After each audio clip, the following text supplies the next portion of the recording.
Guys, welcome to the stream. They call me Knowledge, amongst other things. It is the 3rd of March, 2026. It is 10:52 where I am, AM where I am, and we are going to continue to play some Resident Evil Requiem. But just before we start that, I need to have a look online for a couple of bits and pieces. So bear with me while I do that.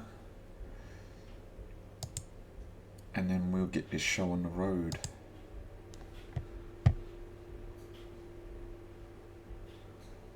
How much of these? They come. How do I filter this?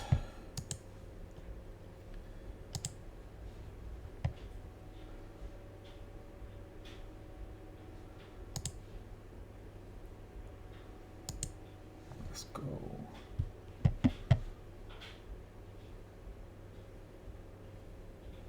I think what waterproof ones? These. Let's filter the other way round. Can I sort? Can I sort them?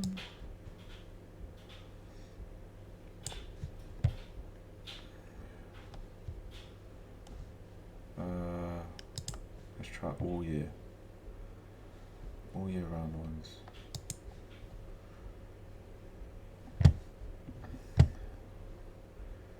Okay.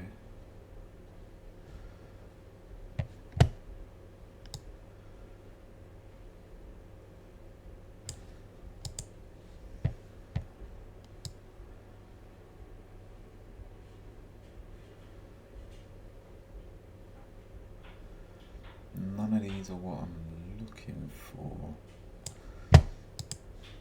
None of these are quite what I'm looking for.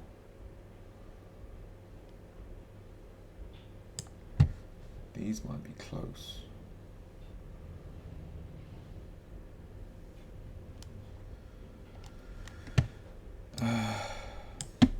Hold on.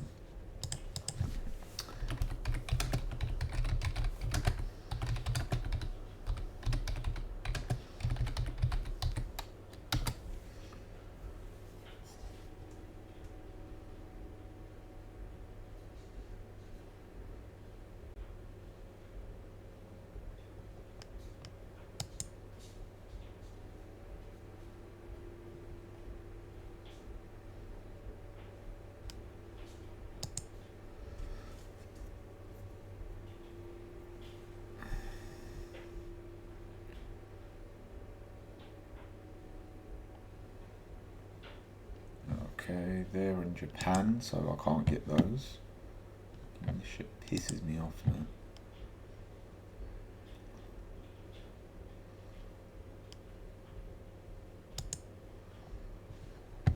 No, I don't want that. Okay.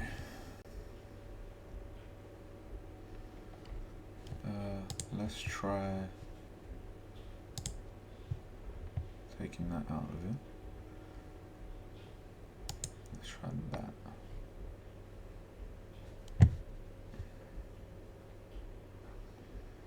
They're all right.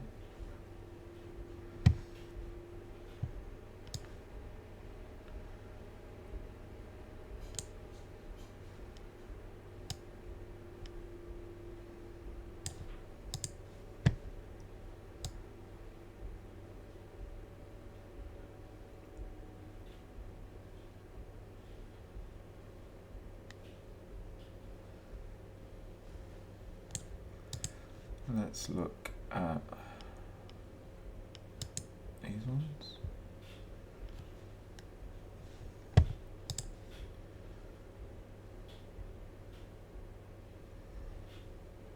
Okay, they're more expensive.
find the stuff that I like, man.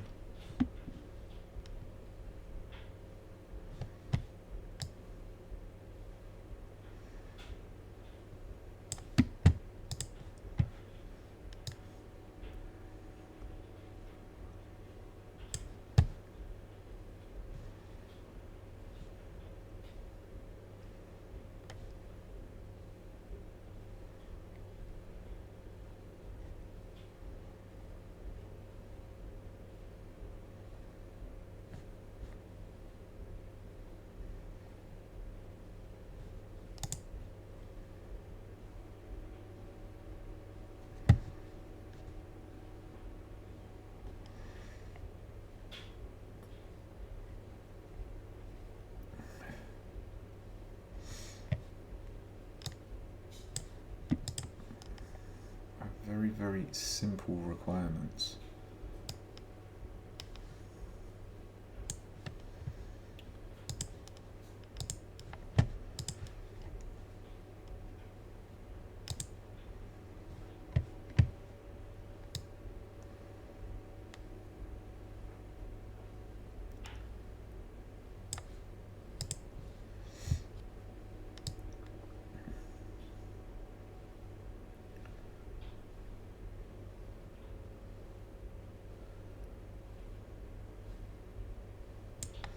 So while I do this, let me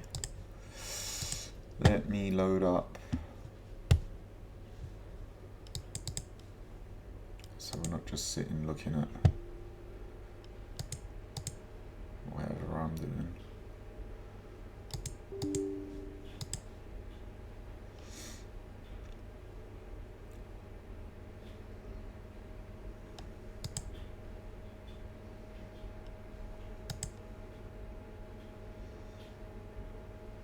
Is it loading up? Yeah, okay.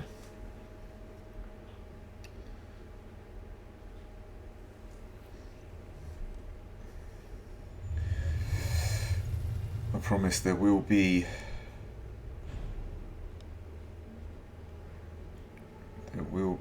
Resident Evil 6 gameplay. Oh no, what have I done? Oh no.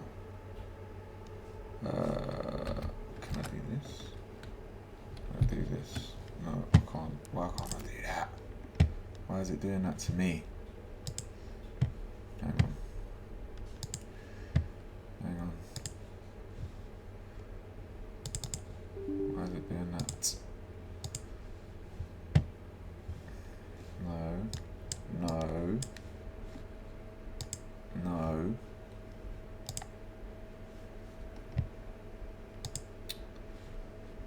Oh, it's annoying.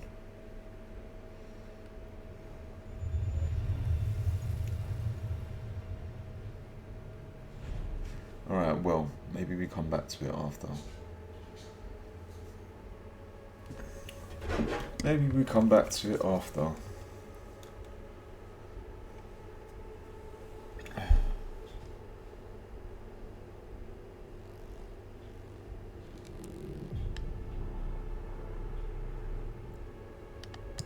Hang on. I might as well get rid of this then.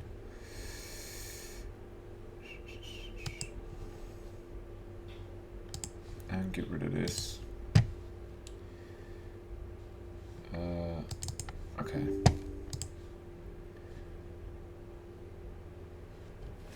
Alright, here we go. Resident Evil Requiem. This is probably going to be the final installment. And then I have to go do some other stuff. I hate doing stuff.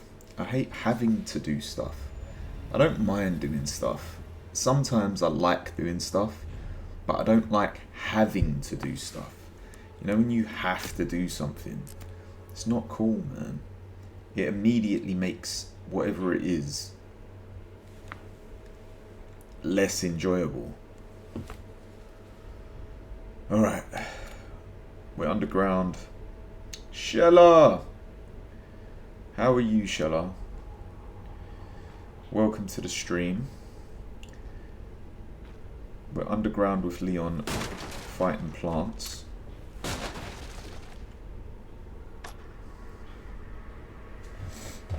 And I suppose that's why they say perspective is so important, because if you give yourself the illusion of choice, you're more likely to enjoy whatever it is you're doing. But when the illusion of choice is taken away from you, you're forced to do something, any type of what's the word I'm looking for? Any type of, it's almost like indentured servitude. Anything that you're forced to do, you immediately don't want to do. Like, it's human nature, even if it's for your own benefit. Right, let's have a look at what we have. We've got a lot of stuff. We cannot craft anything. Better now? Were you not better before? Were you not well? There's something going around. There's definitely been something going around. No, exactly. No one likes not having a choice. Or in most circumstances, it is the illusion of choice. Like, a lot of the time we even fool ourselves into believing that we have a choice when either we don't, or our choices are extremely limited. Like, a lot of human behavior is really contradictory, because what I just said is completely true, but it is also true that human beings do have free will. We are just less adept at exercising it, or we exercise it less frequently. And a lot of the time when you see people actually exercising their own free will and doing what they decide to do when they decide to do it, in the way that they choose to do it, a lot of the time that's perceived as not societally acceptable, and people get ostracized for it, because we all exist in some kind of civilized society. I know it's really early on, like a Tuesday morning, for me to be spouting this type of nonsense, but this is just my train of thought, right? Because we all exist in some form of society that we did not choose to take part in, but we've been born into it, and a lot of the institutions and a lot of the traditions and a lot of the cultural practices that surround us already exist, so we just follow suit. And being part of any group or any society, a large part of the acceptance into that group is behaving in a socially acceptable manner. And as soon as you start to exercise your own free will, whether to a small extent or to a large extent, people deem that as problematic, because you are not following the expectations that have been set by a society that you never chose to take part in. So it's interesting, isn't it?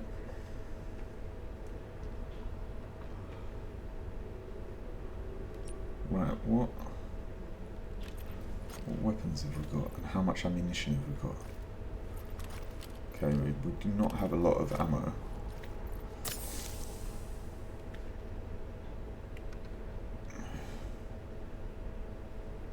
I think this is the best choice. And we're down here with Leon with his custom hatchet and his customized weaponry.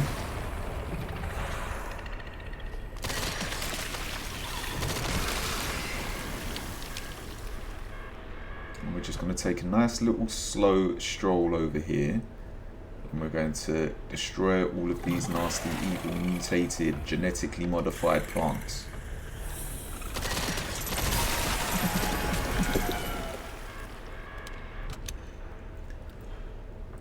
Genetic modification is another stupid idea that us humans have. The hubris of humanity is diabolical. It's a shame you don't have a dodge.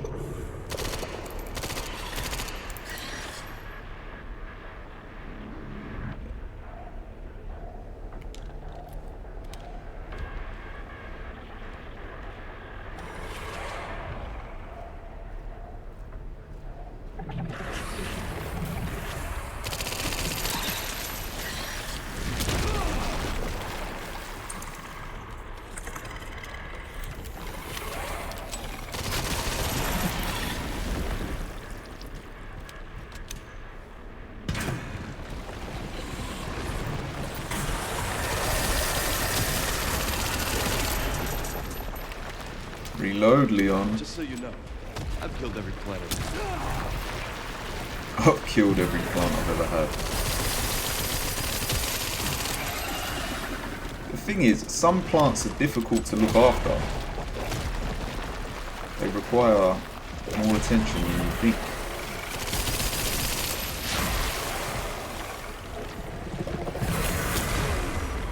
Okay, that hurt.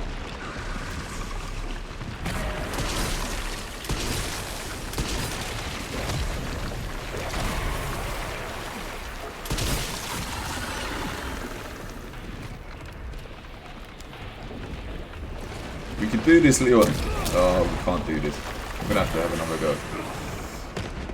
The Dutch have this saying, do normal, meaning do things normally, so that also plays a role in what people do if they're free will. Yeah, that makes sense. And like, don't get me wrong, right? There's nothing worse than having an established and accepted pattern of behavior, and then you have some renegade. Like, so what's a good example? So these are small examples, but they are good examples. You see, when you're in a private space, when you're in your own home, right? And this is the golden rule. If you're not hurting yourself and you're not hurting anyone else, as far as I'm concerned, you should more or less be able to get on with whatever you want to do. I don't have to be into it. I don't have to understand it. I don't have to like it. I don't have to enjoy it.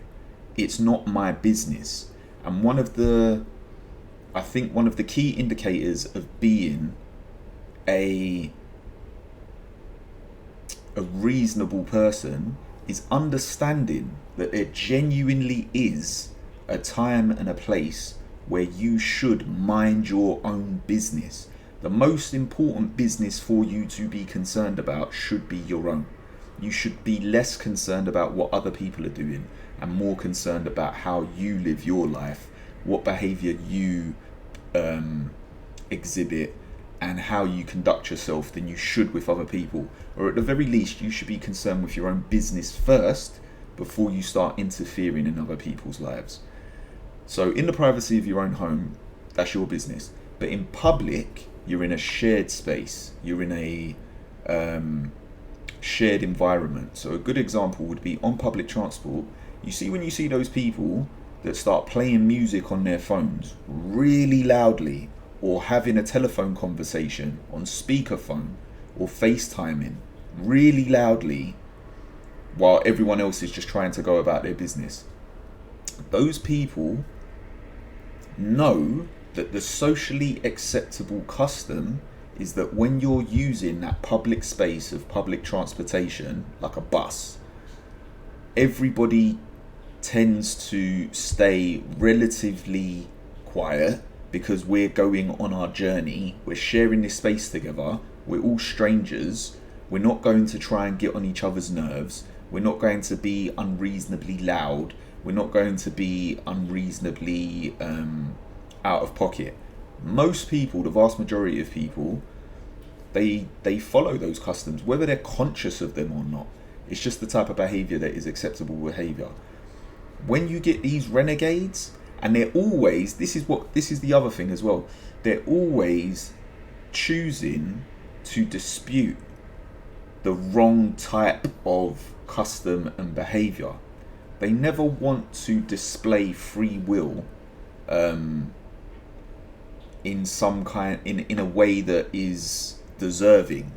They only want to demonstrate free will to get on other people's nerves. So like when I see those people, when you see those people on public transport, they piss everyone off. No one likes them. And when you have someone like that in a group, that's what happens. The whole group tends to turn against them because the behavior that they're displaying winds people up or gets people gets on people's nerves in the wrong way.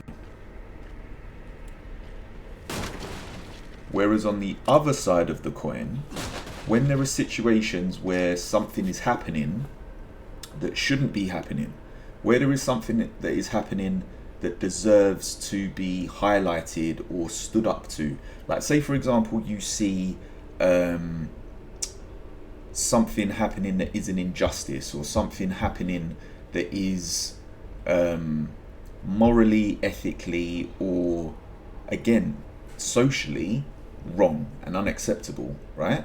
A lot of people, they will just stay quiet. They won't do anything. They won't say anything. They will act like nothing is happening. And that comes back to people's self-interest as well. People are more willing to express their own free will when there isn't a risk of consequence for doing that. And people are less willing to express their own free will and choose to go against established patterns if there is some kind of potential risk associated with that. Exactly, Shella. Like it's people who choose to throw litter out. Like these are all small examples, right? But they're still valid examples. It's people who choose to throw litter out of their vehicles instead of the people who choose to pick up some litter. Like, because no one chooses to go out and clean up their local area, like, or very few and very rarely do people choose to donate their time to be able to improve even the area that they live in. If it's outside of their own four walls, they choose not to do anything about it. But a lot of the time they choose to disrupt it, again, in a public setting. It's weird. It's weird human behavior. Right, let's reload this.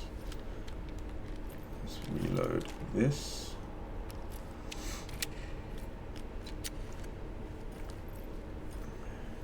Got this as well.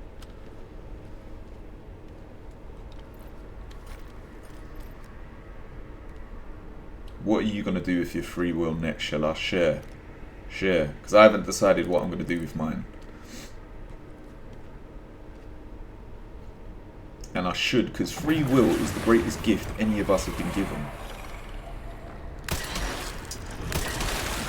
As well as the ability to exercise it.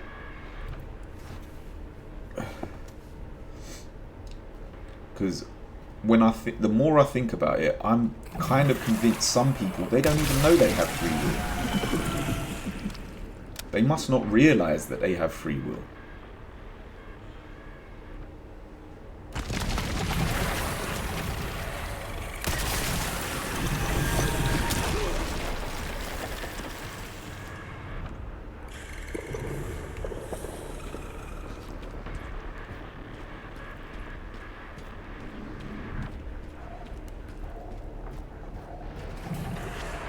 In like a balanced way, there are times when, you know, it's probably not the best idea to exercise it. Because like I said, there's some stuff I need to do today. I don't really want to do it. Like I've got studying that I need to do, and it's repetitive.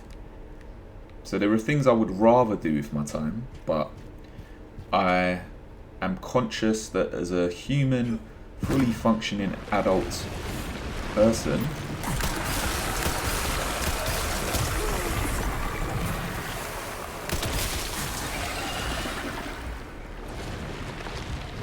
I have some kind of responsibility to... I'm not doing so well with this.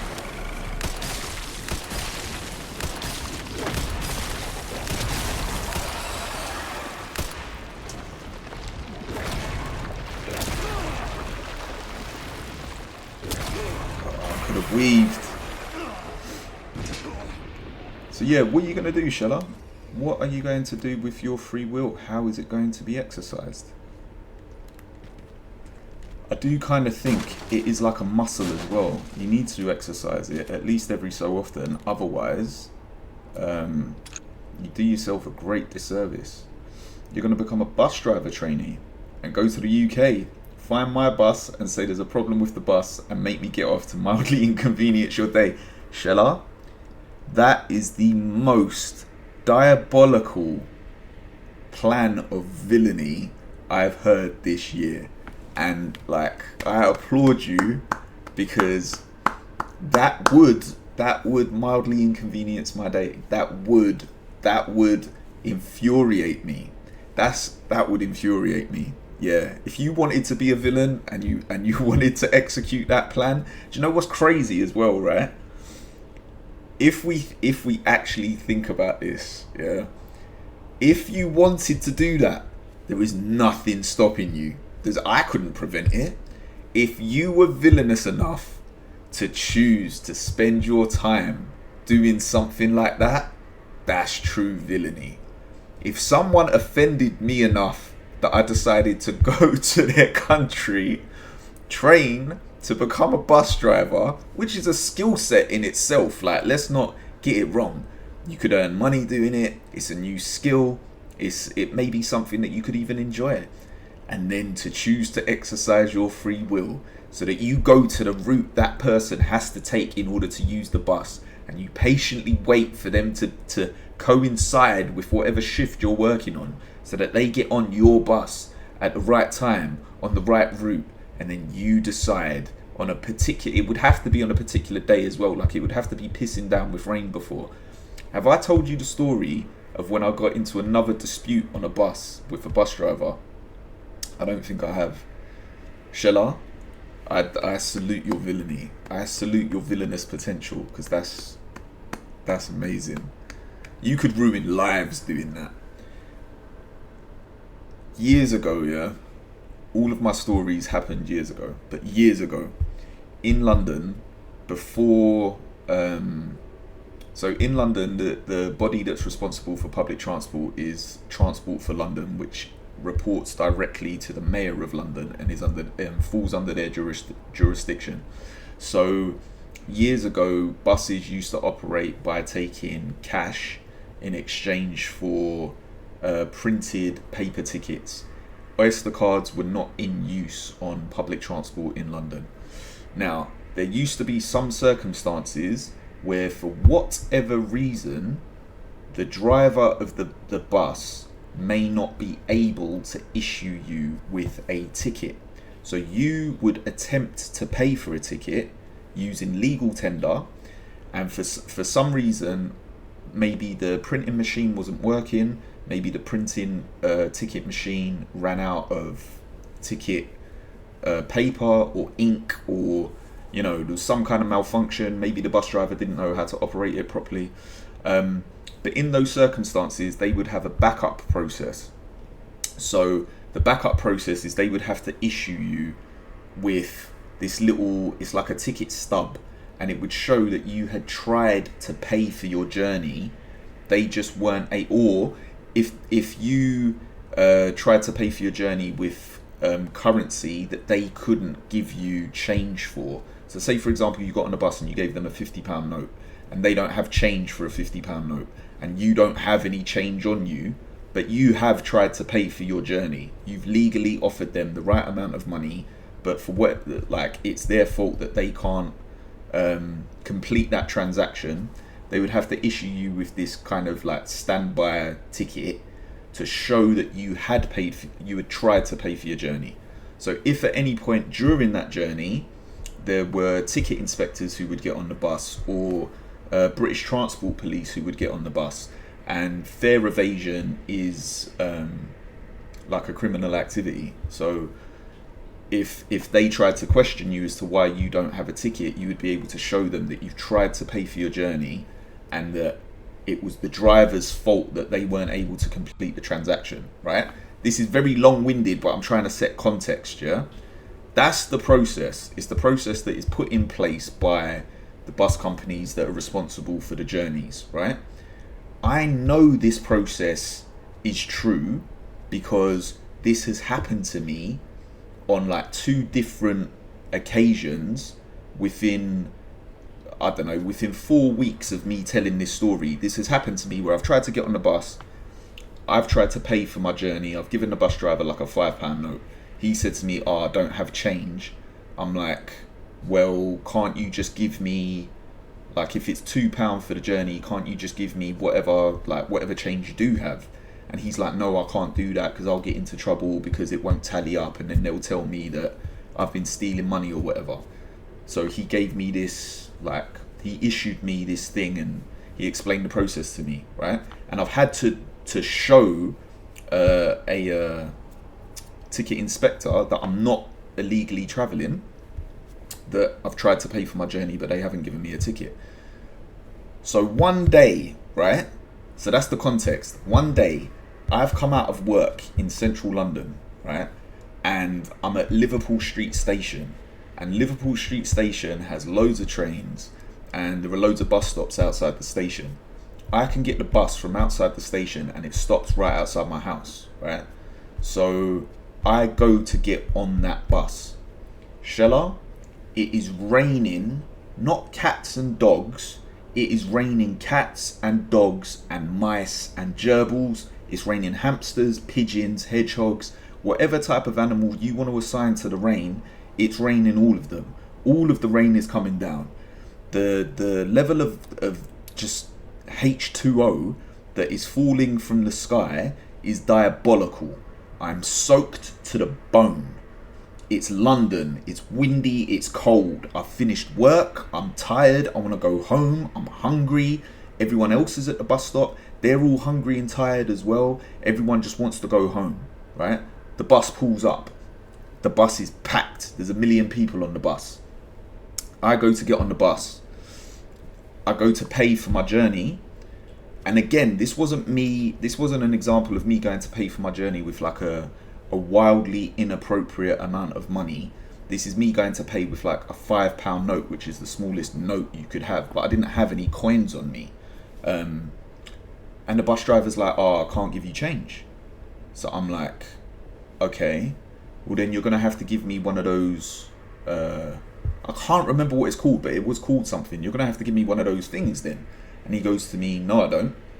And I was like, he's like, "You have to get off the bus." And I'm like, no, I don't have to get off the bus. You have to give me the thing. I'm trying to pay for my journey. I'm giving you money. You're telling me you can't accept the money because you don't have change. That's not my fault that you don't have change. That's your fault that you don't have change. That means you weren't prepared for your journey on the bus today. You're the bus driver. And I know, I'm not being smarmy either, but I know you're meant to issue me with one of these things.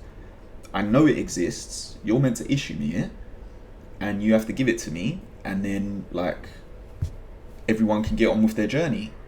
So as this conversation is taking place, it's starting to escalate because he's just not having it. The bus driver did not like the fact that I turned around to him and said to him, "I know what this process is, and I know you're meant to give me this thing, and you're not giving it to me, so you're just going to have to let me get on the bus." And he's like, "Nope, I'm not driving the bus," right? So he's trying to put his foot down. He's like, "I'm not driving the bus." So everyone who is on the bus is full of people. They're all as soaked as I am. But everyone who is on the bus is now like, "Oh, you're stopping us from going home. You need to get off the bus. You just get off the bus. It's your problem. You just get off the bus." And I'm like, I don't give a flying fuck what any of you say. I'm not getting off the bus. The reason I'm not getting off the bus is I know I'm in the right. I know I haven't done the wrong thing. I know I'm telling this guy what he's meant to be doing. And it turns out the bus driver, whatever the document was that they're meant to keep with them to be able to issue it to you, he didn't bring that with him. So like, that's his fault. But everybody on the bus, the amount of hostility that I was facing on this bus, and the point of this story is that was one of those situations where I was the mild inconvenience for everyone else's day. I inconvenienced however many other people can fit on a bus. There was like, I don't know, how many people fit on a double-decker bus? Like 80 to 100 people. I inconvenienced those people, but I wasn't having it. I was not folding under the perception of public pressure. I was not folding under societal expectations. I knew I was completely justified that I should be able to get on this bus. Anyway, long story short, it turned into a situation where British Transport Police had to attend the scene because he's like, I'm not driving the bus, blah, blah, blah, blah, blah. I'm going to call the police. I was like, all right, call them. Call them. Everyone on the bus is telling me to get off the bus because he's refusing to drive the bus as long as I'm standing on the bus. And I'm like, I'm not arguing with the guy. I'm not threatening him. I'm not even raising my voice. But I'm not going back off the bus to stand out in the rain because this guy doesn't know how to do his job properly. And I'm trying to do the right thing. But because he wants to have like a pissing contest where he thinks he's got a ton of testosterone or something. Like sometimes when men have a dispute with each other, that's really what it boils down to. They want to have this kind of like urinating process to see who's got a bigger dick, because some men don't like being told or won't accept being told something by another man, even when it's in the right. Like I could tell you 2 + 2 is 4, but they want to argue with me that 2 + 2 is not 4. And in a situation like that, I'm not arguing or debating for the sake of pride or ego or anything. I'm telling the truth. Like, I'm not going to let you stand there and tell me 2 + 2 is not 4, because it is. So in this situation, British Transport Police had to come. British Transport Police had to tell the bus driver that he's in the wrong, that he needs to take me on the bus. The bus eventually drove with me on it, and then 3 stops later, I decided to get off the bus just to get on everyone's nerves. But you talking about inconveniencing people on the bus reminded me of that situation, so I thought I would share that little anecdote. Rogu Gaming again. I got a follow from Rogu Gaming, so thank you for the follow.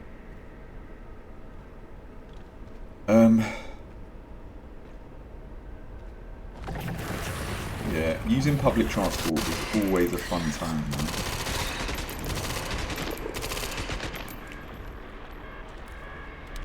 And that's why, if at all possible, I would recommend to other people, just walk. If you can get away with it. If you're within sort of walking distance of wherever you want to go to, just walk. It's better exercise for you as well. Get your steps in.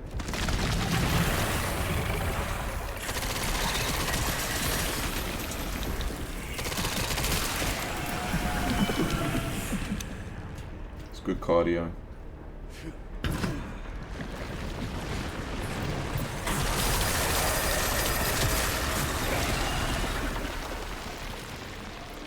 Just so you know, I've killed every planet.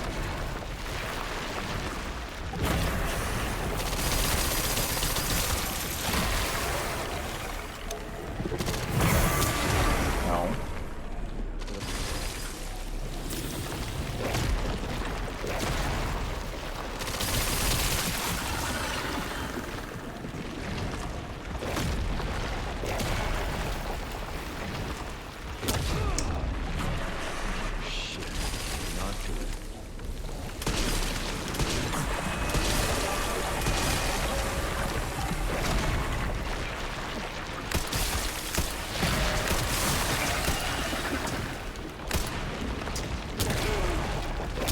God damn it.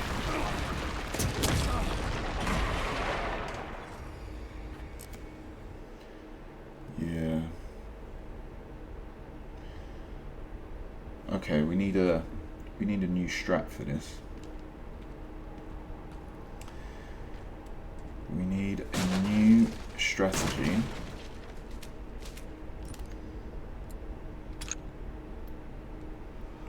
We've got lots of guns.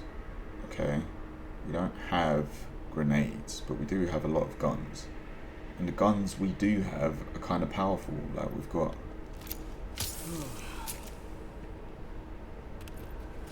We should be able to just do it with the sniper.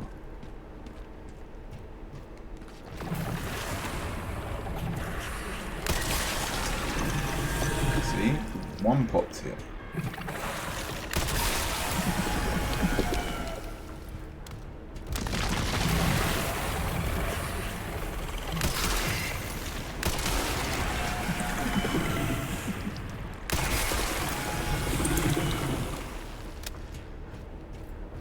Try using the sniper.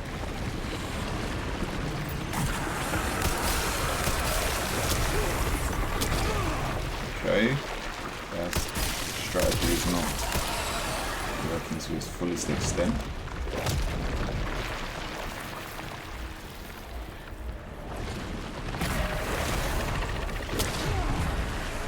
Do those tendrils have anything I can shoot?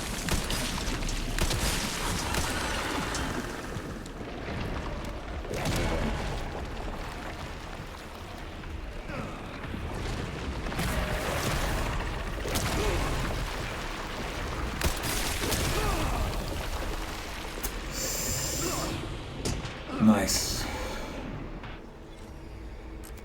Well done, me.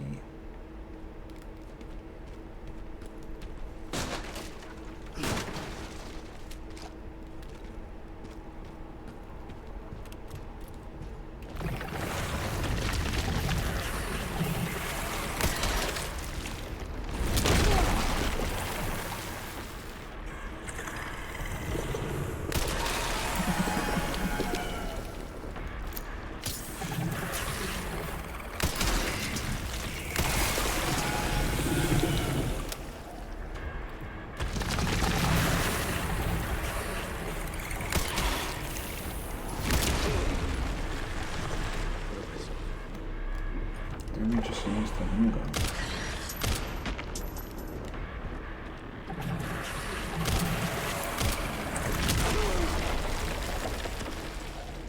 Okay. Probably better to use the shotty.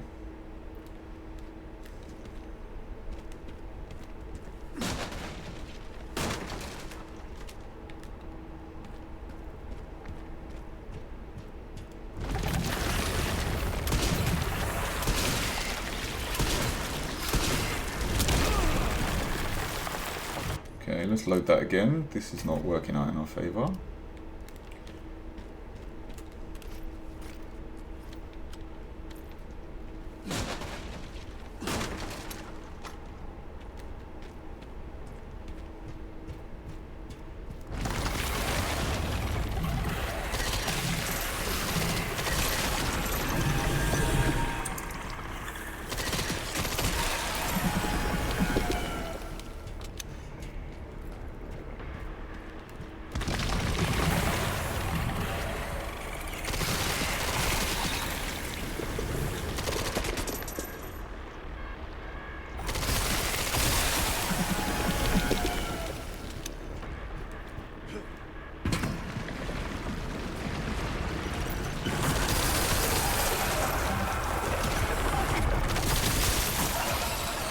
Just so you know, I've killed every planet we can.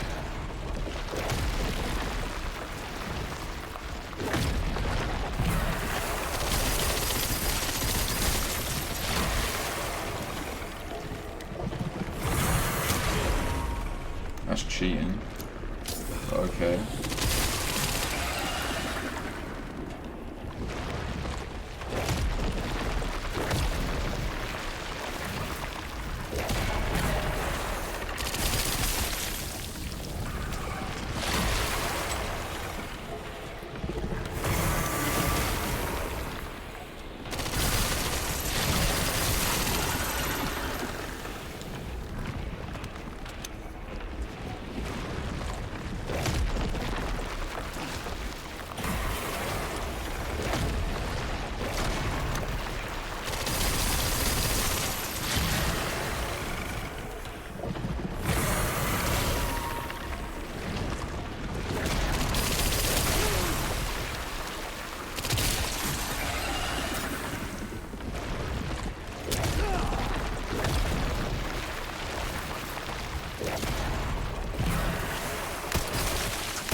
aren't you?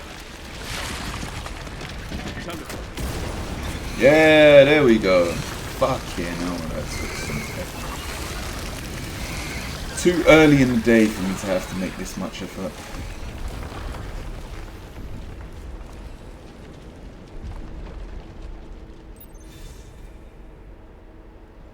Okay, giant plant defeated. After 45 minutes of me talking nonsense.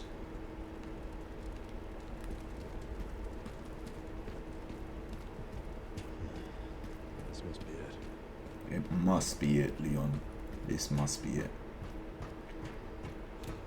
It's got a big umbrella sign there. Nice large handle to...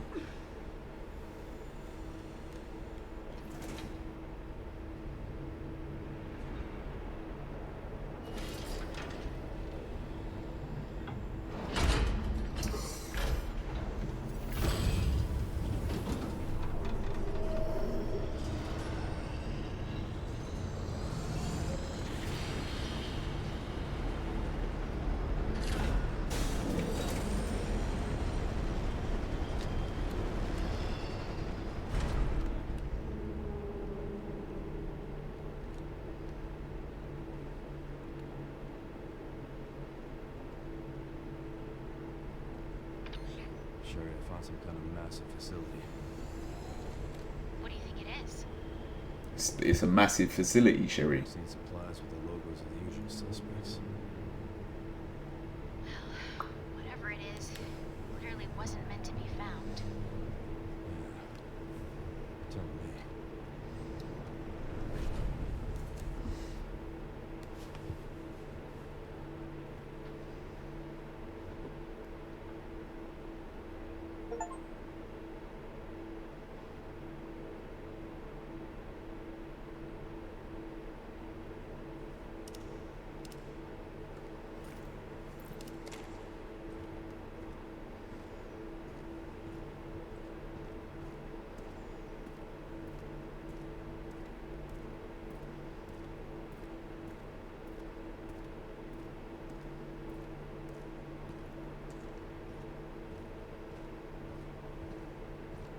Not more spider webs.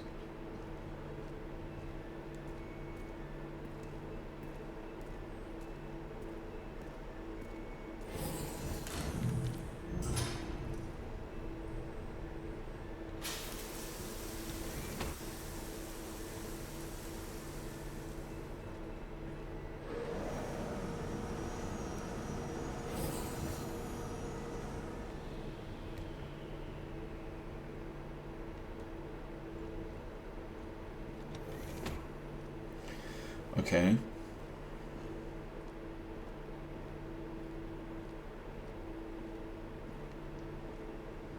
Have we been here before? Is this like the same facility from another Resident Evil?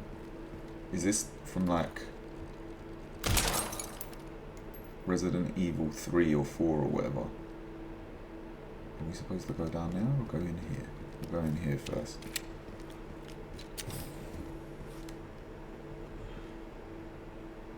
Ah, medical supplies.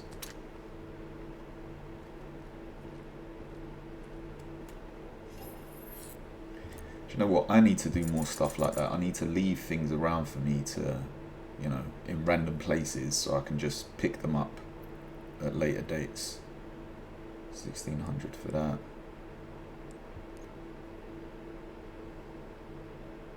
I mean, we've bought all of the weaponry that's available.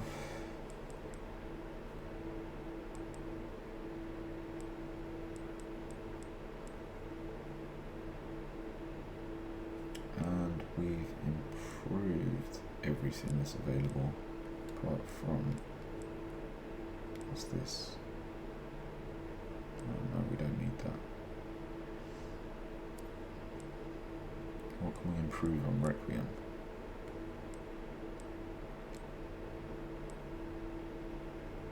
Kerry! Welcome to the stream, Kerry. How are you today?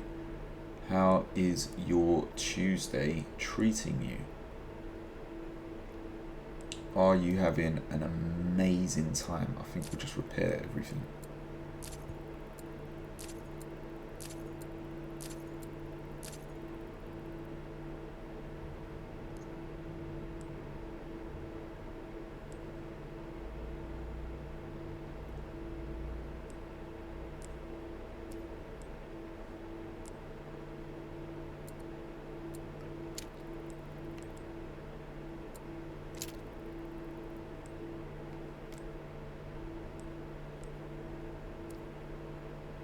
You're hungry, but you're home. You've been lost in spreadsheets. My God, I'm jealous. Love spreadsheets. It's exactly what you want on a Tuesday morning. Some spreadsheet action. Some Excel formulas. Do you know what? To be employable in about 90% of corporate functions in the UK, all you really need, right, is to be able to get along with other people and to know how to use Excel. If you could do those two things, you can become the most integral part of any corporate organisation in the UK.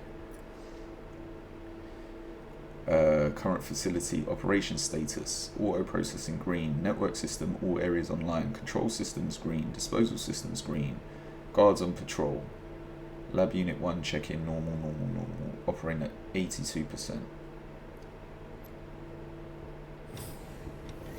If you're hungry, Kerry, what are you going to eat? What are you going to have? You just reminded me I need to order myself some lunch. But what are you going to have, Kerry? Have you considered? Have you been thinking about some food to make your mouth water? Because it's Tuesday. You have to treat yourself on a Tuesday. Stuffing your face with crisps so you don't pass out. Yeah. That's another thing. Why does that happen to women? If women don't eat, and a lot of the time women don't eat at the times that they're meant to eat. Women don't eat and they don't drink water. How do women function? What energy sources are you lot putting to use? Because I don't know how it works. You're back, Sheila, and it's Tuesday. It is Tuesday, innit? Everyone loves a Tuesday. Do you know what as well? With work from home culture, the busiest days in terms of office usage are now Tuesday to Thursday. Mondays, no one's there. Fridays, no one's there because everyone works from home those 2 days. We live on faith and air. I believe it. I believe it. You had 2 coffees this morning, 3 sugars in each. Yeah, but then you lot drive like you lot. I shouldn't speak about all women as a lot, but I will. You lot, right, women, yeah. You will put yourself to the point of feeling faint before your appetite kicks in. And do you know what's diabolical about it? No woman will allow that to happen to anyone else around her. Even other women don't do it to other women. And women can sometimes be very cruel to other women. But women, if I haven't eaten and I'm around a group of women and they've noticed for like 3 or 4 hours that I haven't consumed something, all of this concern starts to surface. Like, aren't you going to eat? Are you hungry? Do you want some, like, let's share some food, right? But for themselves, women just forget food exists until it's too late. It's like the appetite system doesn't kick in properly. It's very strange. I don't do breaks. I just work until I drop. Yeah, it's like care instincts initiate themselves for everyone else except yourself. Whereas in a lot of circumstances, I don't want to speak on behalf of all men, but in a lot of circumstances for men, the primary care concern is to make sure that we have fed ourselves first. Like, we will feed everyone, But men don't necessarily leave themselves to the point where they're going to faint. They're going to fall over.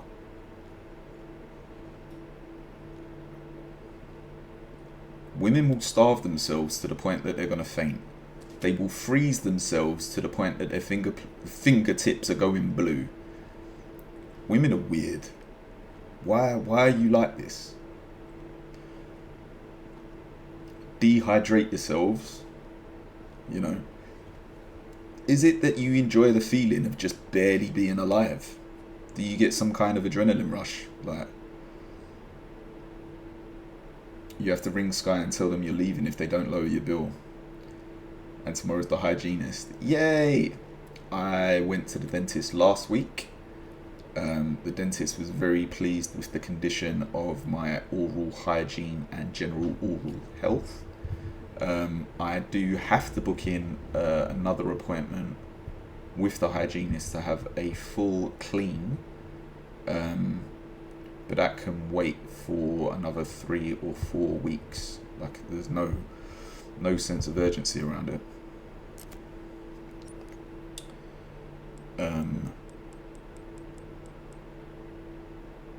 What else do I need to do? You've reminded me of stuff. I need to look at my to-do list. Because we need a High Lord to hydrate and feed us while defeating other kingdoms, obviously. Yeah, but you know what the problem with that is, though, innit, Kerry? You know what the issue, you know what I'm going to say, right? And you know it's true, yeah? Regardless of whether it was a High Lord, whether it was a lowborn, what's the opposite of a lord? Like a lowborn peasant, regardless of who turns around to tell you something. If a High Lord tried to tell you to eat some food or drink some water, you'd want to argue. There's one thing women like more. There is one thing women like more than not being told something, and that's to argue about what they're being told. It doesn't matter whether it's right or wrong. You just want to argue about it. Women don't like being told that they should drink water. Like, oh, I have a headache. Have you drunk some water? It's not even being told, it's being asked. It's like the audacity of you asking me, have I eaten or drunk something, when clearly I'm about to collapse. So no, I haven't eaten or drunk something. So you should just give me some food. But you can't just give me any food. You have to give me some food that I like and that I'm in the mood to have. Because even if you select some food that I like, it might not be the right food at the right time. So it has to be the right food that I want right now. But I'm not going to tell you what that food is. You just need to understand intuitively. You need to know what I am in the mood for. And you need to provide it without me asking. But you can't just provide it. Because if you try and tell me that I need to eat something, I'm not going to eat something just out of principle that I can't be told what to do. So you have to offer some food to me. But you have to offer it in the right way. Because if you don't offer it correctly, then I'm not going to enjoy it. And are you going to eat something? Because if you're not eating while I'm eating, then it makes it look like I'm the only one that's eating. And if I'm the only one that's eating, then that's the problem. Because then that means you think I'm fat. Listen, women are complex. Complex. Unnecessarily complex. You say to a man, are you hungry? He's just going to say, yeah. Even if a man's not hungry, he's going to be like, yeah, I could eat. Yeah, like that. And if he says no, that's it. There is no further discussion around it. Like, he's just not hungry. Seem to grasp it just fine. Shella, I've had the benefit of some practice. It doesn't make the process any less complex though.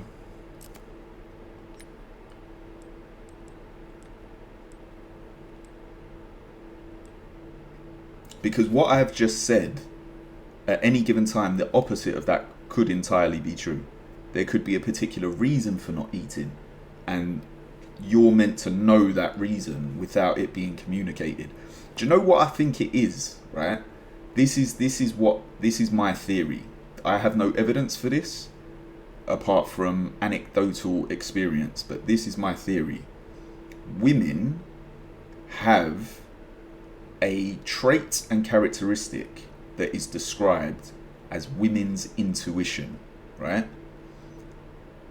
a lot of people don't grasp the concept of what intuition means. Intuition means you intuitively understand something without having to have it explained to you.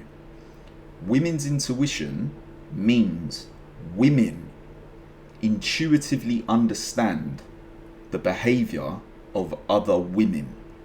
So a woman can look at another woman, right? And without having to communicate verbally, without having to exchange information, a woman can put together contextual clues very quickly and on an intuitive level. This doesn't have to be trained, it doesn't have to be practiced, it's just understood. And a woman will understand another woman. She'll understand if she's hungry, she'll understand if she's sad, she'll understand if she's like maybe experiencing her cycle, she'll understand if she's dehydrated. Not only will she understand those aspects, she will probably understand why. She will at least be able to track it down to 2 or 3 potential reasons of what could be causing whatever experience another woman is going through. If a woman is happy, another woman will understand why she could be happy. Intuitively, there is no conversation about it. To a man, yeah, if there is no conversation about it, we don't know what's going on. And that's not our fault. Like, it's not deliberate, it's not antagonistic, it's not ignorance. It's inability to understand. It would be like trying to explain colour to a blind person.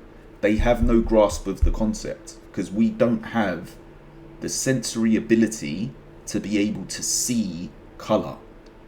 Women have women's intuition for other women. But women assume, because all women have this, they assume men must have it. We're just being assholes by acting like we don't have it, when effectively we're blind, or at the very least we're colorblind. But women don't accept that because they're like, everyone, it's blindingly obvious, everyone can see color. Like, it's bright red, it's bright blue, how can you not see it? That's my theory. That is my theory on one of the key and fundamental differences between the male experience and the female experience. And I think it's true. Right?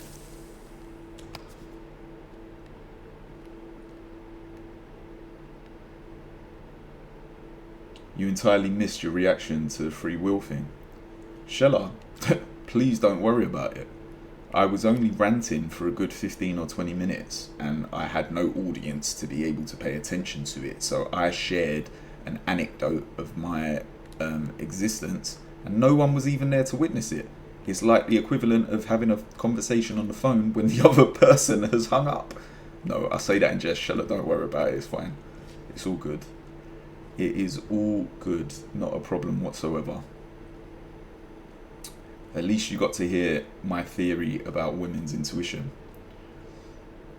Enjoy the fight, Kerry. Remember, always ask to speak to a supervisor. Never accept whatever their first offer is. And remind them that you're not in a contract any longer, so you are free to go and see what else is available on the market. And eventually, they should try and tell you what you want to hear. But you know that already. Can I leave stuff? I have no storage box though, do I? I don't have storage. Like, in my attaché case, I have a lot of room in my attaché case, but I can't store things. So I can't pick that up. That's annoying. That is annoying.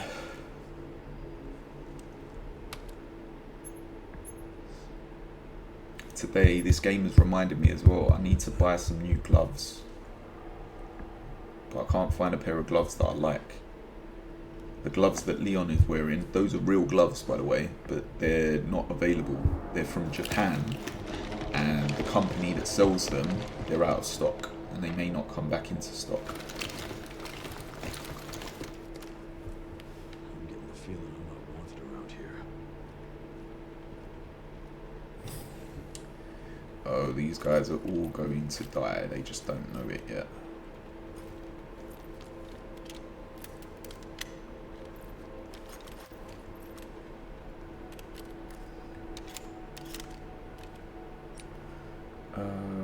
Okay, that's not loaded. That is loaded. Is there any space for me to reload a weapon so that I don't need to...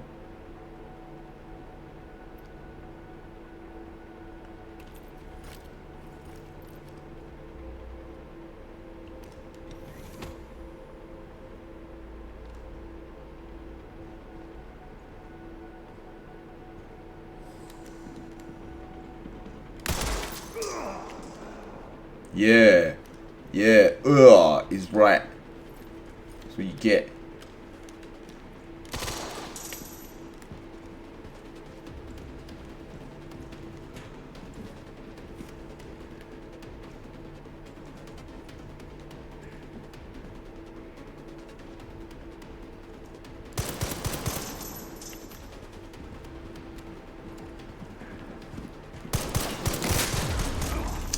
God damn it! I let them do that. When am I playing what? Shall I? DDD.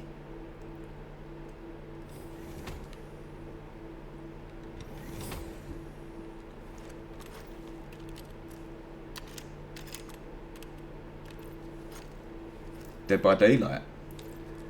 I don't know. I've heard weird stuff about... I haven't heard weird stuff. I've heard good reviews, but I haven't... I've also heard negative reviews about Dead by Daylight. I don't have any... Have I got any grenades? I don't have any grenades.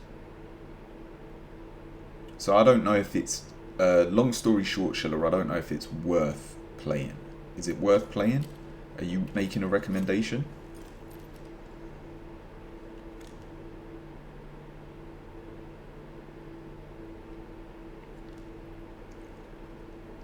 Some people I've spoken to really like it. Others, I'm not into it whatsoever.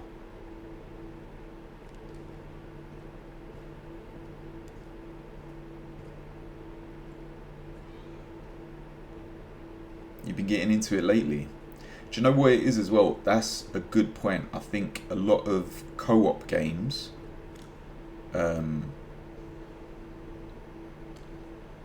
I understand can be entirely fun, but for me a lot of the time I prefer playing solo, if I'm honest, or I don't always have an opportunity.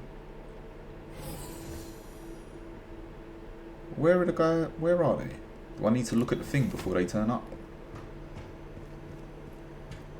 I don't have a lot of opportunity to align schedules with other people to end up playing co-op. So if I don't look at this, they don't turn up. That's interesting. I'm getting the feeling I'm not wanted around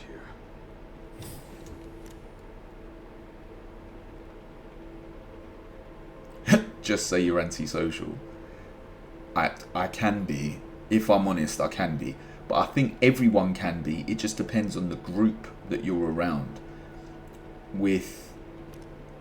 It's like when people say that they're explicitly introvert or explicitly extrovert. I don't think that's true for most people. I think you have aspects of both.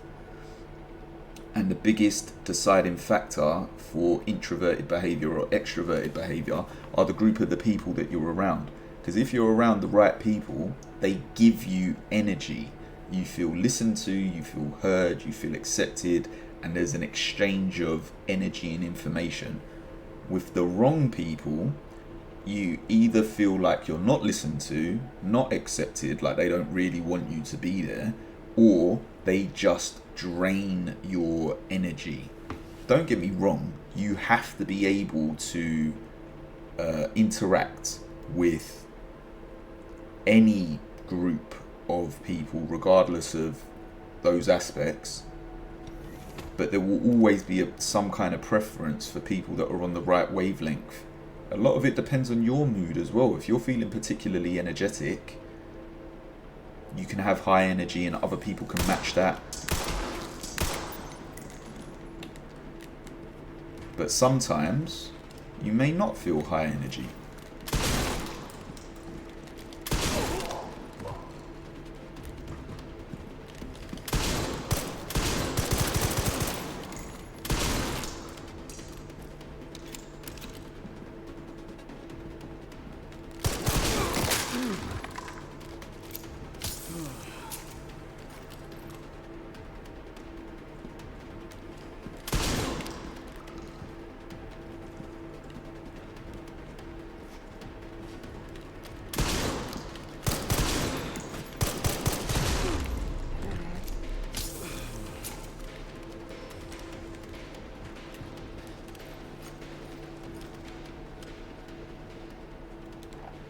So they're all down. But yeah, also a lot of, I mean, I could consider myself to be antisocial. If we're honest, not everyone is worth spending time with. Sometimes it takes you a while to discover that, but not everyone is worth spending your time with. Your time is probably the most precious thing that you have, because you cannot make more of it and you cannot get it back once it is spent. So it's always better, in my opinion, to spend your time wisely. And a lot of that has to do with, again, remembering that you do have free will and you do have the choice of who you choose to spend time with. And if people are not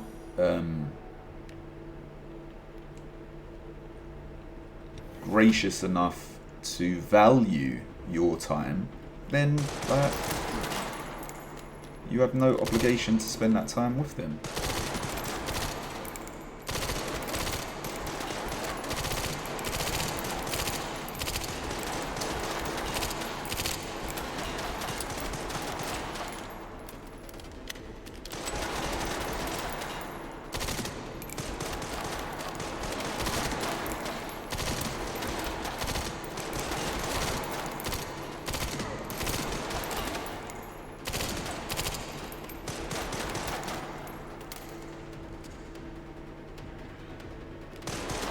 Who else is shooting?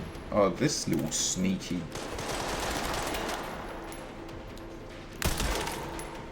Fuck out of here, man.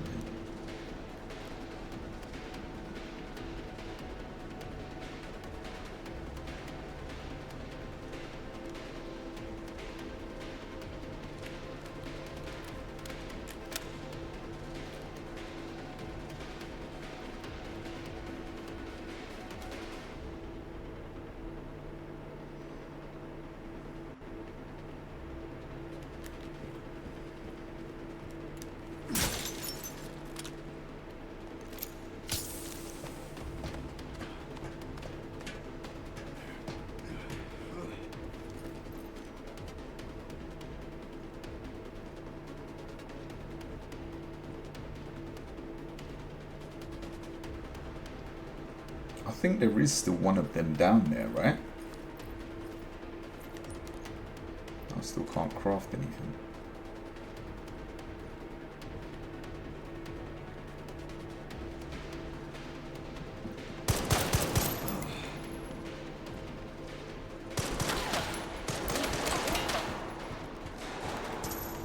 Where am I getting hit from?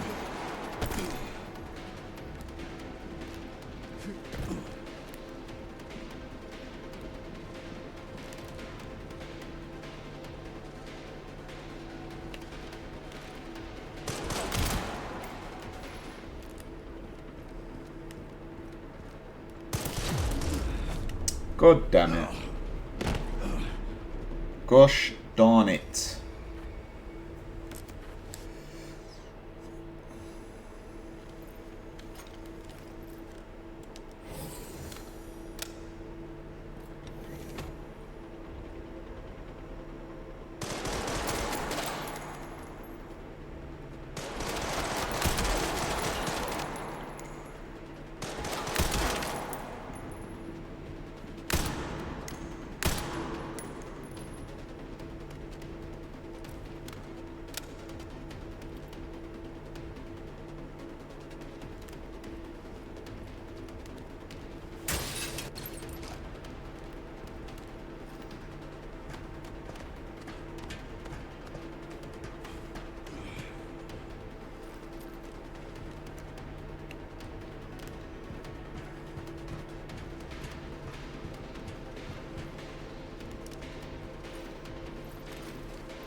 Not good.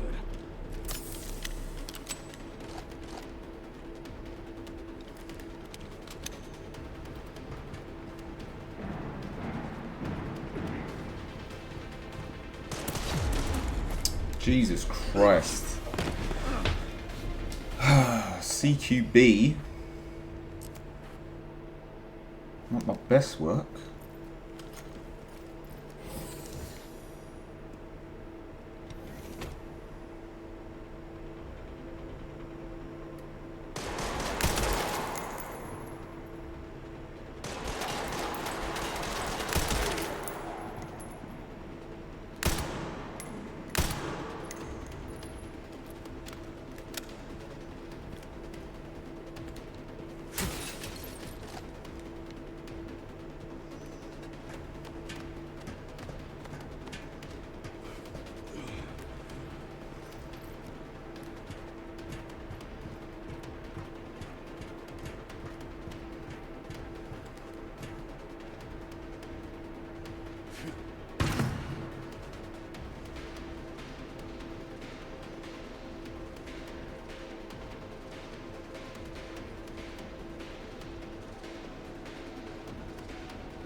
Motherfuckers. This is why I need grenades, but I didn't get any grenades. How have I been enjoying? Do you know what? I am enjoying this game. I could play, apart from some of the more fantastical elements, like the sequence where Leon was on the motorbike, yeah, getting chased by the dogs. But you make allowances for that. Apart from him riding practically up a vertical building, a skyscraper, on a motorbike and then jumping off like nothing happened, I could play an entire open world game of Resident Evil. I do enjoy more of the horror and investigative aspects, but I enjoy all of this stuff as well. Like, I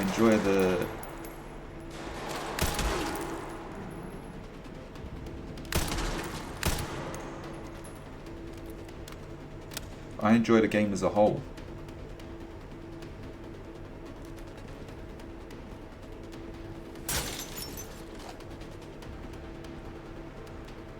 They really want you to use the machine gun in this. Can I go back into that? Oh, I can't go back into that room, so I can't pick up that thing. Oh, that's annoying.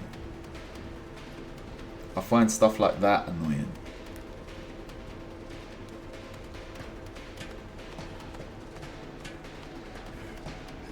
I think it's probably the least important aspect of gameplay to me, but this is a very, very visually pleasing game, and it seems like they've made efforts for every aspect of the game to make it good. Like, the shooting feels good, all of it feels good.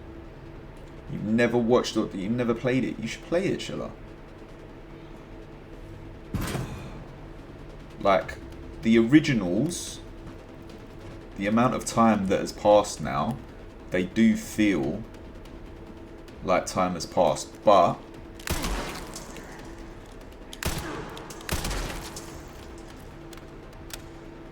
the remakes, yeah, they'd be an enjoyable playthrough.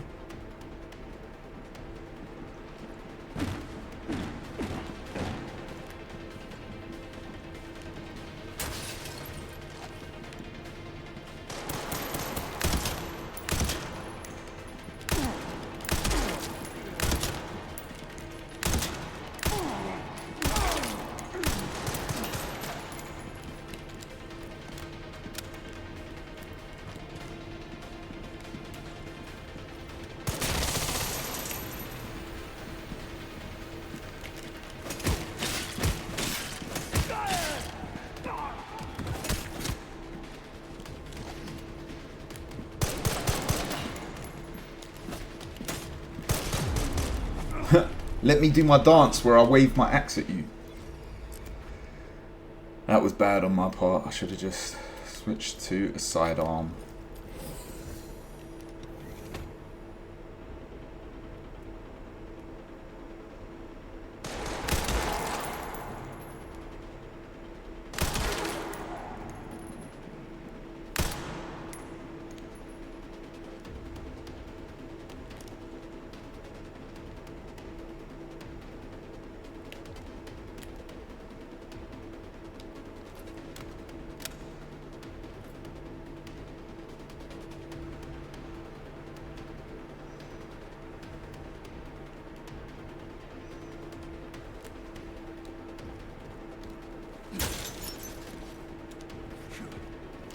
The remakes, and as the series has gone on though, Resident Evil has become less and less about the actual...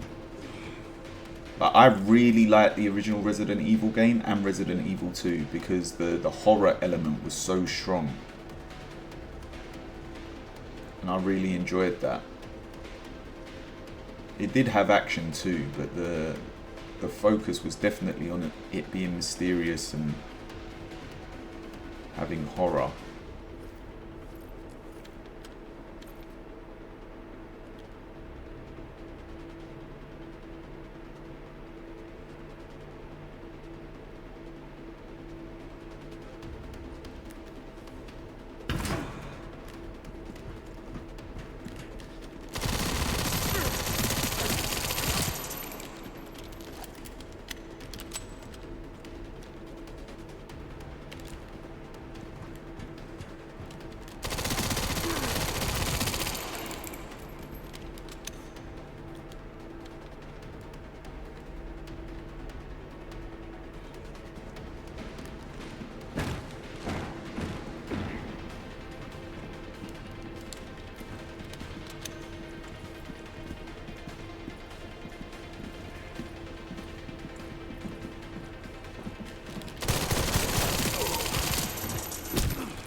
Come on. Cool dude. What's going on? Where is Moroku? He was talking nonsense, never being here, but you don't see him anywhere. There you go, Shella. There you go. I'm sure his ears must be burning. How are you, cool dude? Hopefully you're good. Welcome to the stream.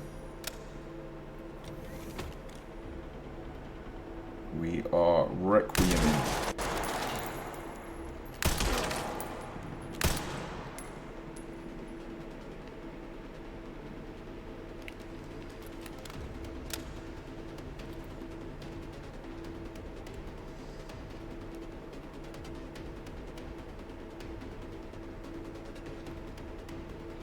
The Moroku versus Kerry faction war.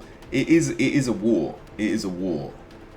On one side you have the Koala Puncham's cult, because it also, I think Mrs. Puncham's is included in that war, whether she wants to be or not, if I'm honest. But you definitely have Kerry and Mrs. Puncham's on one side and Moroku on another. Moroku is entirely his own faction.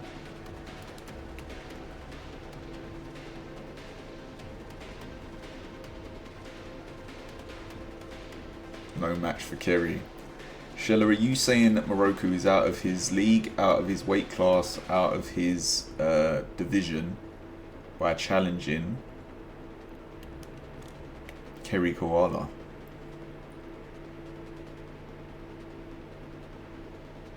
One-man army.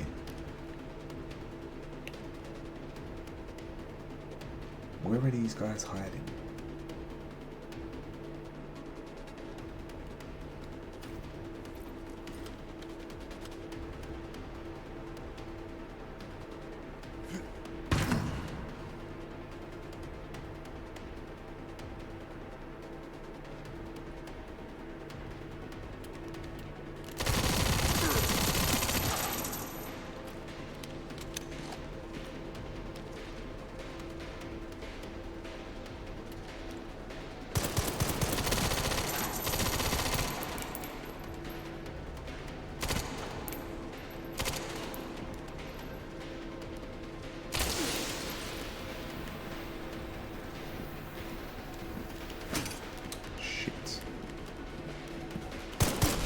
Element of surprise gone.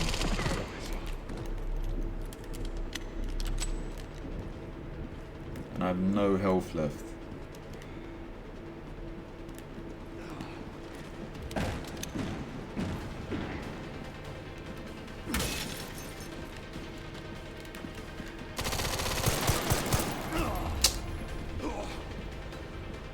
Oh no. Oh no.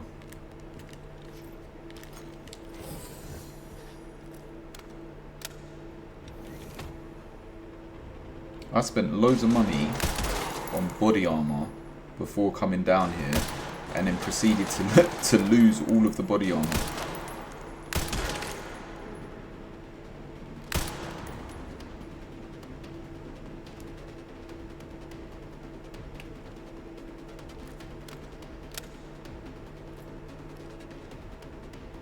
You reckon, cool dude? Yeah, I'm not the biggest fan of the shooting genre, and that's probably why.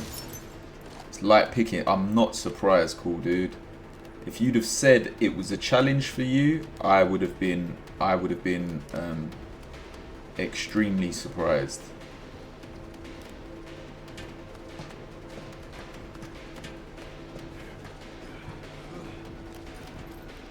The only excuses I can make is this is on classic, and if you look at the speed with which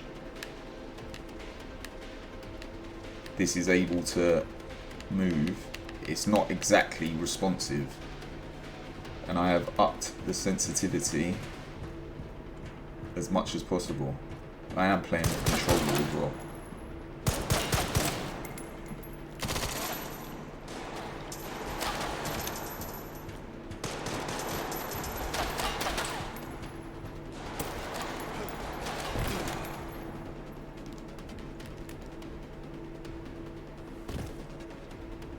Horrid dated sim games and just chatting streams. Thank you, Shella. Thank you. I appreciate that.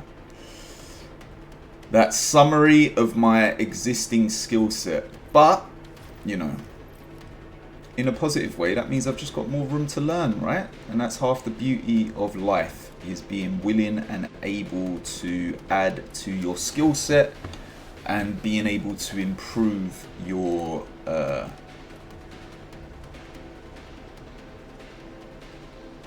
methods and techniques.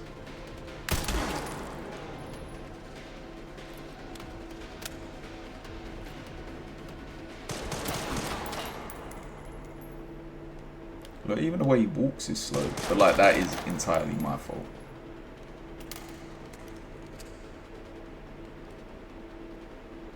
Go on, pop your head up. Pop up your head.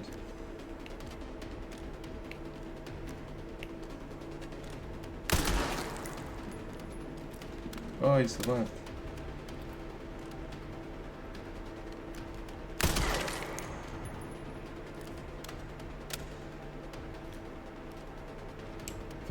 Best talent for finding, wow, best talent for finding the worst games ever. Yeah, see? So what you're saying, Shella, what I'm hearing from that is that you think I'm special. I appreciate that. I think you're special too, Shella. We all have our own unique talents in our own unique ways.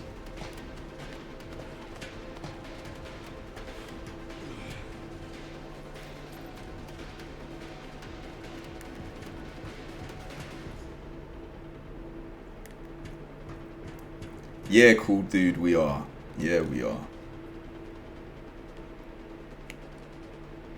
Rest assured, there are some other things that I do demonstrate a reasonable level of skill in. And in terms of all of the things in life that I would wish or want to be exceptionally good at, I'm not saying it's the bottom of the list, but I wouldn't say that shooter games would be top of my list either, if that makes any sense. You know what I mean? And I don't think that's a bad thing. I think there are many things in life to experience and be good at, and there's nothing wrong with being good at shooter games, but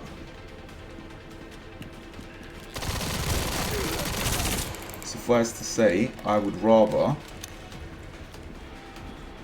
be good at shooting than a shooter game if I had to choose.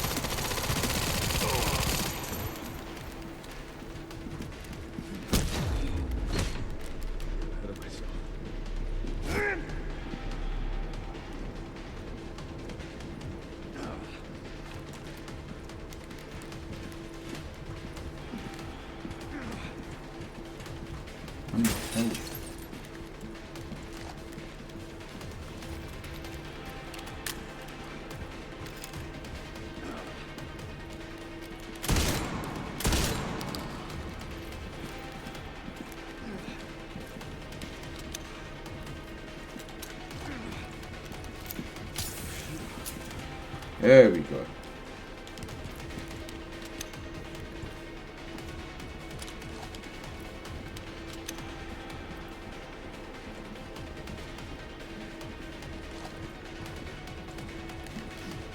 I could also say that, if anything, surely this should add to a sense of drama and enjoyment for you being able to view my efforts at third-person shooter gameplay, because where's the fun in watching someone just absolutely dog walk their way through a game?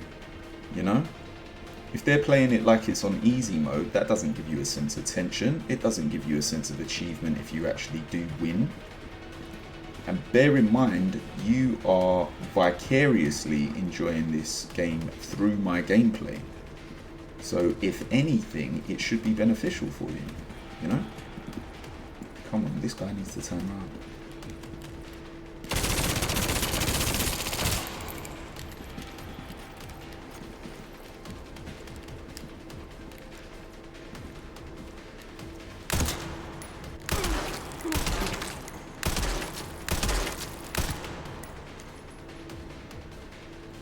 Easy work. I'll forever remember you for hating bus drivers and playing through weird dating games, Shella. I'm just pleased you'll remember me, Shella.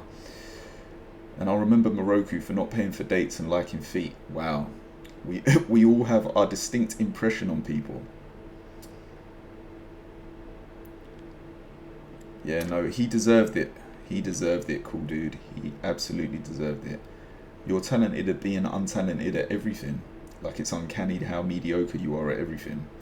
That does count as talent, cool dude. And it also just means you haven't found your own talent. I genuinely do believe every human being has something that they're naturally inclined towards. And I'm sure you're aware, cool dude, as well. There is such a thing as a positive feedback loop and a negative feedback loop. So something that you are naturally inclined towards, because you're naturally inclined towards it, you find it more enjoyable. So you practice it more often because you get the reward of being successful at it. And that positive feedback loop gives you more momentum because you spend more time practicing those things, so you gain a higher skill cap at them. And the opposite is also true. Stuff that you're not inherently good at, you tend to spend less time practicing, so you become less good at it, or you remain at best mediocre at it over time. Practice really does make perfect, but the only reason that you would practice anything is because you have some enjoyment, and most of the time enjoyment is linked to success. So it is a rare individual that can put them through the trials and tribulations of not being naturally good at something and continuing to practice it. That's where discipline comes in. And one of the things I don't pride myself on it, but one of the things I do genuinely think that I demonstrate is that I am willing to put myself through that process of not being good at something in order to gain some level of competence. Or at the very least, I'm kind of not immune, but I'm definitely less concerned with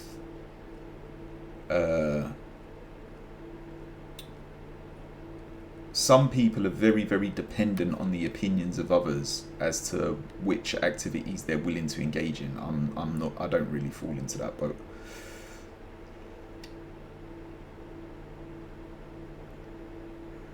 Like napping. Napping is a skill, Kerry. You're the definition of jack of all trades. There's nothing wrong with that. Any engineer out of India. I've seen you play chess. Kerry, that's a good example. That is a good example, right? That is a very good example. Yeah, like I think the technical term would be dog shit at chess, okay? But the only way for you to improve and the only way for you to gain even a basic understanding of anything as complex as chess is to put yourself through the rigmarole of getting destroyed time and time again. And let's not forget that I have got a record, because don't make me pull up chess.com, I do have a record of some victories against real people, even though they're probably just playing it for fun. And I've got some victories against the computer on a basic and intermediate level. That's not a terrible thing to look at, you know? That is not a thing to look at. Nah, cool dude, you would dog walk me, I know that.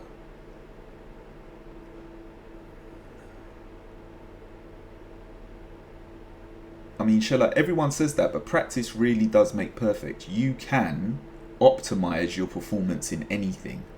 And in my limited experience, the things that you are most talented at, you will not view yourself as being talented in them.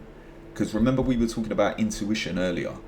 You will have an intuitive understanding of that subject. So you will make the assumption that everyone is good at that subject.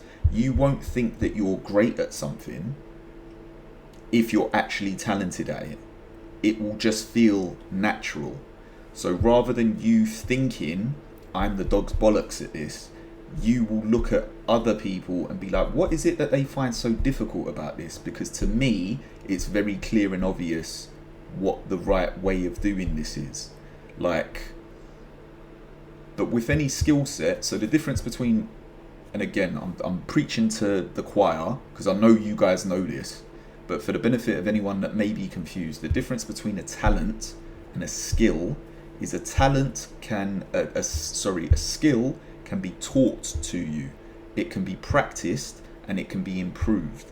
A skill is a behavior or process that if you follow those steps, you will more or less get a guaranteed outcome.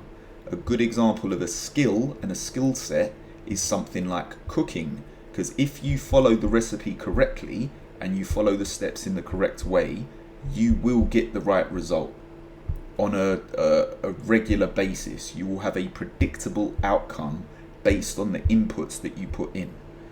Someone who has a talent does not have to follow a recipe because they intuitively understand, without them even being able to analyze their own understanding. They just intuitively lean towards the positive outcomes. To them, the positive outcome is the only outcome. Someone who is talented in a particular area, it would be more difficult for them not to deliver a positive outcome. It would be hard for them to fuck it up, basically. And they won't necessarily have an understanding that this could be challenging for other people. So it's difficult for someone to find their own talents. It's less difficult for people to find skills that they can improve their understanding of. And by practicing skills, you can optimize your own performance in them.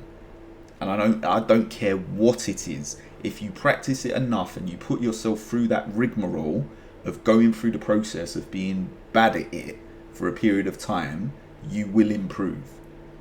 You will. It's undeniable. Hard work does pay off. It just takes time.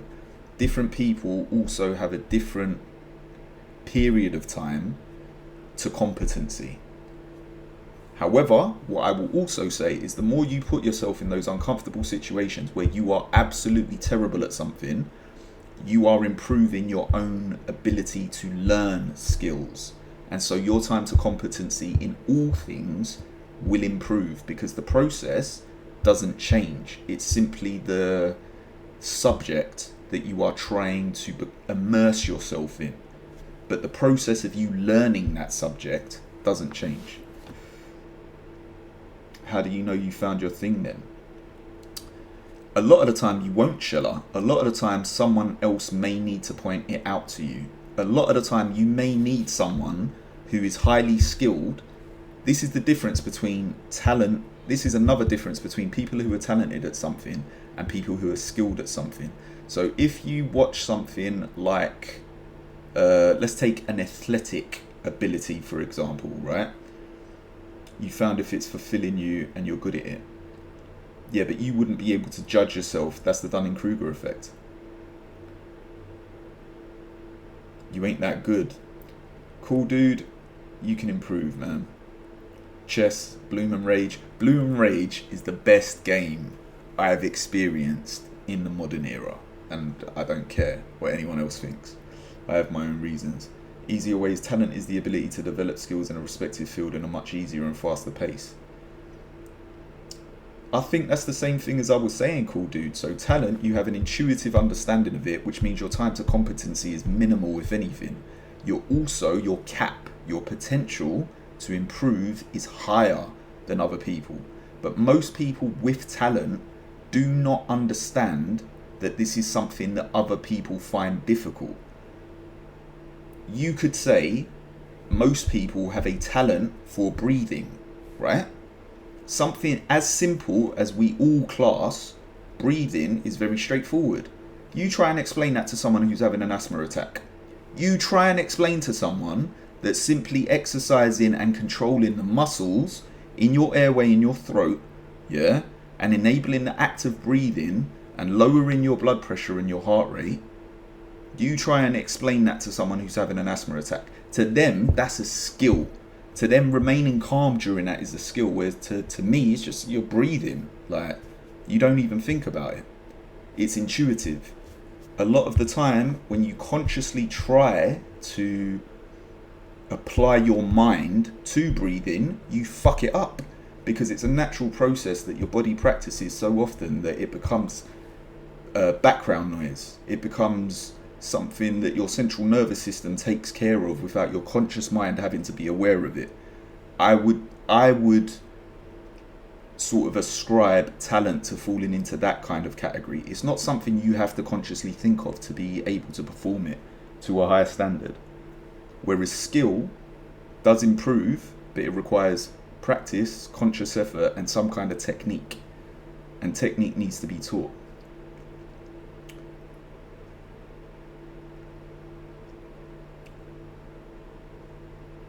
Yeah. Well, Shella, the world we live in doesn't make any sense. People have to pay for glasses, they have to pay for inhalers, women have to pay for period products. Like, none of this makes sense. The society will invest in almost anything except the things that improve society. I was thinking about this earlier as well. On an individual basis, right? Excuse me, it really is true. On an individual basis, madness is quite rare. Irrational behavior on an individual basis is quite rare. I'm not saying it doesn't exist, but it's not common. So, as a society, as a group, the more people you have in a group, the more likely that group is to act in some kind of counterproductive way. Like, it's crazy. It's crazy. You put enough of a group of people together and they call themselves a country, or they call themselves a government, or they call themselves an authority, and they will act in any way except the interest of the group. I don't know why that is, but I think that is true. I think that is very true.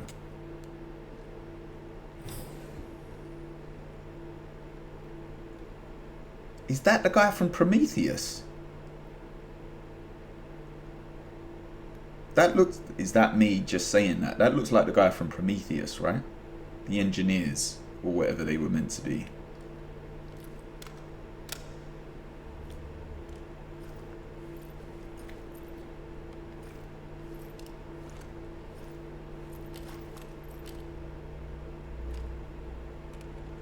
But self-interest is also a weird subject, because a lot of the time the people with the highest vested interest in a positive outcome are the people that are less likely to contribute towards that positive outcome. I don't know why that is either. Like, people that develop games, if you're a games developer, surely you have the highest motivation to deliver the best possible game. But we know games developers don't always do that. They just don't. And it's very weird, because they should be the most motivated, and they should be the ones who deliver the most consistent games. It's like the difference between, we were talking about talent and skill. There's a big difference as well between talent and experience, and skill and experience. And people conflate and confuse the fact that you could be very experienced at something and still just be shit at it. You have games developers who have been working in the industry for God knows how long, and they've never made a good game. However, we associate people having a long length of service in a particular field or a particular discipline, and we assume that they have spent that time practicing, analysing their own results and improving over time, and they've reached some point of mastery over whatever it is we're talking about. And that's very rarely the case. It does happen, like there is a connection between the time that you spend practicing something and the level that you improve upon it. However, if you've never reflected on the outcomes that you're delivering, and you've never analysed your own methods and your own results, a lot of the time all you practice doing is the same thing in the wrong way, and you just really ingrain bad habits. And bad habits are so difficult to break.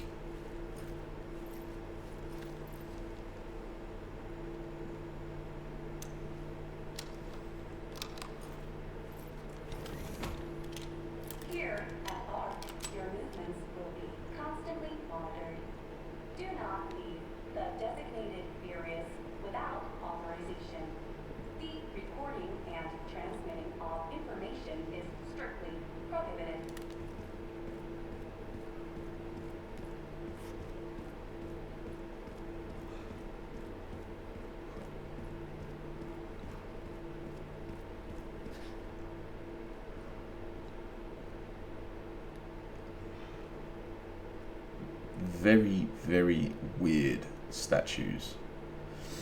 Same with qualification and experience. Yeah, people may have studied for it. Could be someone who has experience that hasn't studied, and they're better at it than the one who did study. Sherlock, that's so true, but we don't have a better system yet of we don't have a system of guaranteeing skill.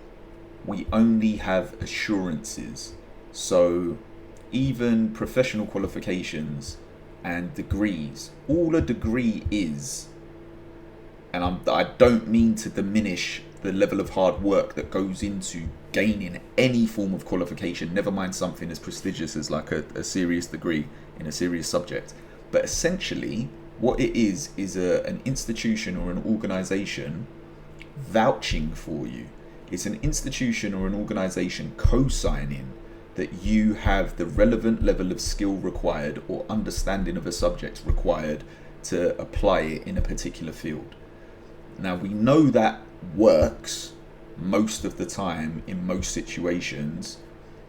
However, I would argue that depending on the organization itself, there are cases where it's not always true, and people just get like co-signed because of the level of experience. Like I've worked with people that have been working in a particular field for 2 or 3 or 4 decades, and your expectation would be, if I talk to this person, they must have answers. You know what I mean? You've had enough time to practice and think about whatever this subject is. You've had enough time to be able to gain, like I was saying previously, a level of mastery, to become a master at your craft. But a lot of people don't view whatever they do for a career, they don't even view it as a craft, and they don't care about it. And I think that's another thing that contributes towards talent as well, and cultivating talent, is when you have a genuine care for what you do. Going back to my previous point as well, there is sometimes a difference between people who are in another way you can see the difference between some people who are inherently talented at something versus people who are skilled or become skilled at something, is their ability to communicate how to execute whatever it is. So in the athletic field, if you look at take football as an example, so in the UK, soccer, if you look at football, some of the best players who have ever played football and who are undeniably talented, immensely God gifted at football as a game, do not make the best coaches, and they do not make the best managers of teams, because what is straightforward or easy or enjoyable for them is incredibly complicated, incredibly difficult, and incredibly hard work for others. And they can find it very challenging to be able to communicate, cultivate, coach, develop, and improve people around them, even though their talent in that field is undeniable.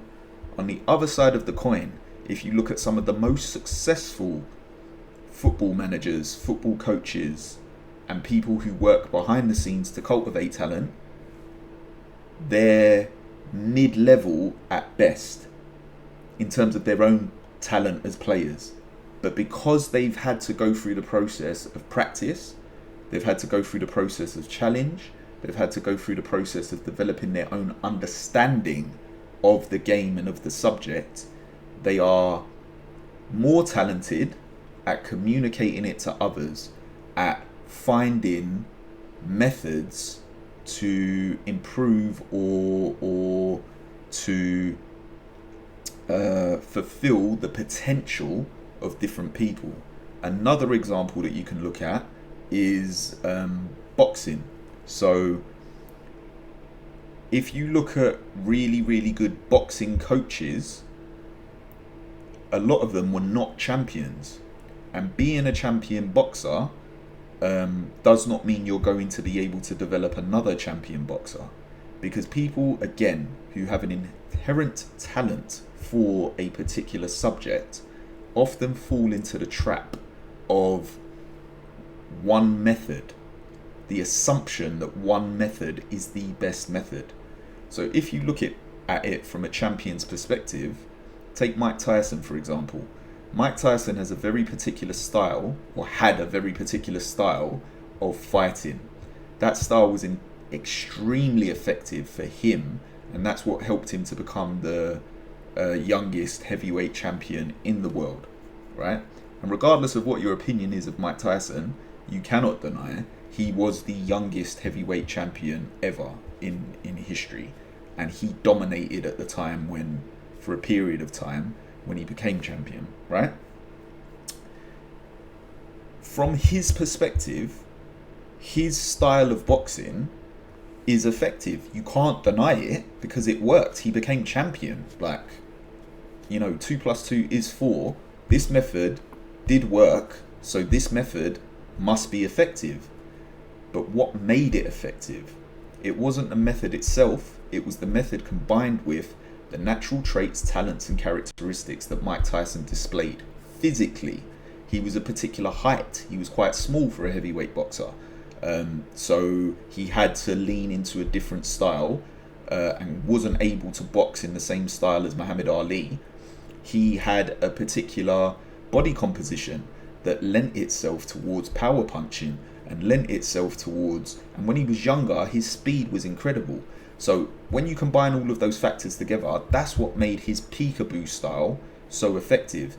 And he didn't come up with it. Cus D'Amato came up with it, who was a coach. Like, he was a really good coach. That doesn't mean that he was the best boxer ever.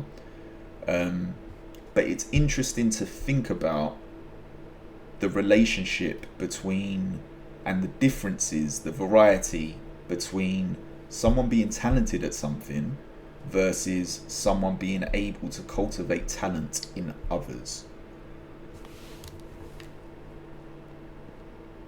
And that's my little speech about that done. And as you can tell, I'm not talented at being able to continue to run through a game while I try and explain my thoughts. Which is typical man behavior, because multitasking is not our forte. ARC is focused on biowork development and research, utilizing the unique environment of Raccoon City. Experiments performed by infecting nearby zombies with the mutated T-virus strain have yielded a great deal of empirical data. This has also proven effective against the BSAA's attempts to eradicate ARC. Bad habits are really...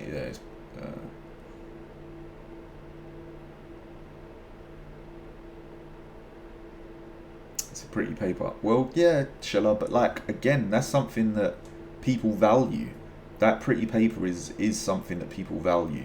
And even the fact that it being able to demonstrate you turned up somewhere for 3 or 4 years and dedicated yourself to a particular subject. It's amazing how many people are not able to do that in the real world. There are people in the real world who you ask them to turn up, and as soon as they start hitting some kind of challenge or difficulty, or they're not enjoying it, they just fold. They just want to go and do something else. Those who cannot do, teach. Yeah. Is Leon in his 50s now? I think he is, Kerry. Why? Is that important? Is Leon being in his 50s like a good thing, a bad thing? Causes so much debt for the youth. Student debt. Again, we were just talking about that, Shella. A society will often do anything except what is positive for a society. They will invest in anything except what is positive for a society. So military spending, right, is never questioned because it's necessary, right? There are circumstances that it is necessary. It absolutely is necessary. But education is always deemed as being less than necessary. In terms of spending and investment, I'm talking about. Like, he must be fit to be kicking zombie ass in his 50s. I don't think there's anything about being in your 50s that would restrict you from being capable of kicking zombie ass. I just don't think we have a lot of good examples of people in their 50s in terms of health and fitness. What is this? Umbrella Corporation's Cerberus has been further enhanced and enlarged, resulting in increased combat capabilities that can track and pursue targets at speeds exceeding 60 miles per hour. Oh, and they have the price for it as well. Lickart B2. Originally an infection anomaly, rigorous experimentation revealed the key to activating the mutation, paving a way for commercialization. What does this say? What does this say next to it? Can I not look at the note? I want to look. An incident occurred during the transport of the experimental Plant 43 and resulted in an infestation near the service entrance of ARC. Always exercise extreme caution when transporting bioweapons. Joel was in his 50s during the apocalypse. Yeah. Yeah. I mean, again, anecdotally, old man strength is real. Like, muscle maturity is real. Okay, so this is just talking about the different weapons.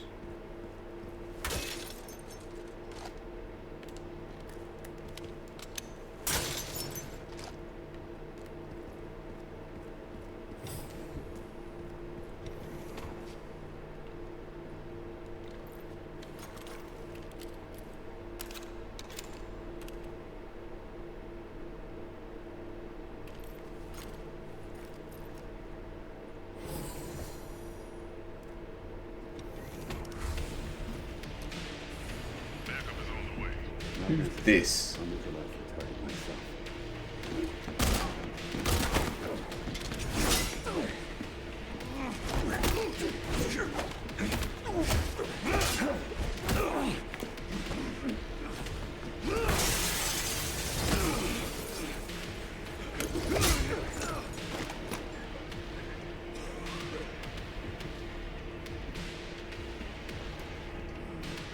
on point. We finally meet. I didn't realize I had such a big fan. How about an autograph? I heard you were smart.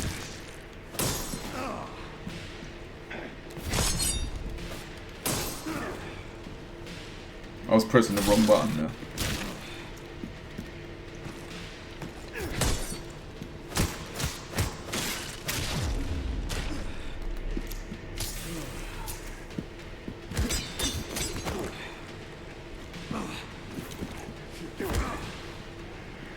Not bad for someone at death's door. Worry about me. I'll show you.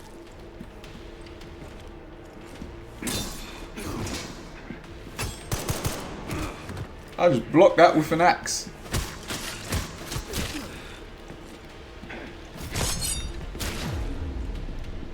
Perfect.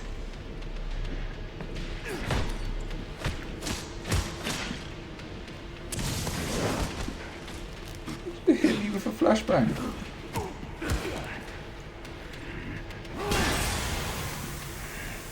Sneaky bastard.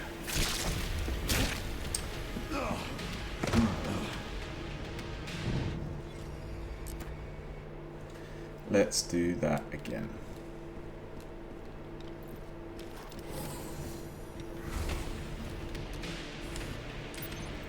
I didn't realize I had such a big fan. How about an autograph? I heard you were a smartass.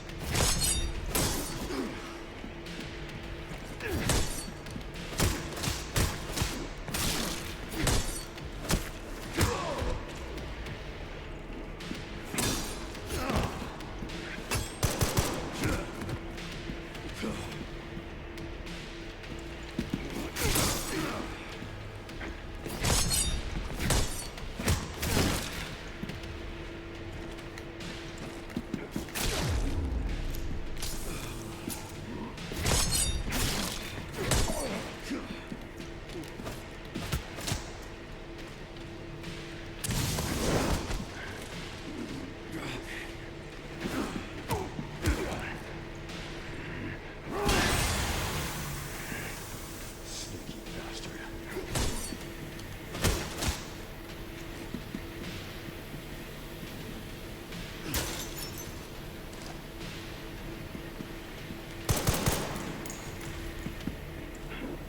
Still a kid, are we?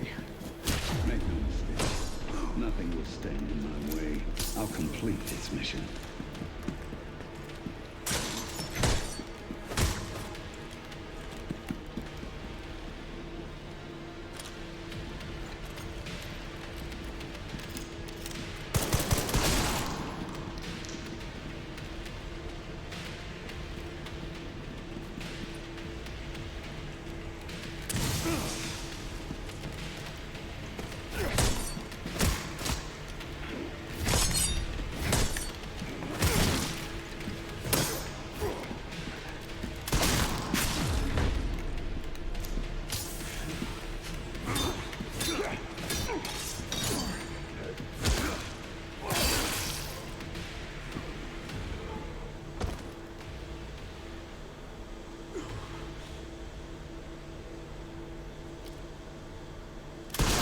Ran into trouble.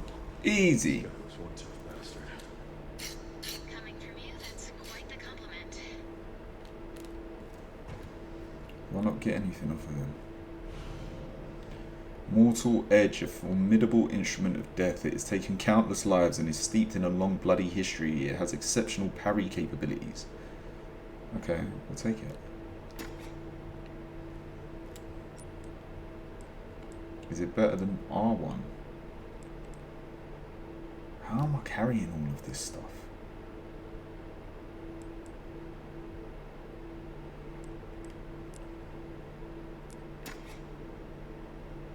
Can I compare? I can't compare.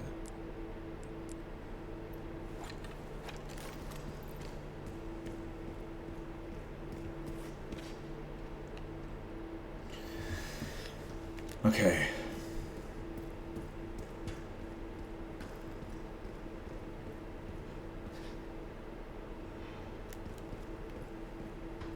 I should be nearby.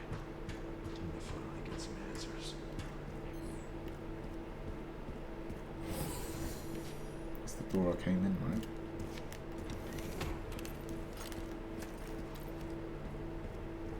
Break should be just up ahead. I am also directionally challenged. Like, that is definitely true. Some people have a talent for for travel, you know, orienteering. Grace, this is where we are. The world is under threat. The technology to I could get control lost this in a world room. already exists, but it's not efficient at infecting others. I believe Spencer solved that with Elvis. The connection sealed Raccoon City to save it for themselves. And it's been waiting here ever since.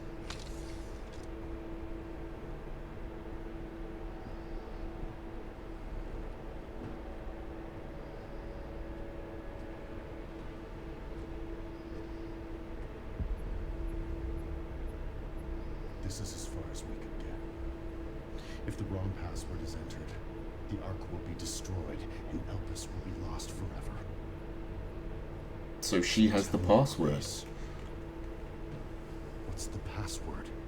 I don't know. Of course you do. You're... Leon! Don't embarrass yourself, Mr. Kennedy. You can't beat me.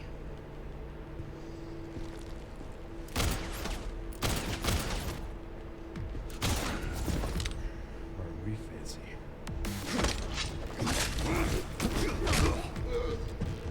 Oh no, not the throat.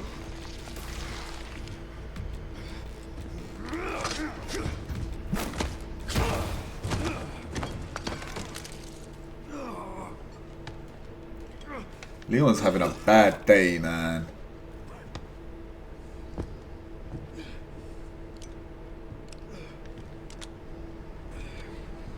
Don't move! Oh, wait!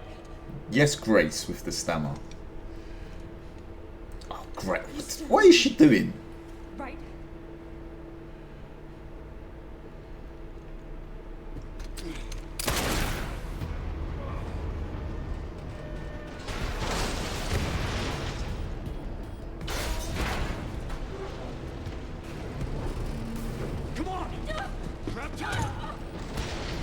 Yeah, we're just gonna jump off into the unknown.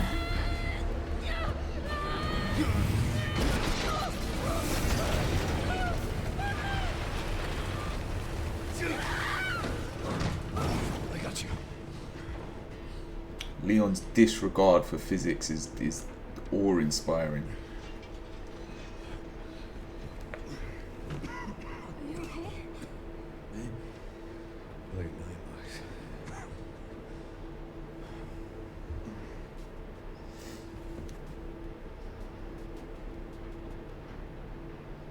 Where does this take us?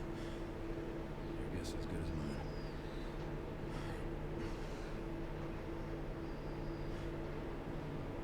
Time to get off. Come on.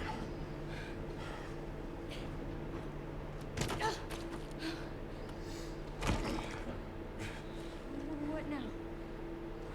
Leon. Oh no. Oh no.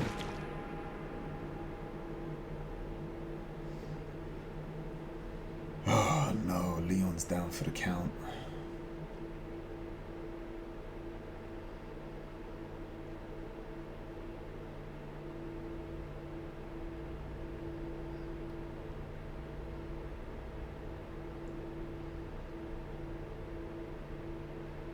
She's just been sitting there. She doesn't even get him a first aid kit.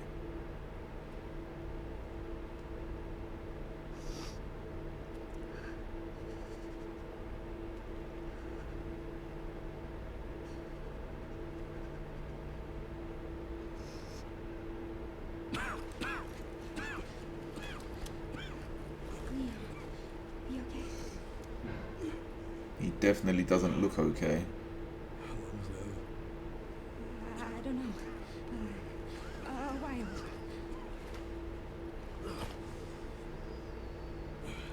So smart.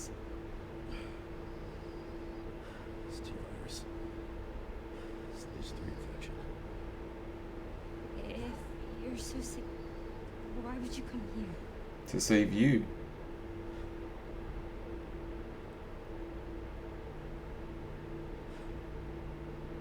This place.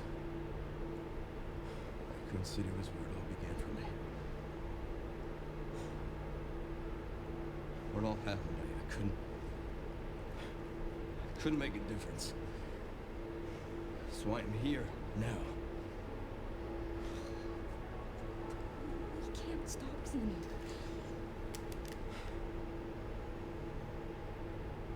He said something about you having a password. What was he talking about?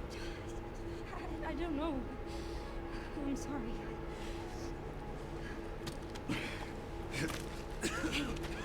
Here.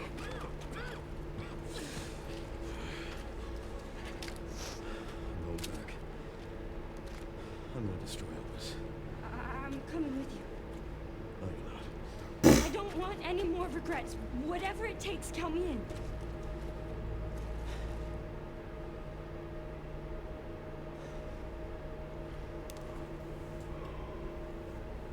If anything happens to me, you promise you'll end this. I promise.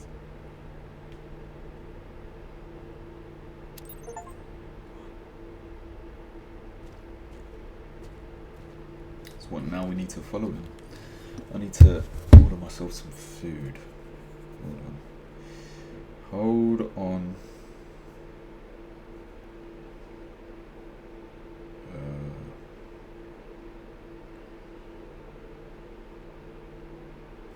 Need this. Need that.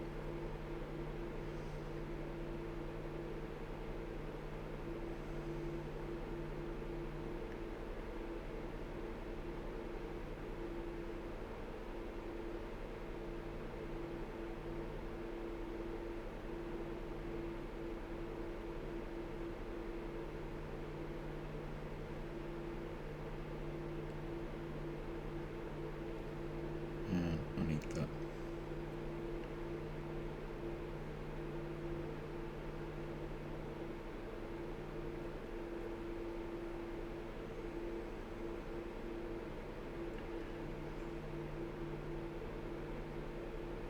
Bing. Okay.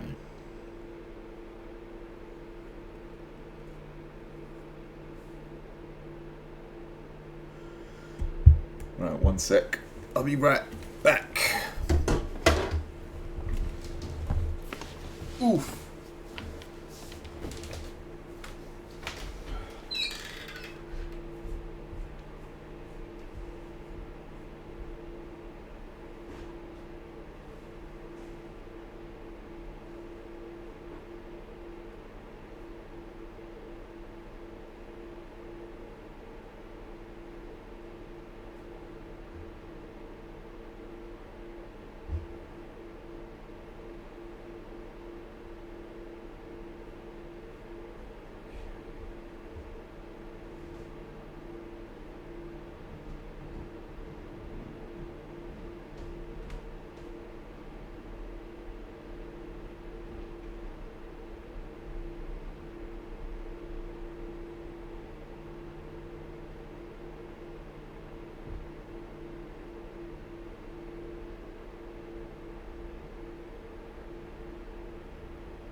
Oof, sorry guys.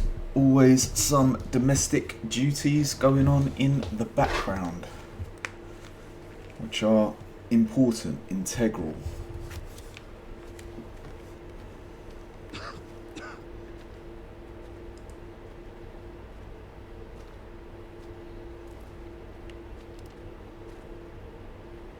Look, there's a door over there. Crane's blocking it though.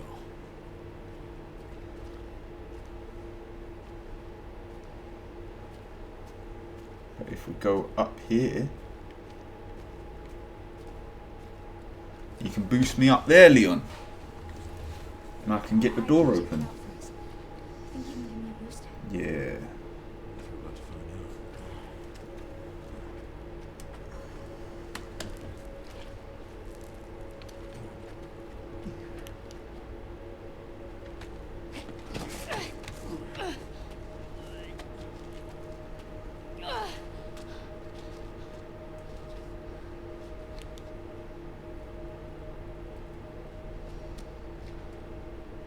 Watch out for yourself up there, yeah?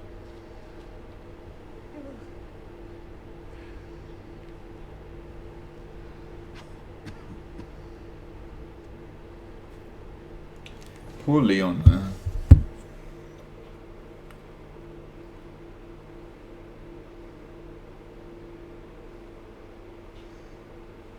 They do have a thing where they enjoy putting male characters into a position of ill health, you know.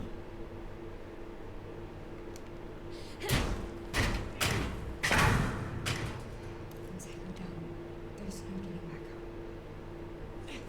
back up. No hesitation. I should have checked my items, but instead we went for a no hesitation approach.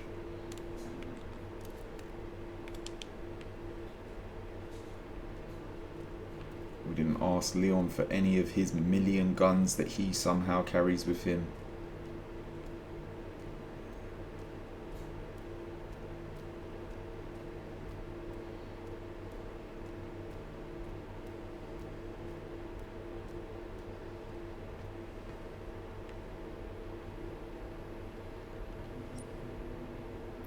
System locked. Override key required for reactivation.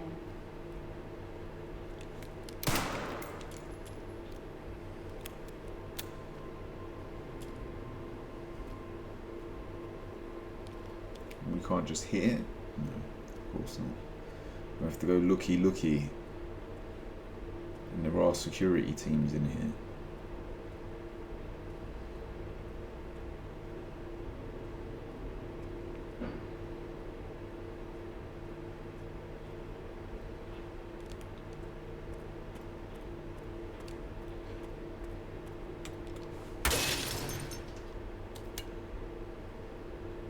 Oh, very important. An empty bottle. Alright, we're creeping.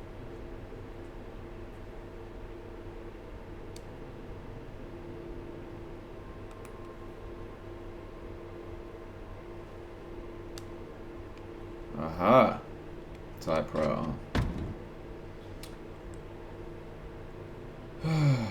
Okay. I don't think we need any of that.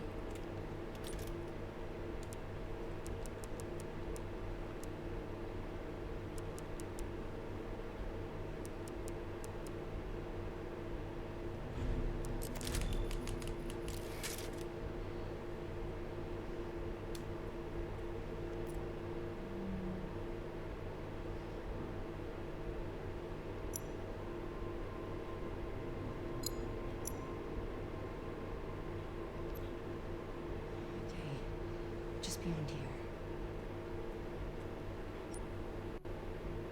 Magnetic key reader.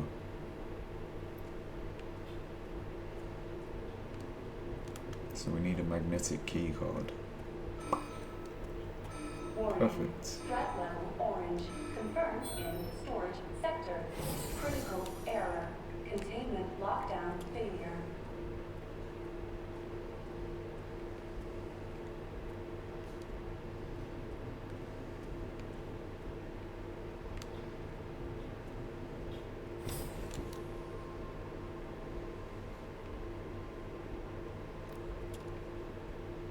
In this game as well, I do like more of these horror aspects.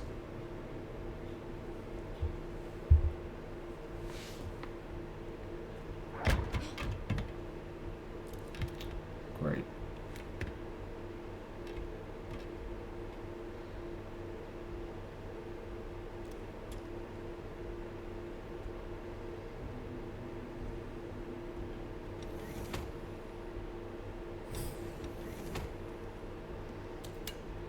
So that's why we need the empty bottles, to be able to distract the liquors.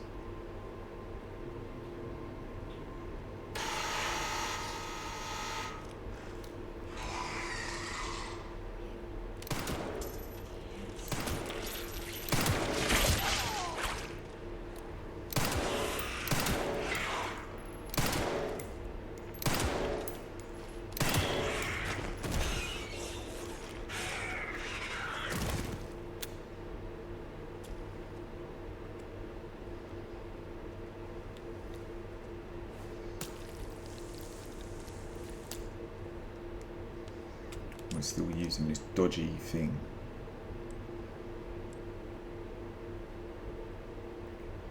We do have Molotov cocktails.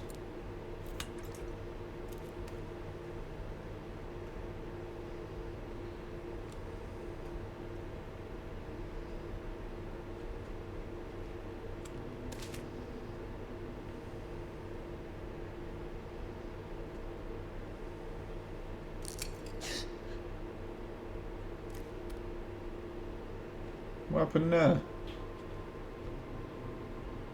Oh, the glass makes noise. Oh. Okay. And we're being extremely quiet.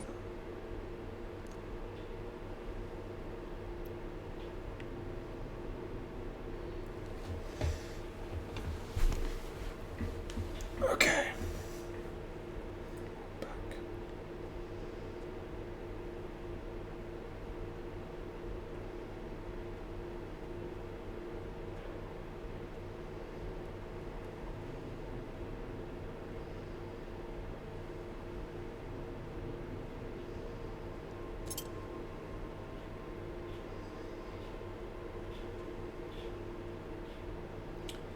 We need the code for that safe.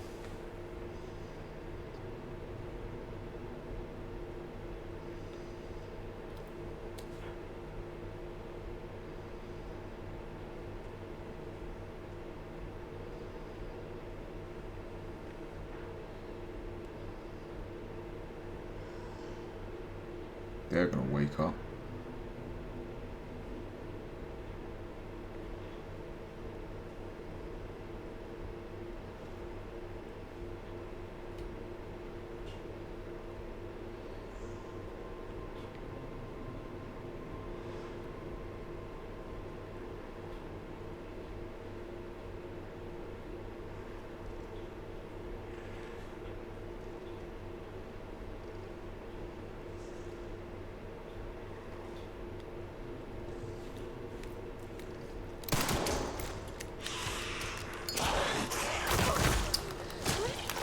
Pushing them.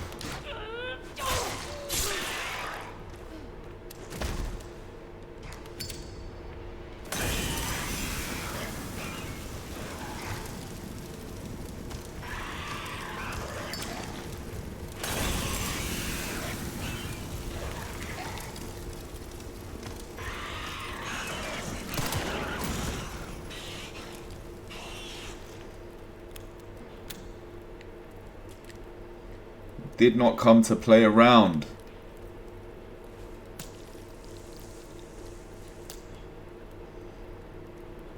Alright, so it takes two.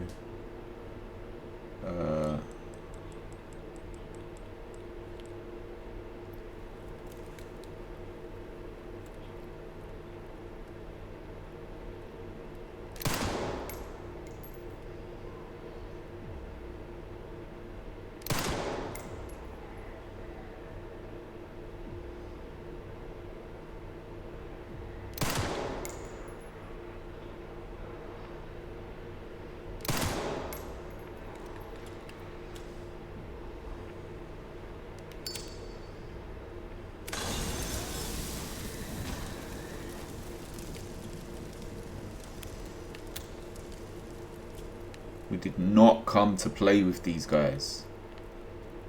Alright, now that we've cleared that room and cleared him from there, and I don't care if we make any noise in here.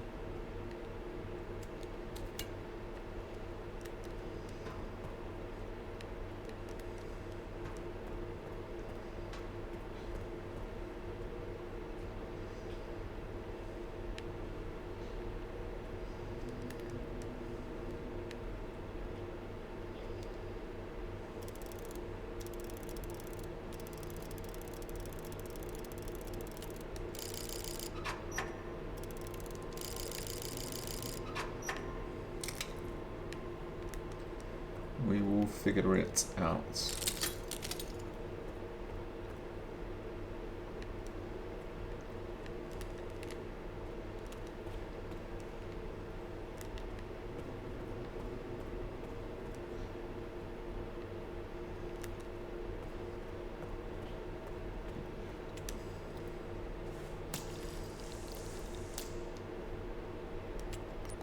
We're going to need a lot of Molotovs.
Highly effective against enemies with exposed tissue. Okay.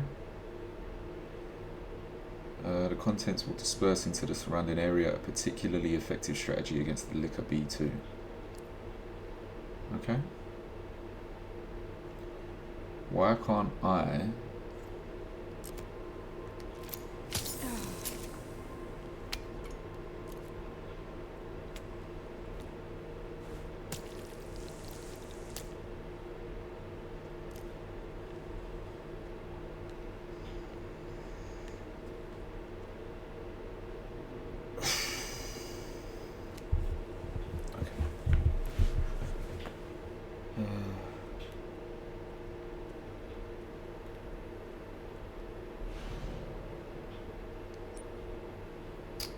Are you fucking kidding me? I can't pick this up now.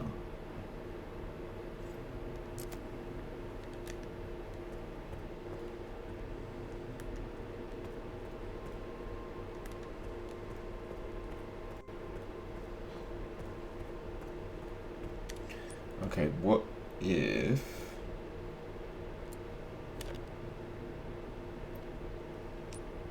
I craft an increment, then what? Or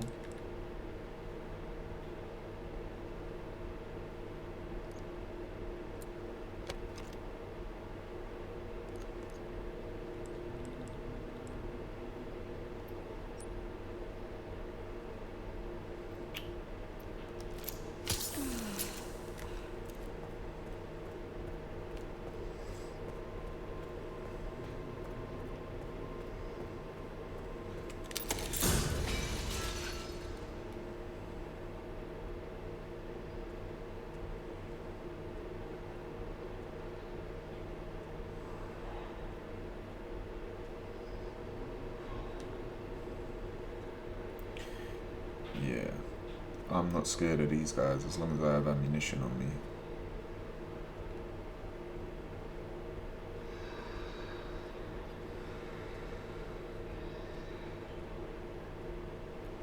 He's gonna want to jump out at me.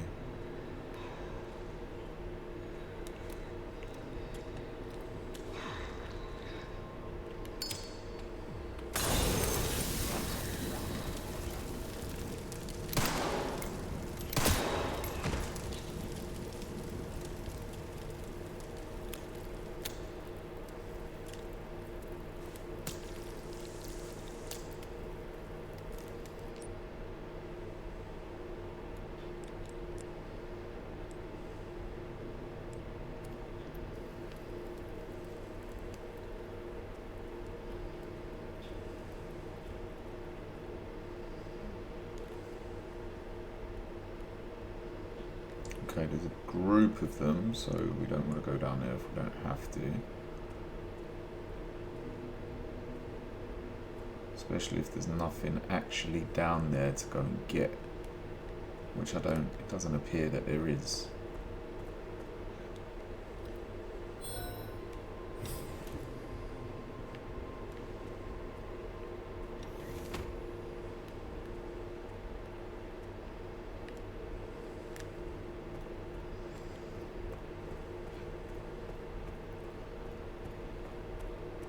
All right. Okay, good job us. Not yet.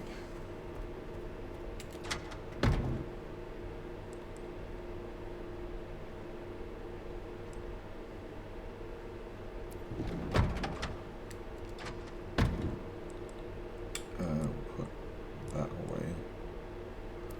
Now we'll use this.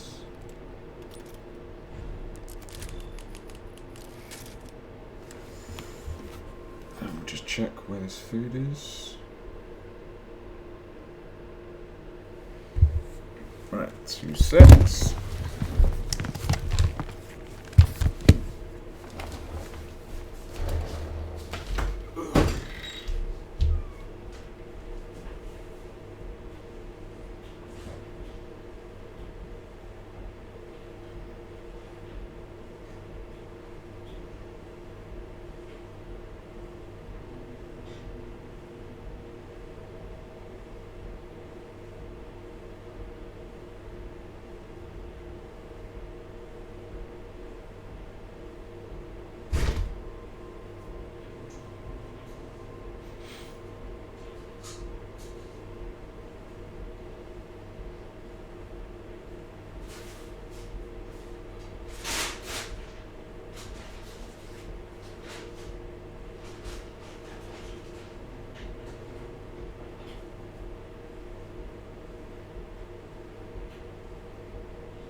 Perfect.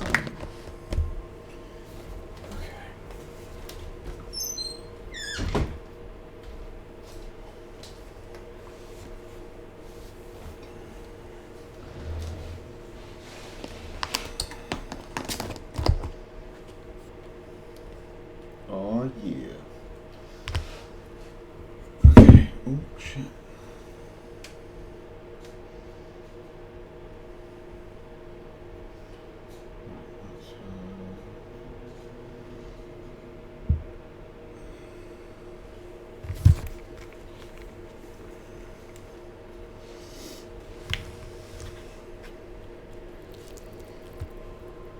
Okay, this is good because this is fresh.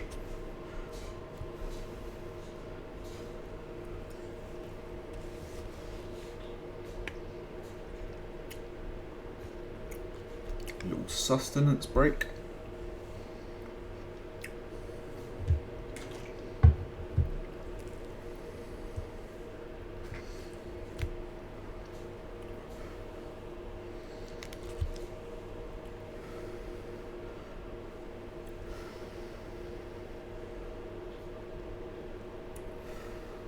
I'm hungry, but I don't want to burn my mouth because I'm not stupid.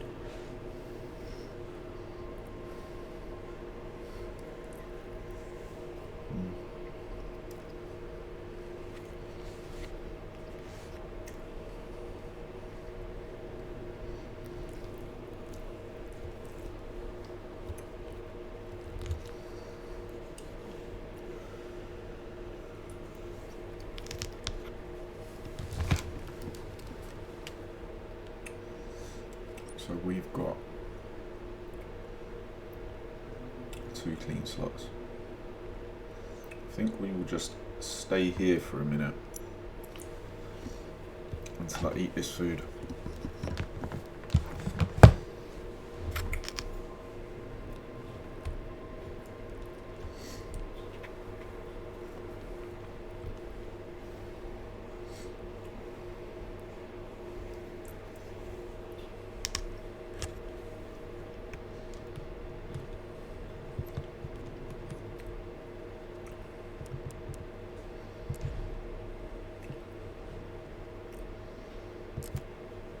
Where is the supply box?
This is good. It's hot, but it's good.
Pardon me for the lack of input while I'm eating.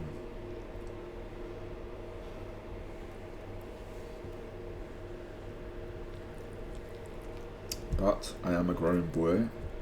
I do need my energy.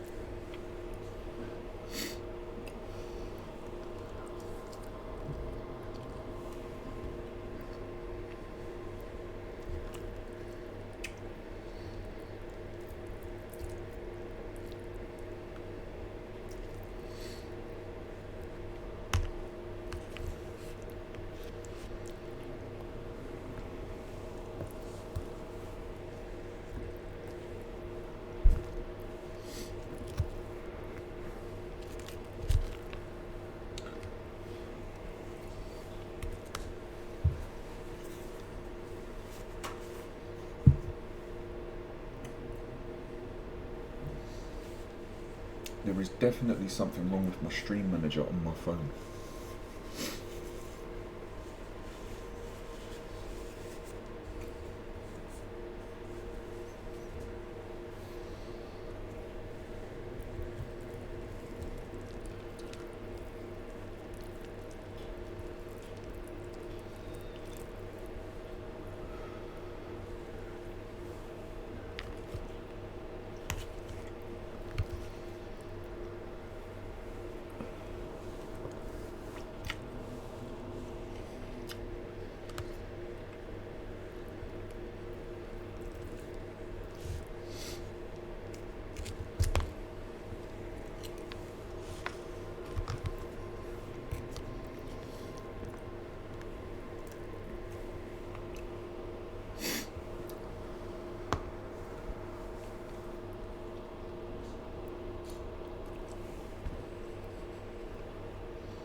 I need to make sure I get an early night tonight because I have to be up ridiculously early tomorrow, which is never fun.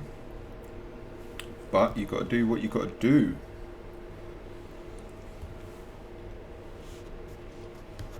And at this point in time, that is what I've got to do. So I have to just keep myself reminded, reminding myself of that.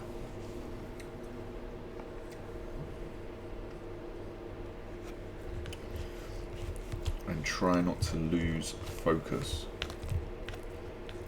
Because getting up early is not fun, especially for me. I'm not a morning person.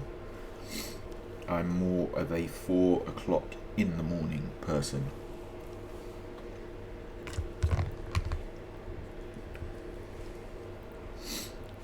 And I don't know if I know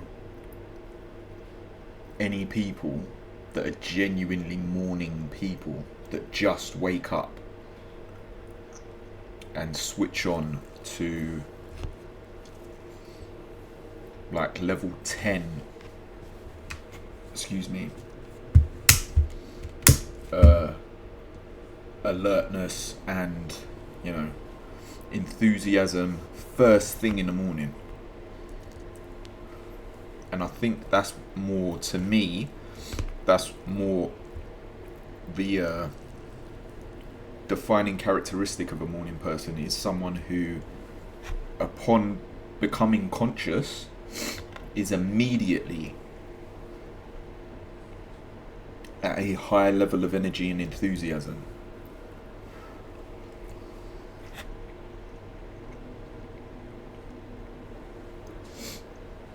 Whereas for me, as the day goes on,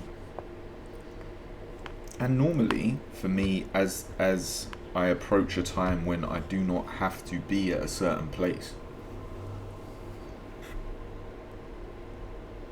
because I'm being paid, then my level of enthusiasm increases. But first thing in the morning, like first thing in the morning, who's excited first thing in the morning? I would like to be. It's just a challenge for me to remember the last time I was,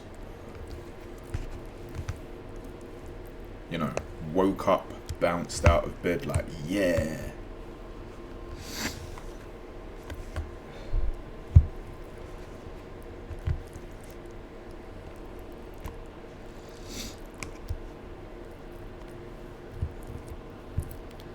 But I can't say that those people don't exist. I just haven't met a lot of them.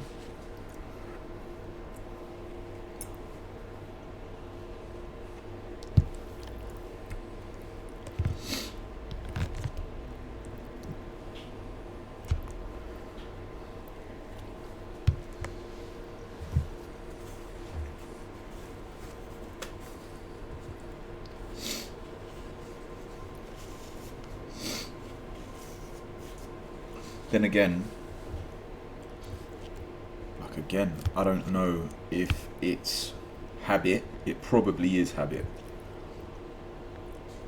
But a lot of my habits are formed around not being overly enthusiastic about things. Because it's a bit of a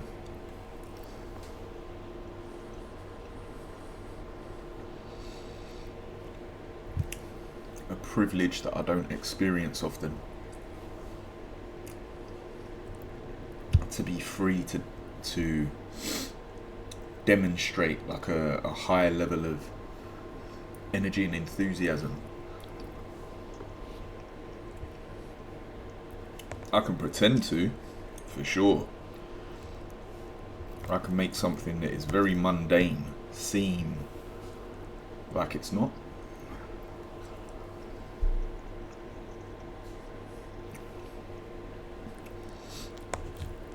But to display genuine high energy,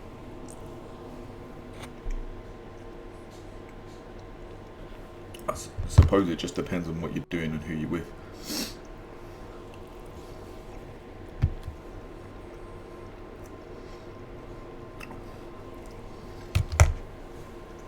Right, I'll be right back. I shall return shortly. Let me just dispose of this.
Shella.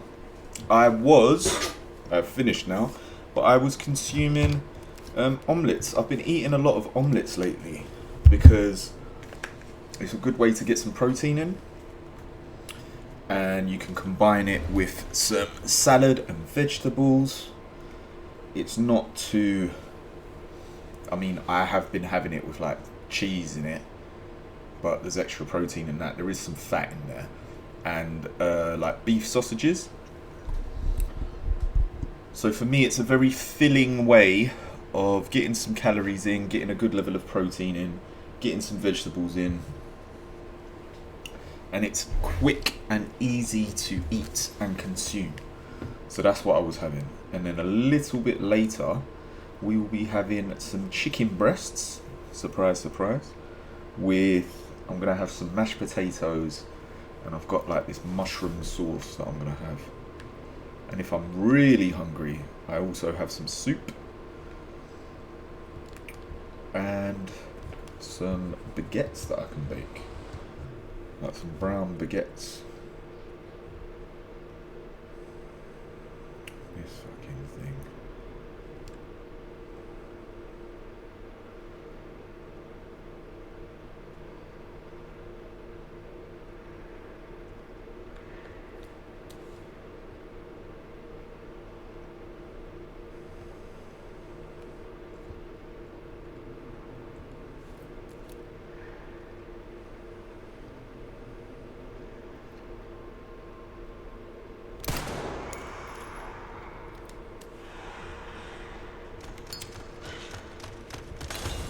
Course on this.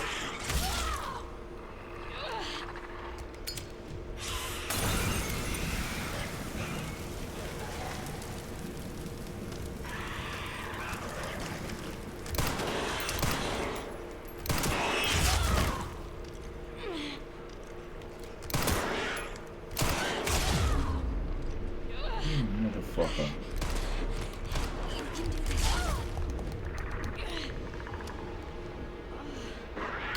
We saved it in this room, so we can do that again.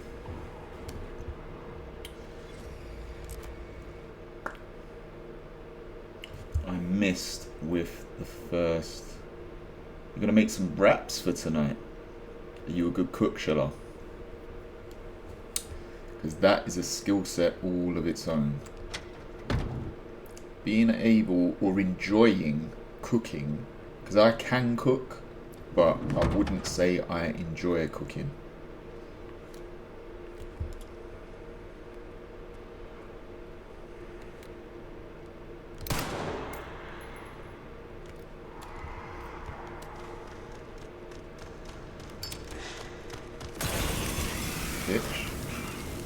Another one.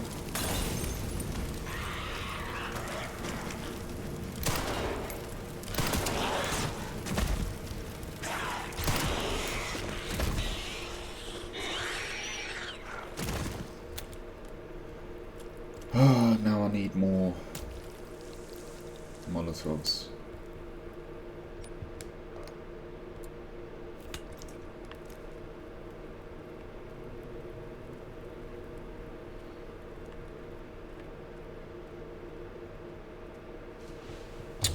We're not playing about with these words.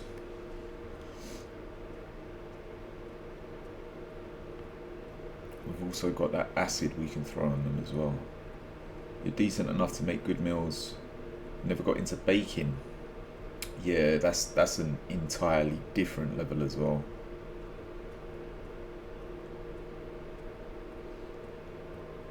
I'm really good at eating baked goods.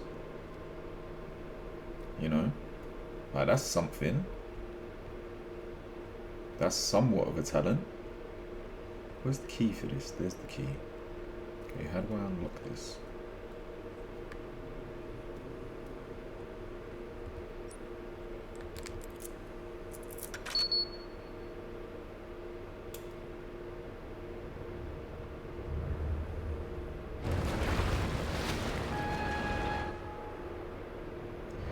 There you go, Leon. All right, Leon. Be careful. I need to get going too. Nice.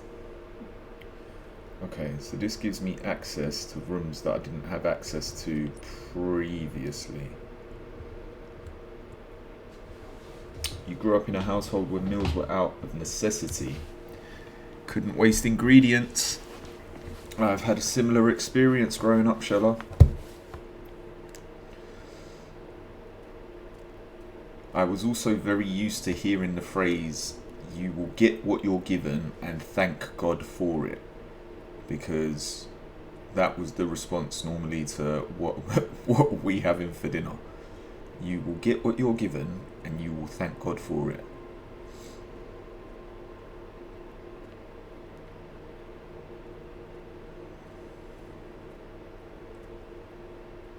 But everyone has different experiences. Some people, they're very, very, very well catered to in whatever their particular tastes or preferences are. You know? I'm going to save it just before we go through here. Some people are given a ton of different options as to what is made available to them.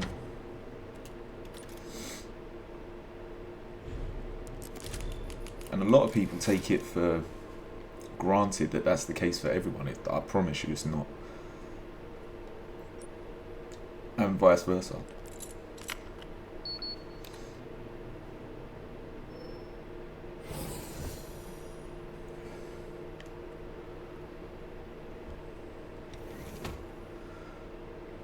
This looks like it was designed by someone with more money than sense.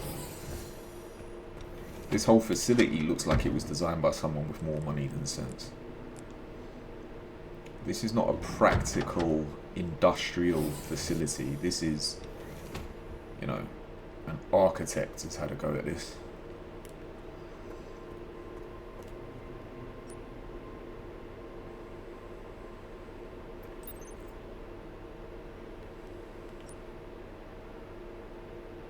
Okay, so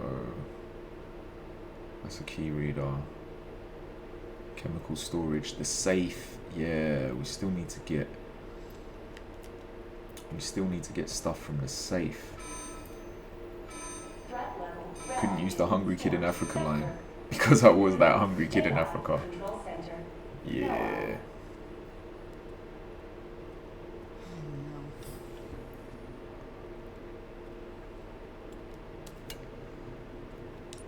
Have I got enough to make more Molotovs? I need more Molotovs. Minutes of the 51st Assembly meeting as transcribed by AI Control Center NOAA. State, we heard the key, Grace Ashcroft, has finally been found. It's been 28 years since we occupied Ark. Are you sure she's the one? Without doubt, there's no need to worry. More importantly, don't you think your withdrawal from the treaty is too blatant? It's a bluff. The United States is and always will be at the center of the world. The BSAA are fully under our control as well. There are any changes in product supply. Ark's factory automation is constantly evolving. I believe that's enough for today. We can discuss further while we view the products. Yeah, it's all about money. There's a safe in here as well, but we don't have any codes. Very American sentence, right? Bottle of acid and various other items. Okay. So to craft a bottle of acid, let me guess, I need blood. Yes. Yes. Because when you put blood in a bottle, it becomes acid somehow.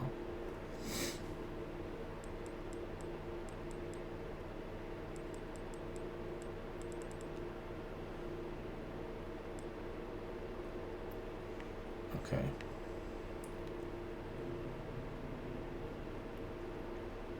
And no clues in here about the safe. Because I would really like to open that safe before leaving. But I guess not. No safe clues. Okay. Yeah. Game logic is something that you get very used to, and like it almost transfers itself over to real life as well. Okay, so if I backtrack a bit, right, if we go back through the lab entrance to the sterilization chamber, there is a safe in there, there's a chemical storage room where we can get a bottle of acid, and there's a key reader here. And we don't know what's in this room. So we're going to backtrack a bit and see if we can find anything worth having before we drive forward. Even though that kind of goes against game logic, because game logic is always go forward, and the game developers will lead you in the right direction so that you receive items in the correct order. But it can't be worse than the run.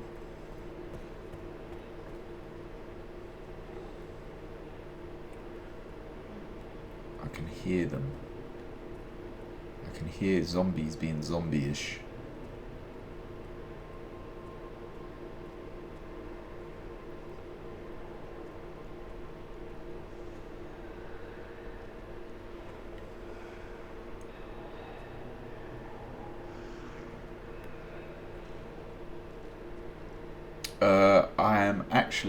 I haven't read any of it, and I'm going to do some reading of it today. The sterilization chamber safe code is 109010. It's on my to-do list today. When I jump off of here, I've got some study that I need to do for about an hour, and then once I finish that, I can sit down and read some more of it. Have you been reading, Shala? Have you completed the first one yet? Are you up to speed?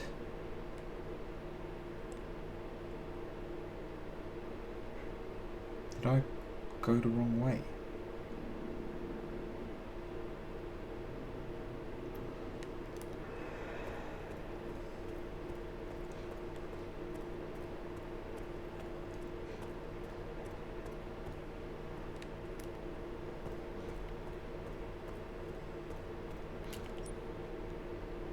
I went completely the wrong way.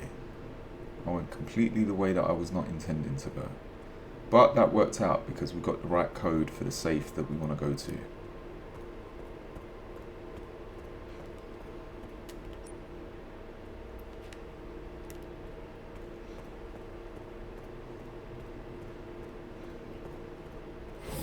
So in the second book, I think I'm on like chapter 4.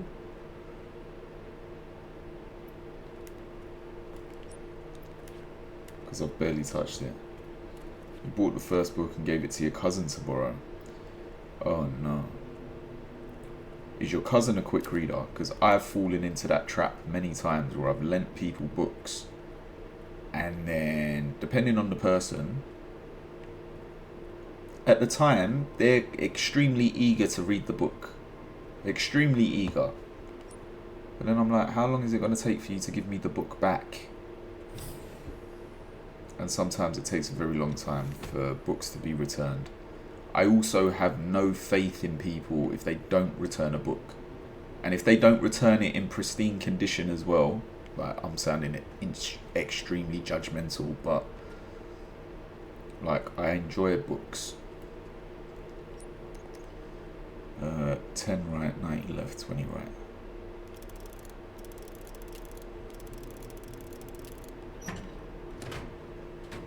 Oh, okay.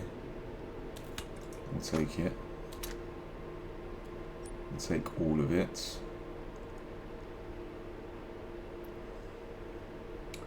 You've listened to a partial audiobook. You're about 5 hours in, you can't find a proper second part. Yeah.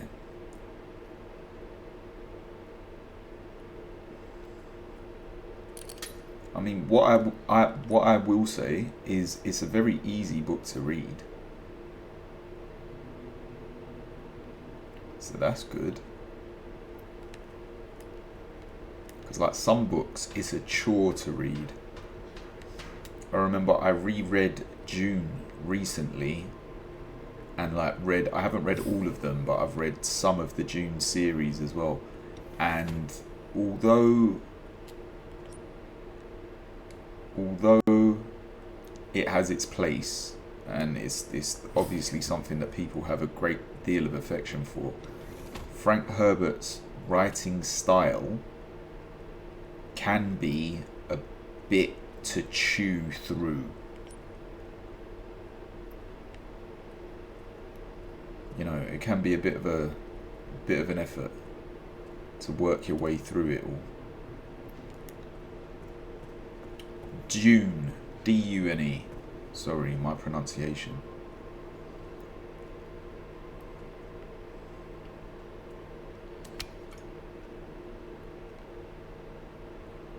Take the bottle of acid. You can't use that.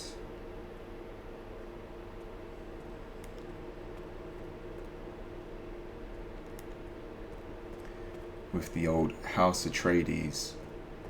What is interesting as well is that series of books, you can see the influence that it had on future works like Game of Thrones, because using the system of houses and familial nobility and pseudo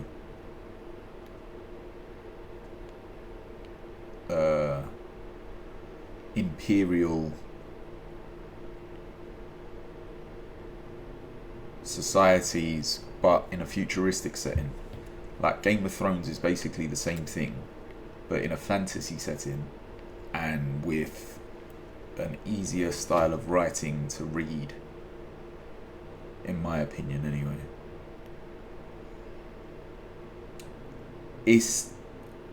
I think it's worth reading, Shella, but it's, for me, the style of writing, like, there's a difference between, to me, there's a difference between the content of a story, and the style of writing of an author. And those two things can make a big difference to your experience. And the way I would describe that is, imagine an event happens and really exciting stuff happens, but you hear the story from two different people. There's going to be one person that you hear it from that's really good at describing things, and they tell you all of the important details, and they recommend stuff in the right order, and they recount the events in a way where you feel immersed in it, and that you can literally see in your mind's eye what's going on. And then you could ask someone else to describe the same event, and they're either going to miss details that are important, they're going to emphasize different parts, they're telling the same story, but hearing it from them, it's not exciting at all. Dune, I think, is a very good story. The style of writing makes I mean, there are good parts of it though, but like there's other parts of it where I'm like, yeah, it's just there's a very big difference in the author's style of communication, put it that way, in my opinion.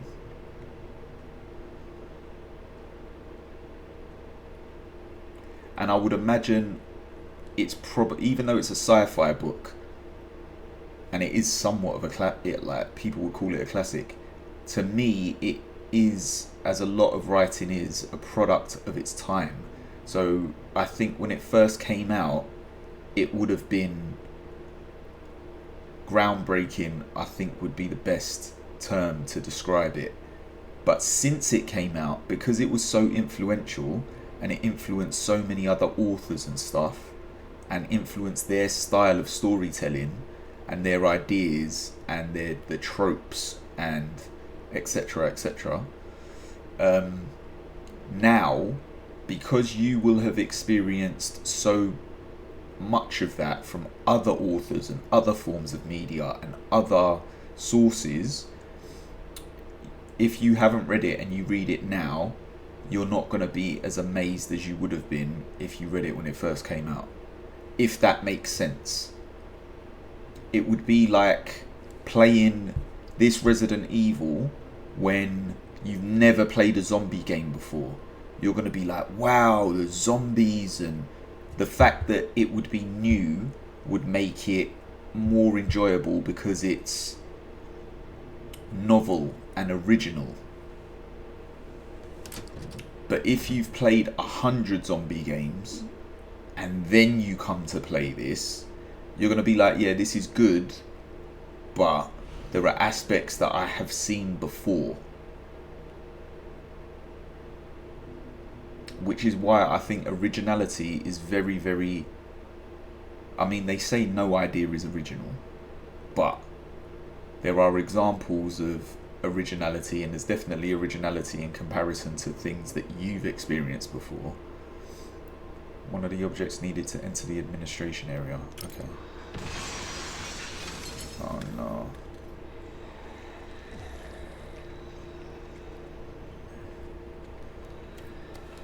You lot kindly just fuck off, man.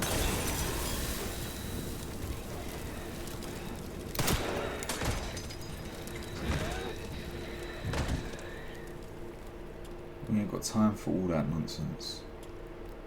Playing about wasting bullets. It's super low, Shella. If it's not a remake, if it's not a remaster, if it's not a reimagining, then it doesn't get made. And I'm like, I don't understand.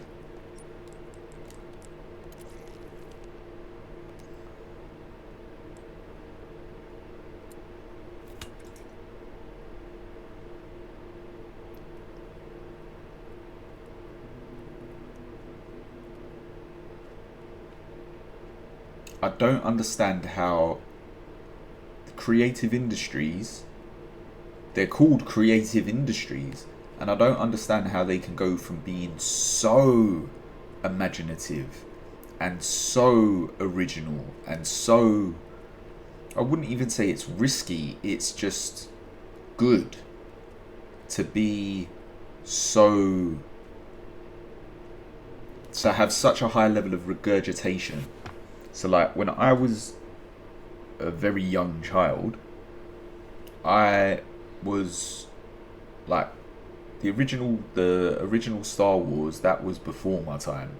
But even the original Star Wars trilogy wouldn't have been made today. It would be remade today, but the original Star Wars trilogy wouldn't have been made today. Things like, and I'm talking about media content for very young people, things like The Dark Crystal, they remade that. That wouldn't have been made today. Never Ending Story, they want to remake that. That wouldn't be made today.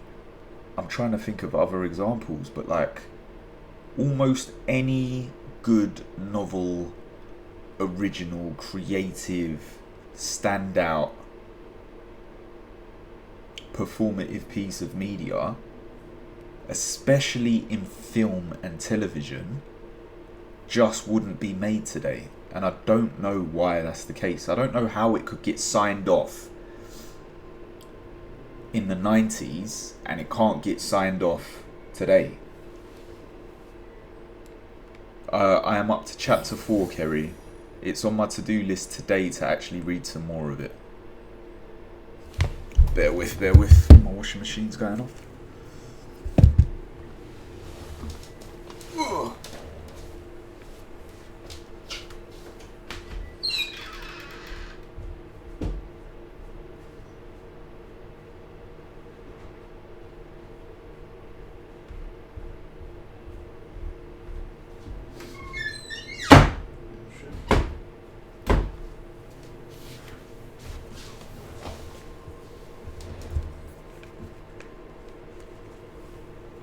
Shella, never ending story, yeah. Do you know what as well? Do you know maybe why they wouldn't sign off on stuff? Never ending story was traumatic. I remember Artax, the horse, in the, what was it? The swamp of despair or the bog of despair or whatever. That shit broke my heart. Listen, that was traumatic, and that was something, that was a bit of a trademark of like children's content from that time, because there was The Land Before Time as well. I don't know if you remember The Land Before Time, but The Land Before Time, that was traumatic. Even if you go back, way back, Bambi, for young people, they had no business making Bambi like that. The Lion King, they had no business making The Lion King like that. I'm trying to think of other examples. Like, there are loads of them. But yeah, Never Ending Story. Never Ending Story was amazing. Amazing. And I always forget. There's a Mandela effect theory about the name of the princess. And some people say there's 2 edits of the film. But I always forget the name of the princess anyway. All I can remember is her screaming, "Bastian, say my name." Listen, that film had no business being as weird as it was. It was very weird.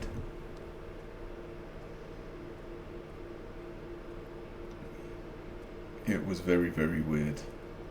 But something like that, if they came to producers with the idea for that, that would never get signed off. Never. Not in a million years. Yeah, Round the Twist, Kerry. What are you talking about? What are you talking about, Kerry? Did you ever watch a program that had the song with one of the best theme tunes of all time? Are you crazy? That is the name, Round the Twist. That is the name. They were Australian kids in a lighthouse. And every week it was something weird going on. And then after that, Biker Grove would come on. Kerry, come on, don't test me about that. If one or both of the parents either disappeared or died. Shella, I don't know what message they were trying to put across to people, but they were hitting kids in the heart. No one knows what you're on about, Kerry. No, everyone should know what you're on about. The program's called Round the Twist. It appeared on BBC and UK terrestrial television at around 4:30 in the afternoon, I think. Maybe a little bit earlier. It ran for about... no, I'm not going to tell you how long it ran for and how many seasons it had. But it had one of the best theme tunes. Google it, Shella. Just Google the theme tune for Round the Twist. The kids program. And then you'll know what we're talking about. It was a very weird program, though. It was another one of those programs where it wouldn't get made today. Because the plot was about a family that lived in a lighthouse... And every episode, literally, was weird things happening.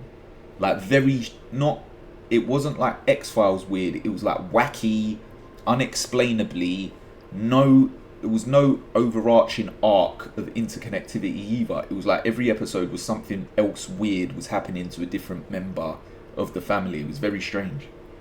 And then there were other programs like, there was a program called Erie, Indiana. And but it would be, Shella, it would be. And in UK television as well, UK terrestrial television, because UK terrestrial television, especially with kids programming, was so limited in a lot of ways, they would purchase programs from other networks and other providers, because that was an Australian program. So whenever it originally came out in Australia, it probably didn't land in the UK for like a couple of years after that, because it must have gained popularity on its original network before anyone from the UK purchased it. Goosebumps, Kerry, yes. Erie, Indiana, which I just spoke about. The Demon Headmaster. Why would you have a program called The Demon Headmaster? The Queen's Nose. Like, these were weird kids programs in the UK. Sabrina, yeah, the Teenage Witch. Listen. But imagine you had a program called The Demon Headmaster, about a headmaster who used to hypnotize kids.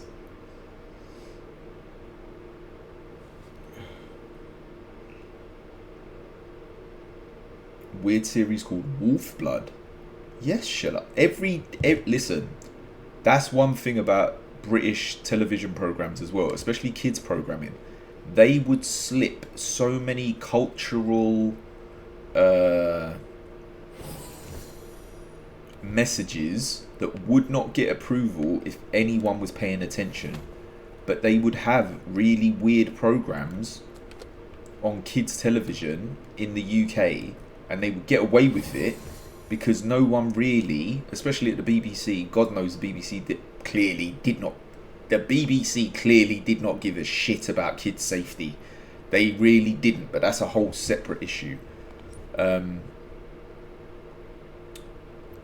But they would greenlight very strange programs. Very strange programs. That's the other thing, Shella. It was like the UK, up until a certain point when satellite television became very popular. Like, I'm old enough to remember when you didn't have a choice. You didn't have a choice. Like, at one stage, the UK only had 3 television channels. 3. There was BBC One, BBC Two, and ITV. Channel 4 got launched, and they, like, how original is that name? They called it Channel 4. Channel 4 got launched in like the mid-80s or the early 80s, and then Channel 5 didn't get launched until the 90s. And then you only had 5 terrestrial channels until there was, unless you had Sky TV, then you had access to like a lot more, but that was satellite television that you had to pay for. And then it wasn't until there was a switch to digital television that terrestrial TV was overloaded with other channels. So for a whole generation of people, there were only 5 channels. 4 TV channels: ABC 1, 2, 3, and ETV. See, it's a trend, Shella. It's a trend. Today, I genuinely, I don't know what kids watch today, but this is another thing. I was talking to someone about this the other day. The subliminal influence of children's programming really does impact children's cultural behavior and expectations. So when I was a kid, the majority of programs that were targeted at me as a child, yeah, were very, very heavily impacted and influenced by like Cold War rhetoric or post-Cold War rhetoric. So things like every program that was aimed at especially cartoons, but every program that was aimed at like a young boy was about heroic, action-oriented characters that would fight villains, which was some kind of subliminal link to totalitarianism, and it was trying to push for freedom and democracy, like across the board. Any of the cartoons or programs I could name from when I was a kid were focused around that.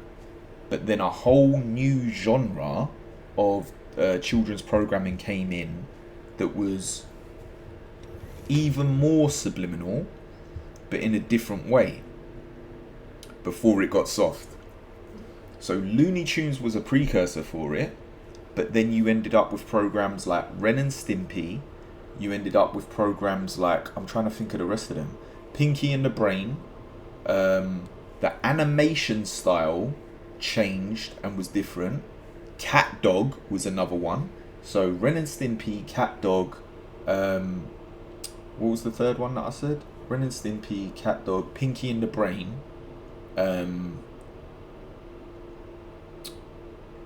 the Tasmanian Devil program, Cow and Chicken, that's another one. Yes, Kerry, same style. All of those programs, if you actually look back at it as an adult, some of the jokes, the innuendos, and the style, the visual representations of imagery that is getting shown to young children, I'm not saying it's bad, right? But it's definitely inserting ideas and normalizing certain types of imagery. Because I remember, particularly something like Ren and Stimpy, some of that shit was weird. Like, they would show weird stuff in there that as a kid you didn't understand that it was weird, and adults didn't pay attention to it because they assumed it's a cartoon, so it's just for kids. But there was weird shit in there, and then that evolved into SpongeBob SquarePants. And if you look at SpongeBob as a character, and I know people have a strong affection for SpongeBob as a character, and fair enough, like, whatever you grew up with. But would you want your child to act or think like SpongeBob SquarePants? Like, even the name SpongeBob SquarePants, it went from everything being, and this is just me thinking about the progression of it over time, so it went from absolutely everything being based on heroism, yeah, and fighting totalitarianism, and fighting, like, every child's program, especially that was aimed at young boys, was aimed around fighting and fighting totalitarianism. The Wild Thornberrys, same style as well. The Wild Thornberrys had that kid with, like, they've discovered the kid, but if that isn't a representation of what eventually ended up being pushed as ADHD, I don't know what is. That kid was the Tasmanian Devil in human form. And, like, that was, to me, I swear to God, I think that's a precursor to the popularization of the diagnosis of ADHD. I swear to God, it's like an introduction of the idea to make it acceptable to the masses that this is somehow now commonplace. And is it a coincidence that these kids grew up watching these programs? Or am I overreaching here? But if you see the step change, Donnie, right? If you see the step change from every single program being aimed about fighting totalitarianism and the need for heroism and standing up for what's right and moral virtues, like, I can still remember there being programs shown like He-Man where they would stop the program, right? Or Transformers, they would stop the program for like 5 minutes. Maybe it wasn't 5 minutes, maybe it was only 30 seconds. But they would tell you what the moral of today's episode was, where such and such saved such and such, and it was the right thing to do to stand up for his friend. And then it went into Pinky and the Brain and Ren and Stimpy, which was just madness, like chaos theory. And then it evolved into SpongeBob SquarePants, which is even more ridiculous. Like, the levels of comedy went from slapstick to just genuine ridiculousness, and the introduction of, like, slop, as I would call it. And now it has gone into AI slop, which is even worse. Yeah, Power Rangers, but Power Rangers is a weird one as well, because Power Rangers was originally like a Japanese program that then they took the footage from and then reintegrated it into an American program, and then it took off. Like, but yeah,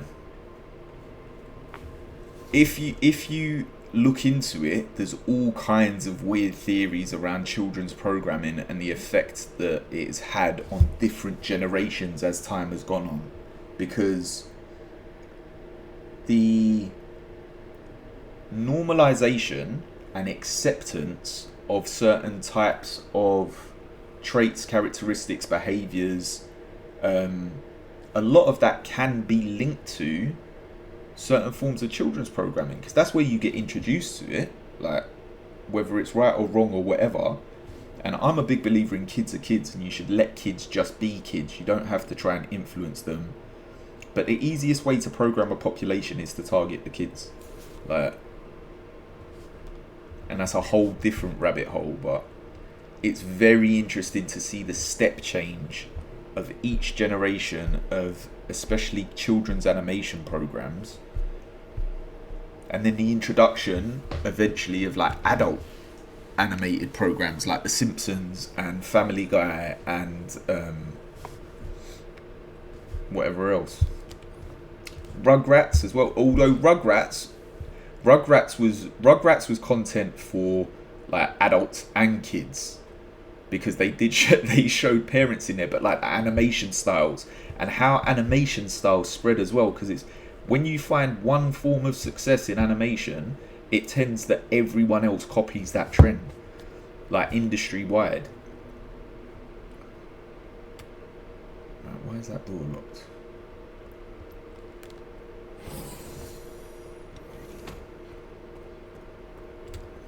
So this is for this.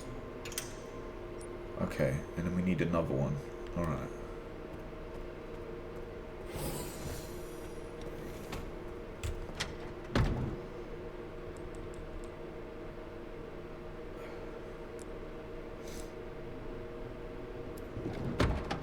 But even stuff like Rugrats as well, like all of it has moral messaging in it.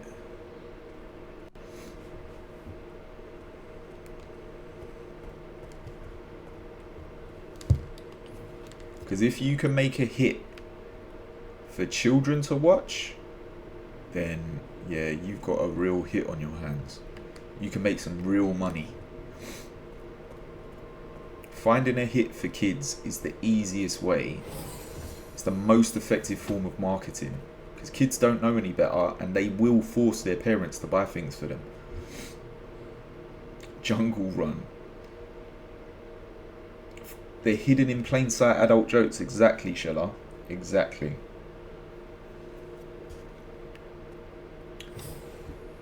Jungle Run, again, like, so the UK had a tradition of, I think it would have happened everywhere regardless, but like the UK had a tradition of programs where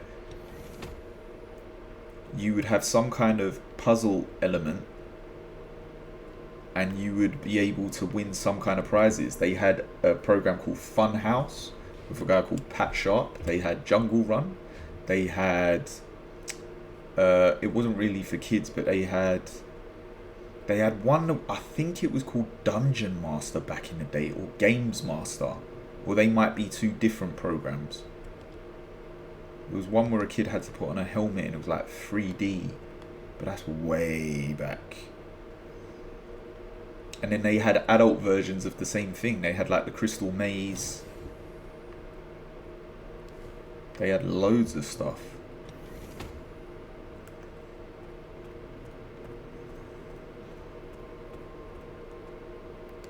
They had art programs as well. Everyone would have had some art programs. It was almost like they had a curriculum. Oh, I needed to sneeze and then it went away spontaneously. They had a curriculum of different subjects that had to be included as part of the broadcasting setup. So each broadcaster would have to have an art program, whether it was Art Attack or I'm trying to think of the other ones. But every channel had an art related program where they would have someone teaching you about art. And then of course you had perennial things like Sesame Street and all of that. But even Sesame Street, the amount of it's not just educational concepts, but the amount of social concepts that get inserted into programs like Sesame Street, etc. It's wild because like the adults are not paying attention to it. You used to fancy Neil Buchanan, Kerry. Look at you fancying Neil Buchanan.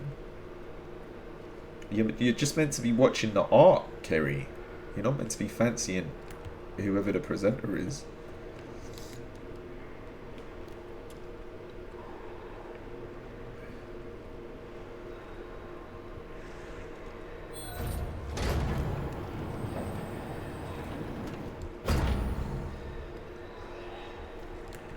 Hip pouch, yay.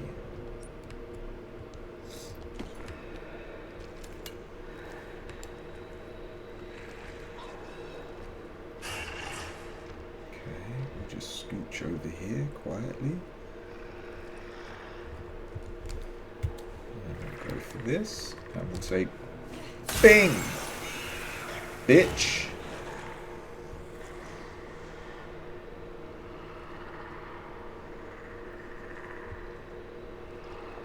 And we'll say, bada bing! Bitch!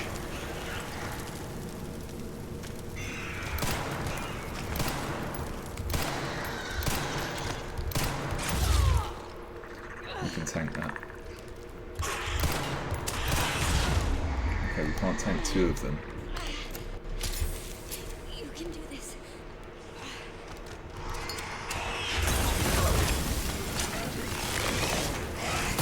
That's not fair. We hit him with the bottle.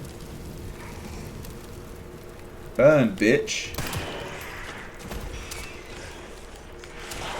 Woo! We'll do this. We'll weave. We'll weave. Bitch.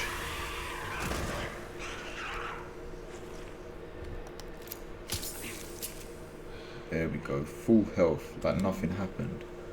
You never made any of the things he showed. Yeah. Same. Anything like that. Blue Peter, Art Attack, any of the art programs. Whatever the one was with Tony Hart, I think, who also used to make an art program. Unfortunately, growing up, I never had access to the resources that were required and needed to be on hand at the time that you wanted to make the program or make whatever it was that they wanted you to make. So like, yeah, Blue Pete Art Attack, Tony Hart art, whatever art program it was, I did not have the resources available to be able to do it, so...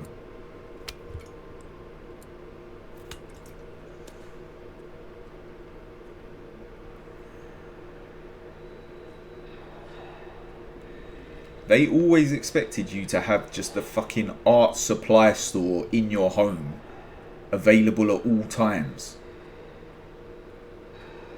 Like nowadays, as an adult, it wouldn't be unreasonable at all for me to expect there to be those things available for me to use and make use of in my house at any given time. But as a child growing up, I didn't have any of that shit. And the shit that was there, I wasn't allowed to use any of that shit.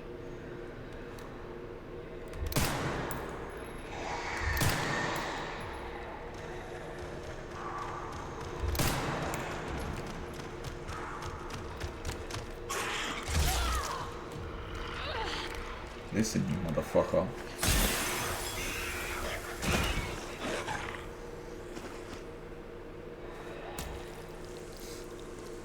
The little plastic, yeah. 3 human hosts who did art, and the guy died recently. Was it Tony Hart? That probably was Tony Hart. He was a white guy, I think. That narrows it down. They were all white guys.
Is this emergency? 650, 60, 80.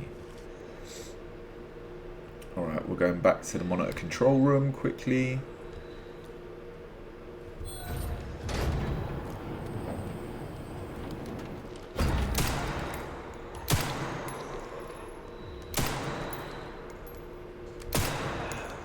Can turn around and look at me.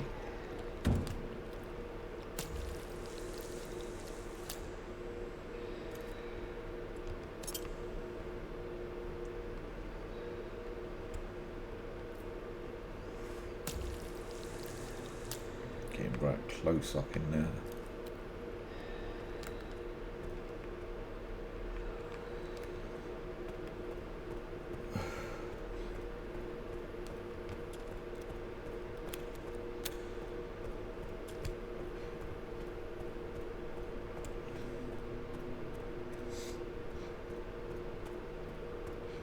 Do you know what's crazy as well? Some of the toys that got pushed to kids back in the day that were actually physically dangerous, but they're only dangerous because kids are idiots. But back in the day, whoever was selling them just got a free ticket to sell some of the most diabolically dangerous shit, like chemistry sets with real chemicals in them, and you know, toys that would fly that you could use as weapons if you weren't careful. Before drone warfare, sky dancers, they would hit girls in the face and eyes, yeah. And one thing is for sure, if there is a way to hurt yourself with something, a child is going to find it. Children will hurt themselves with things that I would never as an adult be capable of doing myself harm with. I wouldn't be able to do it. But kids will just find ways to swallow things, snort things, stick them in their ears, hit each other with them, poke them in their eyes, break your wall, TV will get smashed. Like, yeah, all because of kids. Kids being kids. 50 left, 60 right, 80 left, 50, 60, 80. Yeah, they'll swallow things.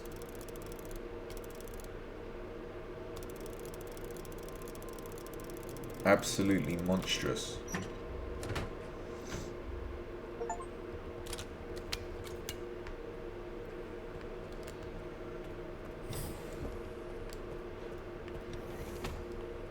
Can I save it? How close am I to the save point? Around here. Aliens in the goo, and there was a rumour you could make them have babies.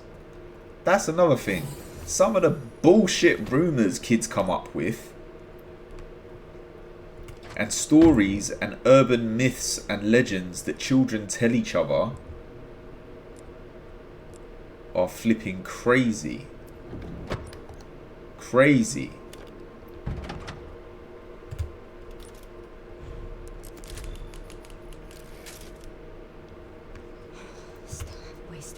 And then you throw the internet in there, and you have kids who start talking about Slender Man, and little girls attacking each other with knives. Like, it's wild.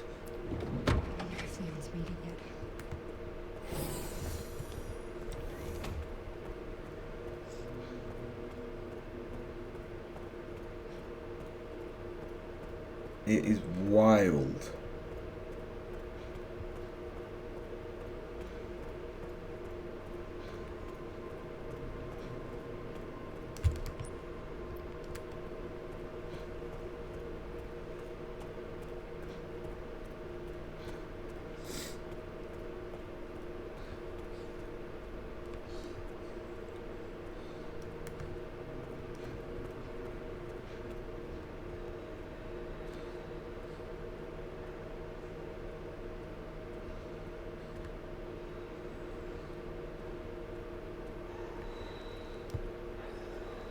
And then you have examples of, like, I'm talking about, I need to stop saying like, I'm talking about examples where there has been an under-policing of the good services, programs and content that children are exposed to. But in another sense, and in other ways, there are some things where it's completely over-policed. So, in most schools, children are not allowed to play either with anything or any type of game that other generations would have grown up with. Kids are not allowed to play marbles. They're not allowed to play conkers. They're not allowed to play, like, depending on the school or the environment, you're not allowed to play with actual footballs. No yo-yos. Nothing's allowed. And most of the time it's examples of adults either don't know how to make things safe or they don't know how to manage children's behaviour. So instead of even trying to, they just don't. Okay, am I going to have to come back here from another way? There's got to be another way for me to come back here to get that bottle.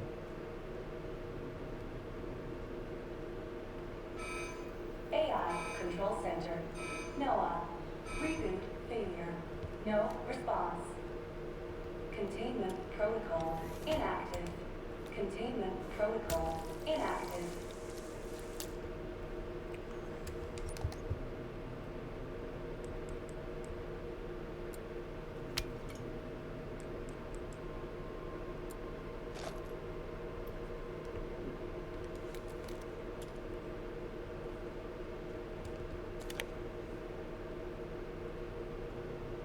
Okay, so we can save it here. So I've just saved it.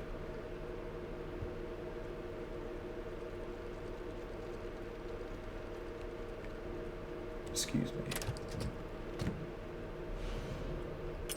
This is it. We did it.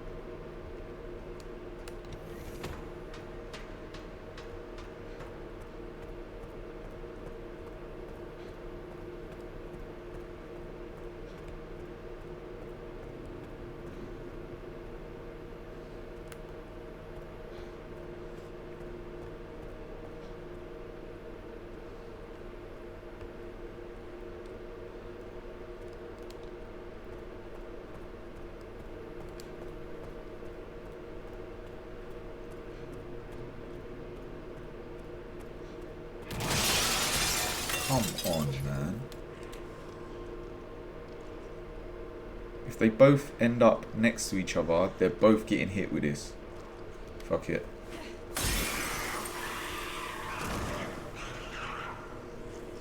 Yeah, you didn't even know what happened, did you?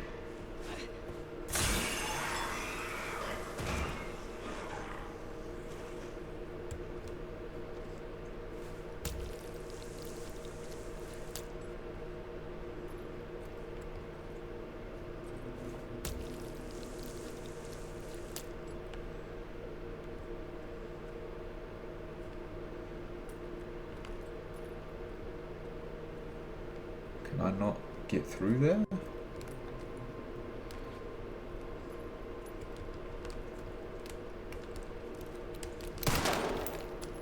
Come on, man. Let me in. They broke the glass so I could walk over there. Why can't I walk over there? Is this one empty? Yeah, no. And I can't shoot the glass. So it's bulletproof glass, but they can break the glass. But I can't break the glass to get over there. And I can't hit it. Maybe this is set up for Leon to come in there. Probably.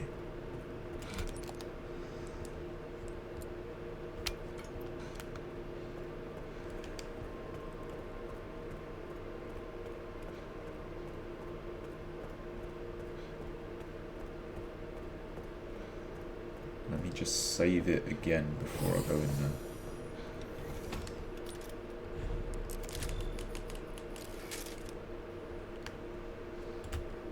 Make sure I've I've got everything I want. And I get rid of any of the stuff I don't want.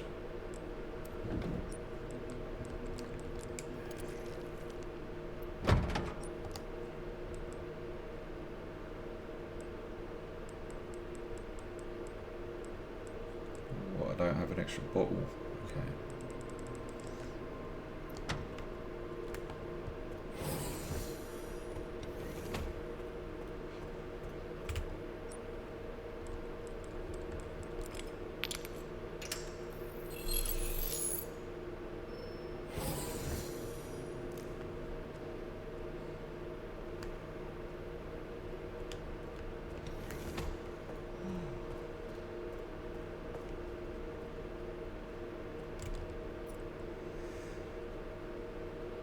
First assembly minutes. Minutes of the first assembly meeting as transcribed by AI Control Center NOAA.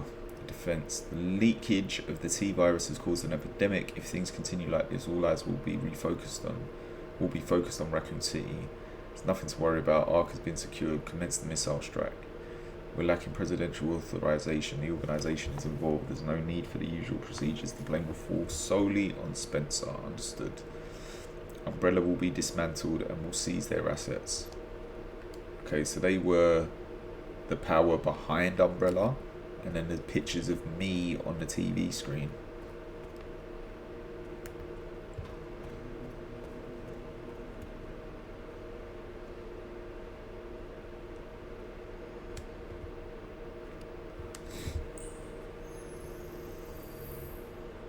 Well done, Grace, you turned it off.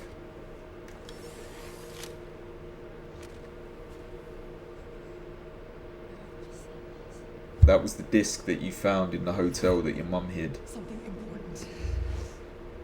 I'll explain later.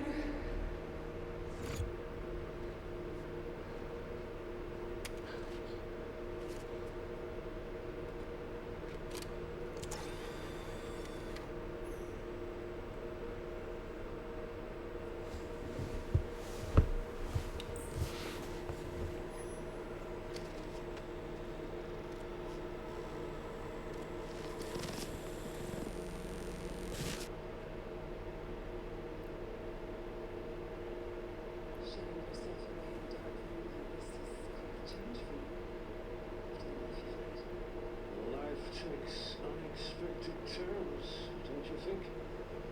Looking back, do you feel that the choices you made have contributed to prison circumstances?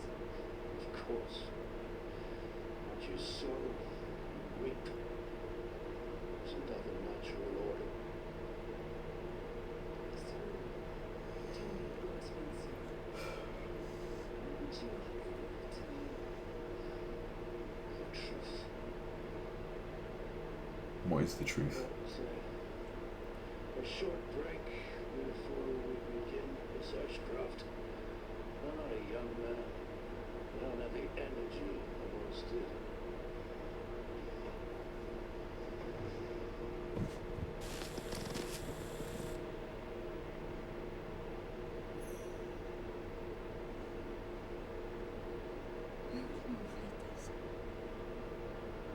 I don't know what it is.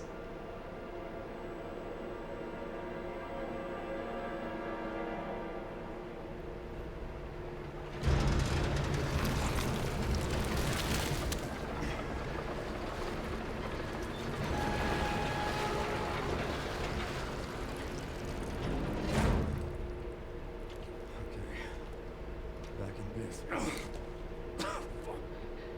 You alright, Leon? I am now. Grace cleared the way for me. That's not what I'm talking about.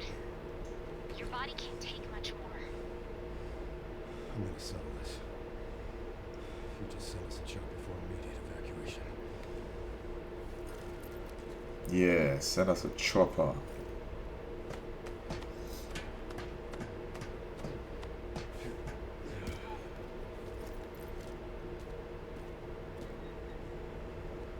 Containment breach. System-wide surveillance failure detected.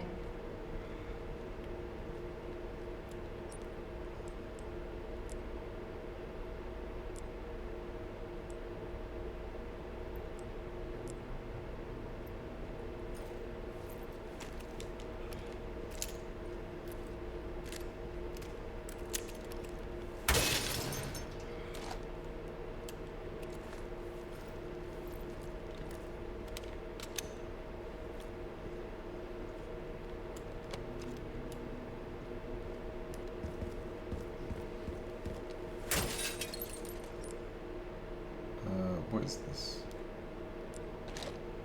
Shotgun shells. So I can't combine it with my shotgun? I've got too much stuff. What can I make? Hand grenade. Oh yeah.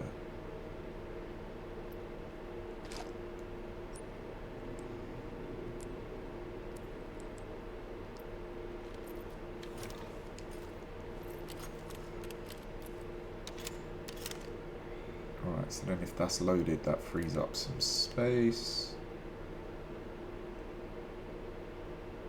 Okay.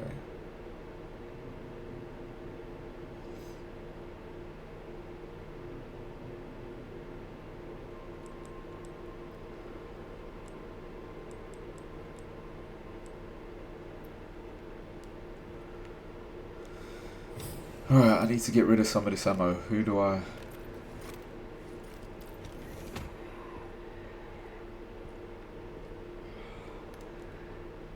Over there. Easy as pie.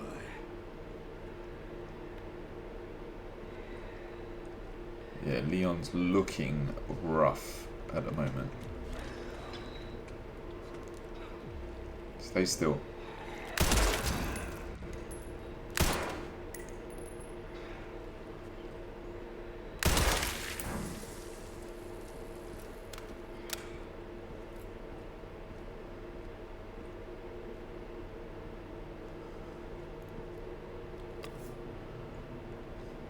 Can I combine anything? No.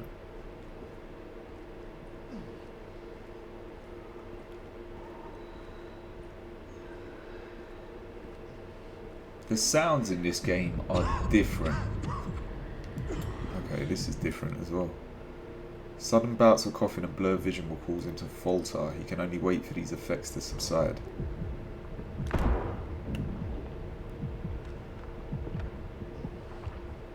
That's how I feel first thing in the morning. Oh shit. You gotta be kidding me.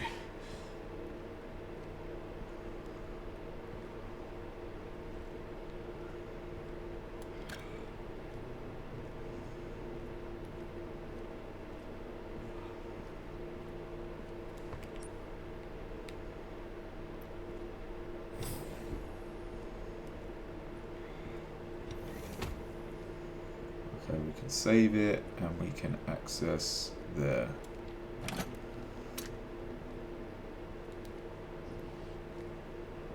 And we can upgrade our map.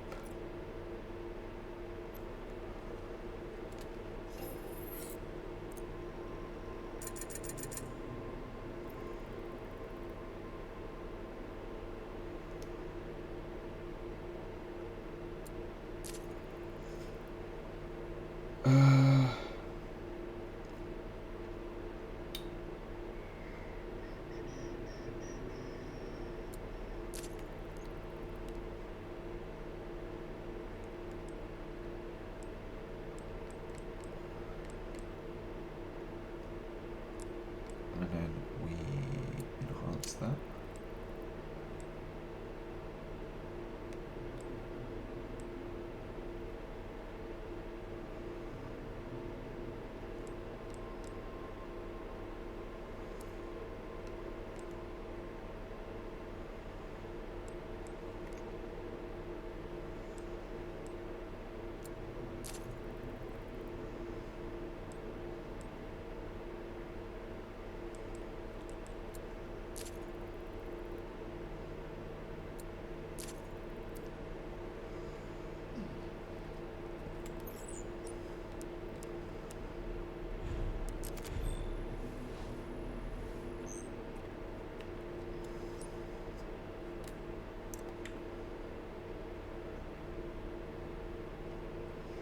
Okay, so we just need to get rid of some of this ammunition now, is all.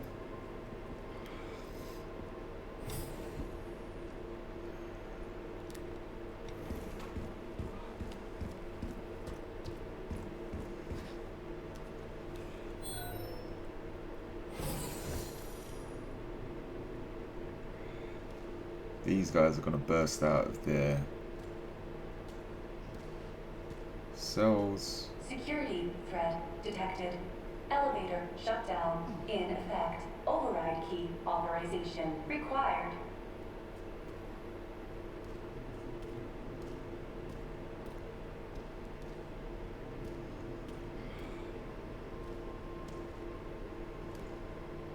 Okay, and there's plenty of stuff to throw. So that's what we're doing now, we're throwing things.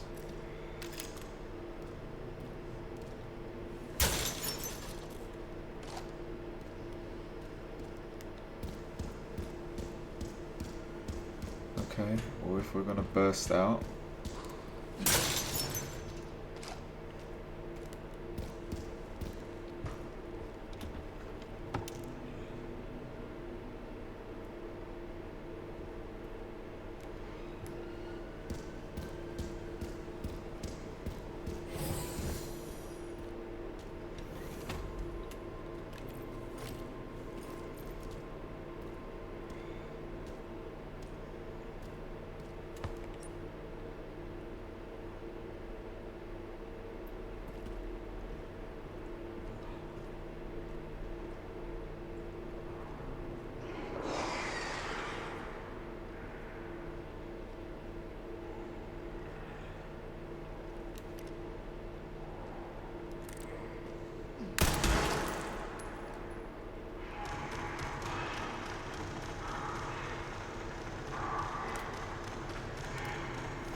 Bitch.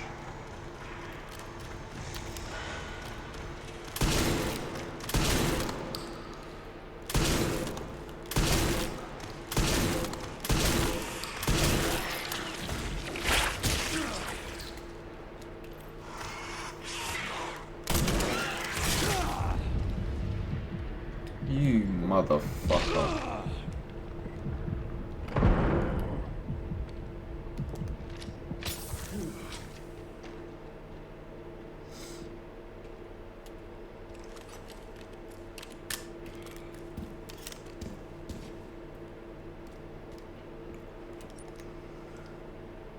Let's create that.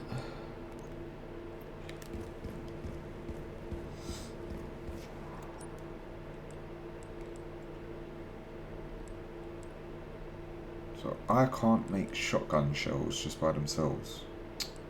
Useless.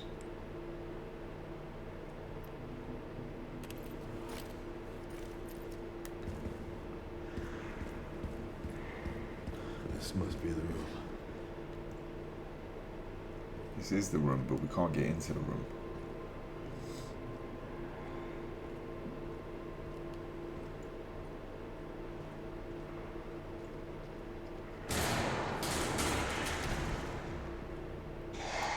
I'll take out as many of you fuckers as I can.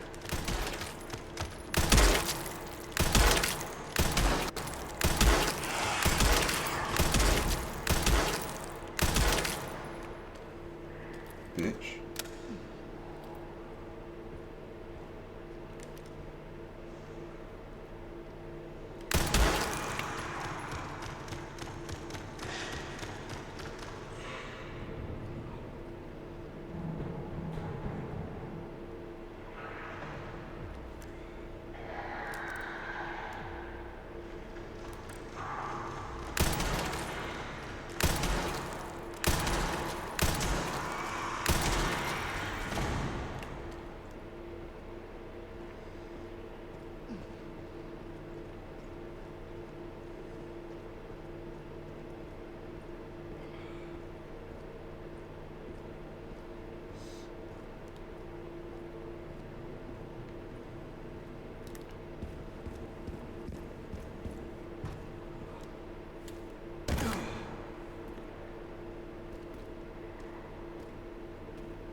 Back off me, man.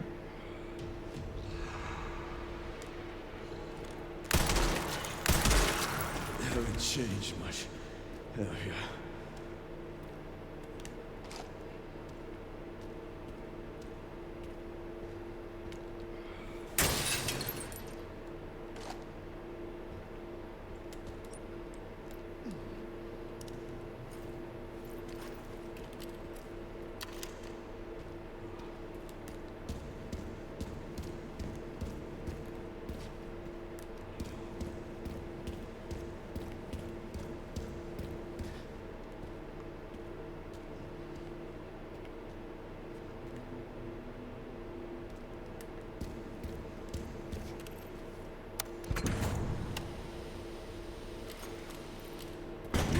See how I figured that out?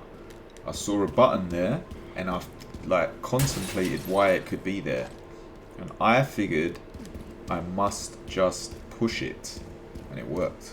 See, it's gamer logic. You see a button, you push the button. You don't question whether you should push the button, because you should push every button. Any button is a button to be pushed.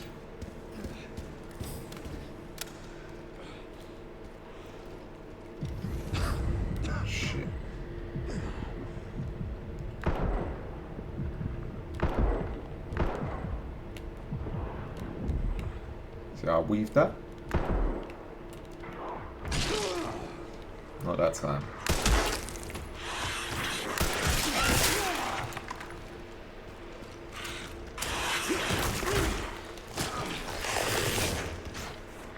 Meet my axe.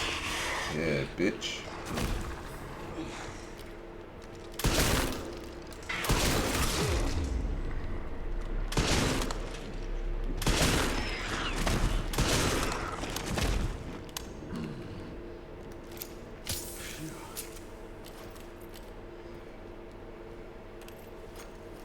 Try and get up, I dare you.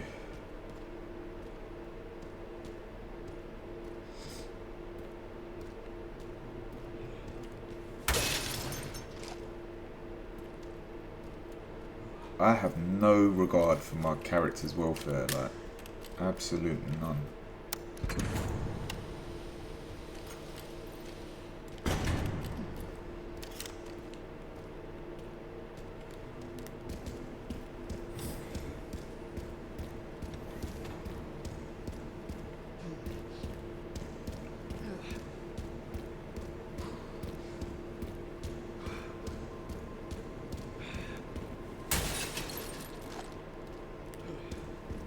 Is this the right way to go?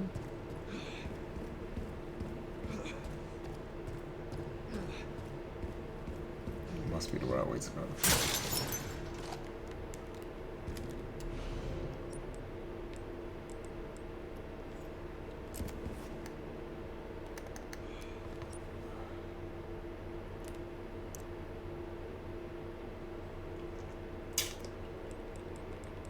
Alright, can I drop stuff? I can. I should have sold this. That's why I'm an idiot. I should have sold this stuff. Alright, I'm going to discard it.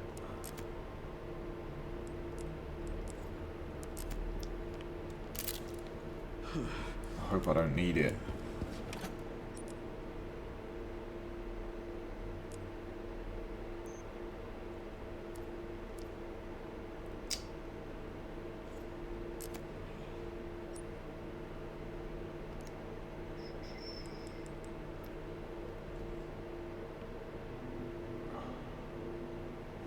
Where is the save point?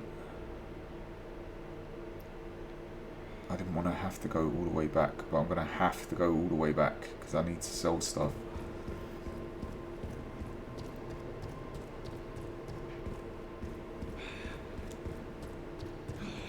I'm going to have to sell some of the guns I'm not using.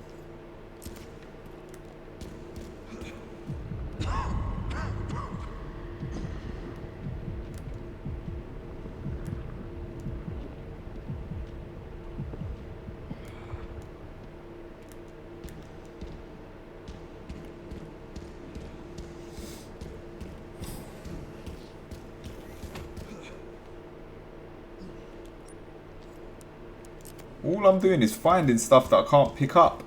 This is really annoying.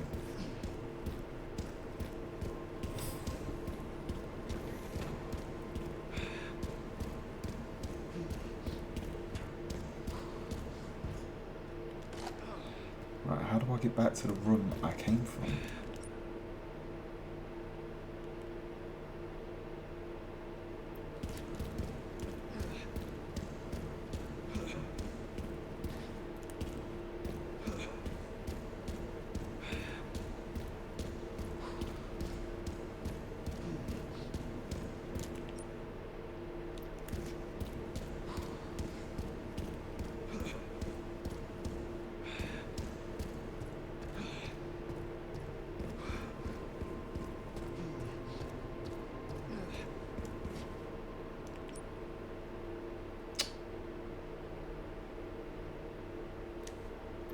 Okay, you can go there through systems management. Alright.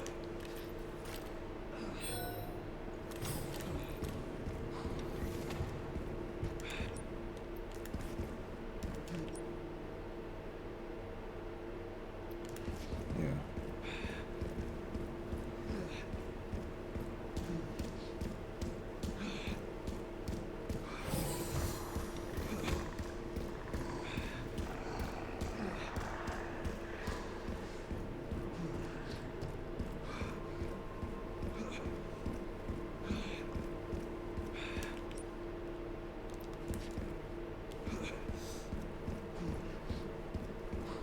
I suppose that just lets me save it as well.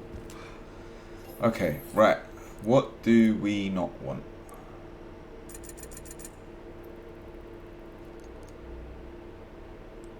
I think we'll sell that. We'll sell that. We'll sell that. And we'll sell that. But we'll start with that.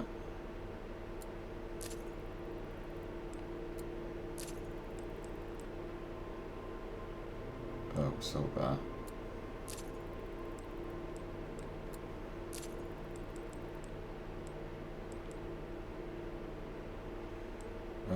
What is this one better at? Exceptional parry abilities.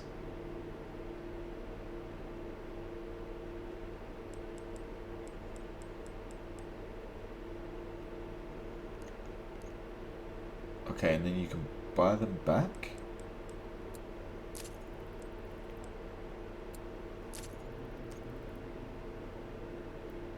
Alright, and then we've got 27,000 to hook stuff up with. Okay, and everything else is kitted to the fullest extent except for this, but we don't have bullets for it.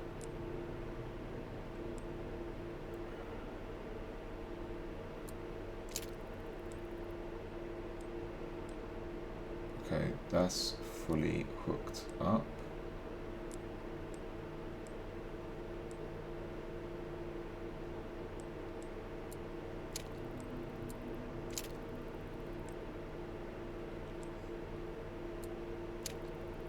That's fully hooked up.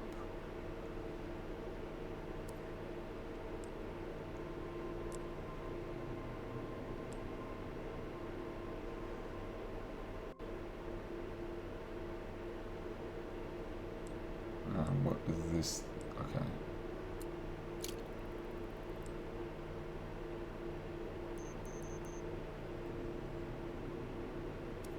Then maybe we sell that.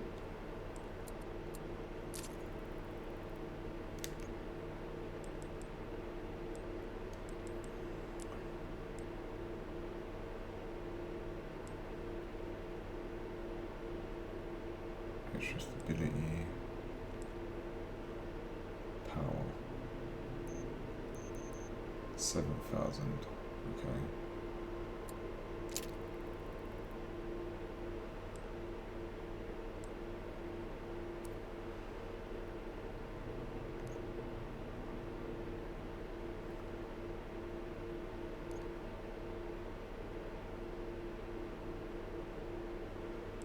Okay, I think we're as equipped as we can be. Now we've got some space to collect stuff.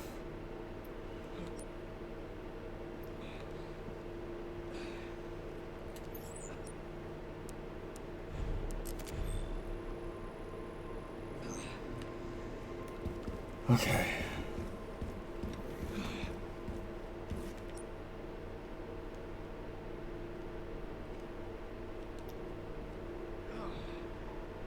Look at these motherfuckers.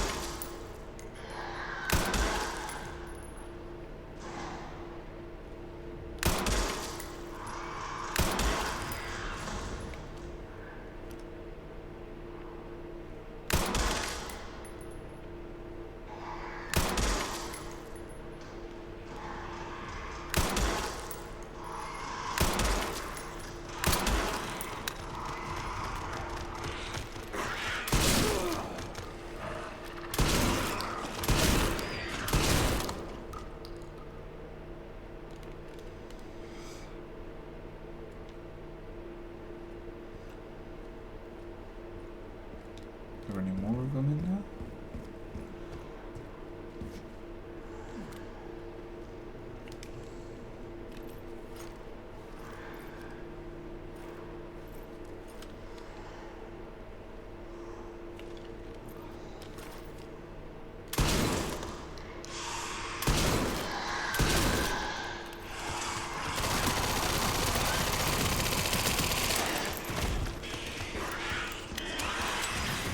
A lot of them.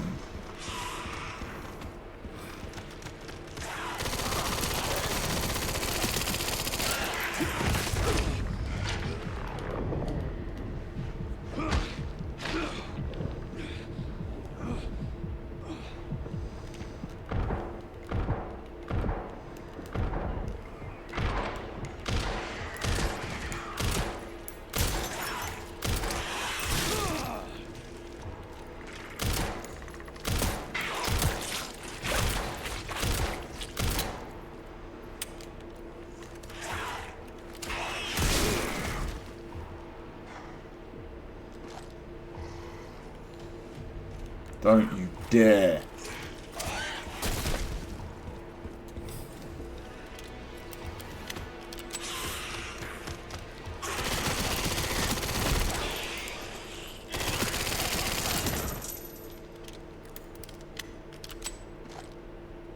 Fucking hell, the level of ammo I'd used there.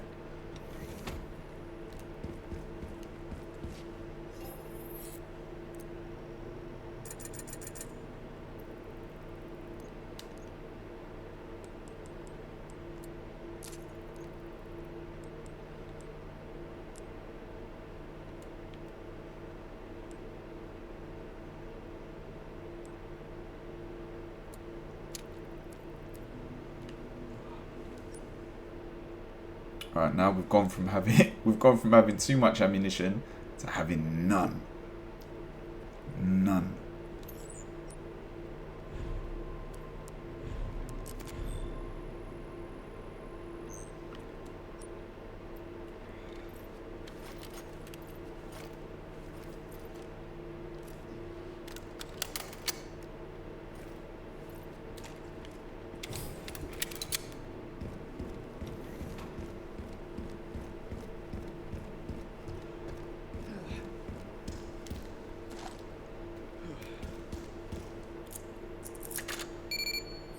Oh, I needed to come in here anyway.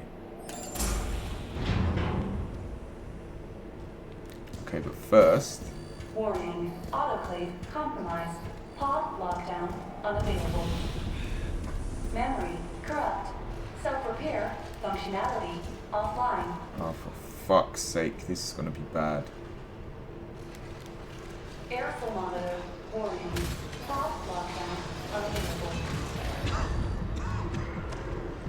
Yeah. Let's get this over with.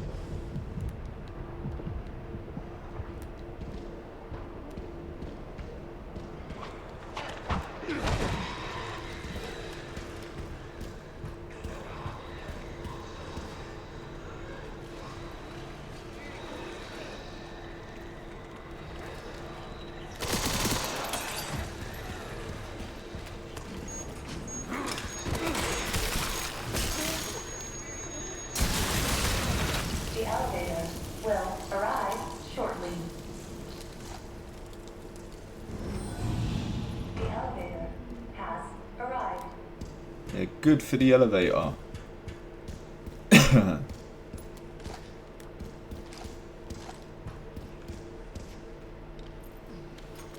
can't waste any more time here. I need to go. We're not wasting time, Leon. We're gathering resources, brother.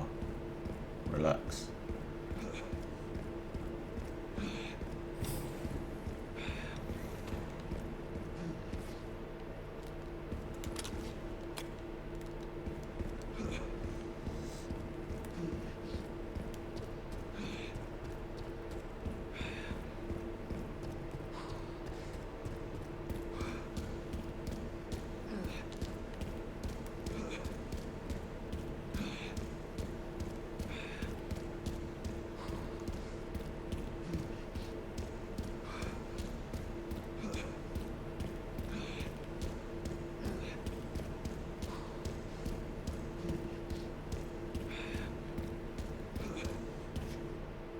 Is that everything we forgot? I feel like we forgot more than that.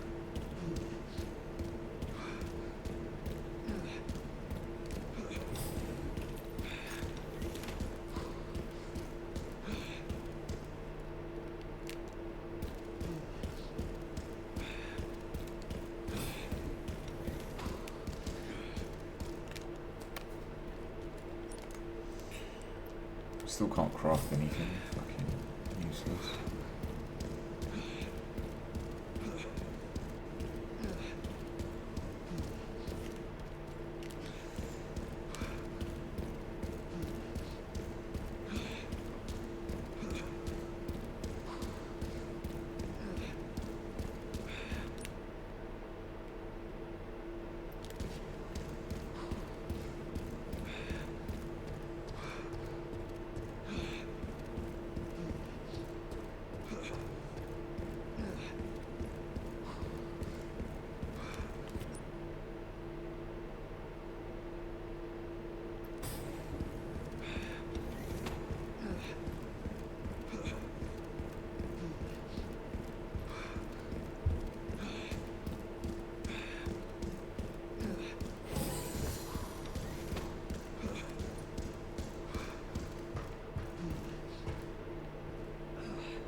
Okay, and then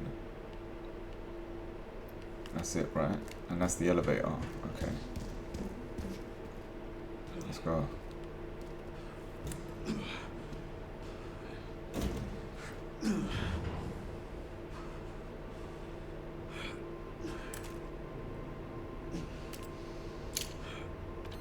We have no bullets for this gun.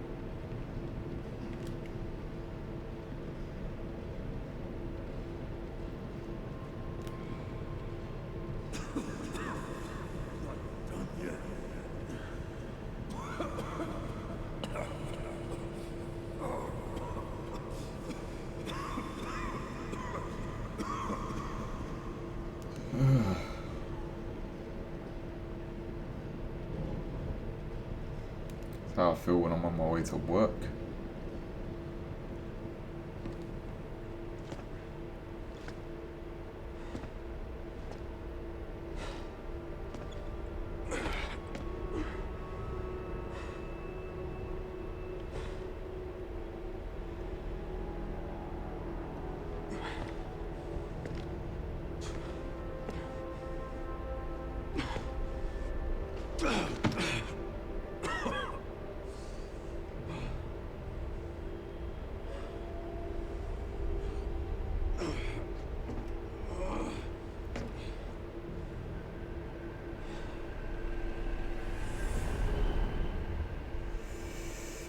Meanwhile, Grace is just there playing with the computer. Oh no, there's a file with my name on it. I wonder what it could be about.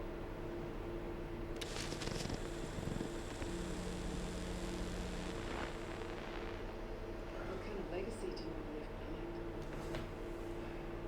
My research opened Pandora's box, unleashing disaster upon the world. Except Elvis, the goddess of hope, or so the myth goes. Blind hope. Humans cannot predict when death will come for them. This is why they have hope. I was wrong, and I am plagued by guilt. Happiness cannot be achieved at the expense of others. Message. I think that's enough for today. Why did you accept my request for an interview?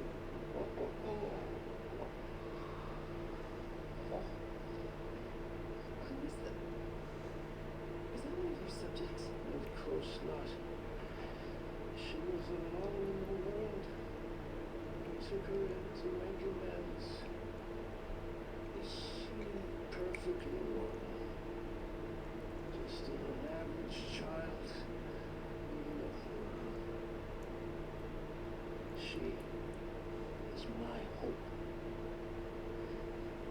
Should have called her Hope. She's beautiful. She like to hold her.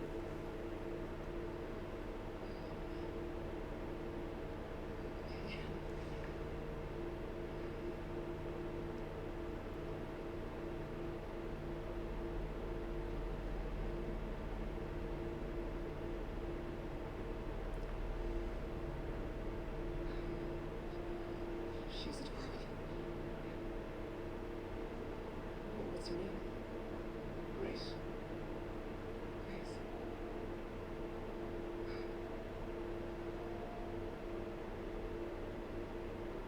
Is there anything else you'd like to tell me? I've said my piece. I only hope it serves as a requiem for those who have passed.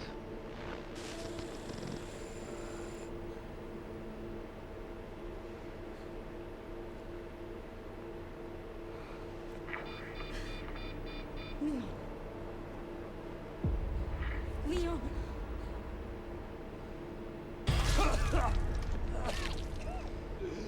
Yo.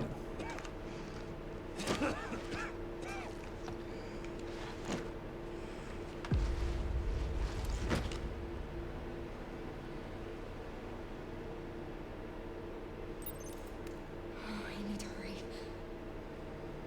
Yeah, of course I do.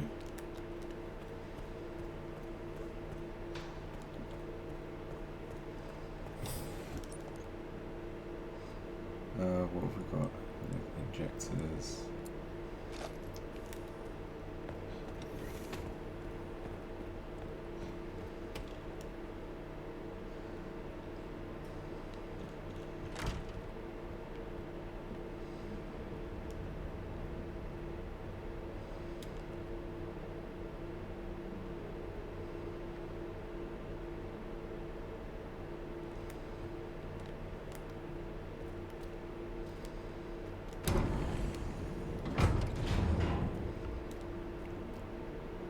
This is finally my chance to do something.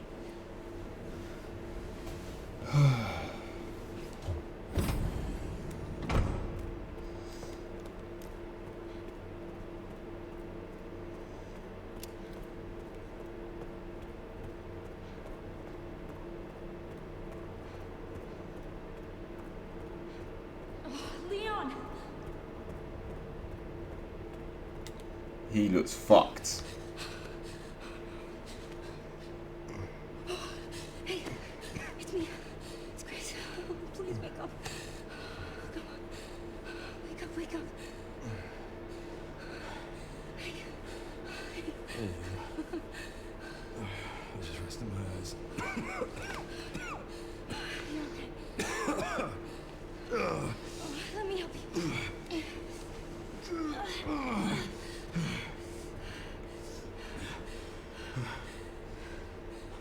Let's do this. I don't even know what we're doing. We're destroying something. I don't know Oh, the this password. prick. It's okay. Password is She left the door Grace. open for us. Any wrong code will do. It'll destroy Opus.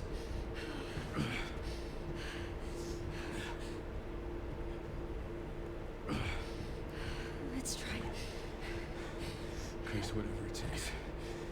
I can buy you some time. No. I have an idea. I trust you. I trust you.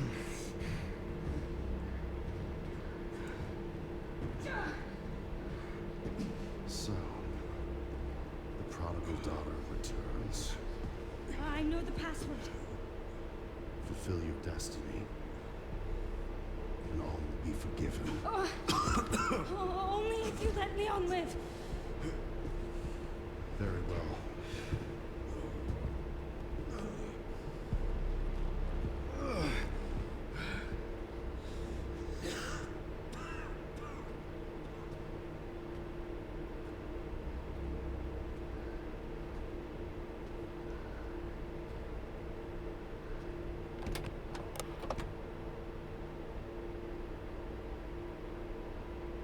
Oh, we get a choice. Yo, we get a choice. I wasn't expecting a choice. If we destroy it, what does that mean? That means we did what Leon wanted, but then Leon probably dies. If we release it, what does that mean? I don't even know. I'm gonna release it. Fuck it. Please know that you are my hope. She is my hope. The blind hope. Okay.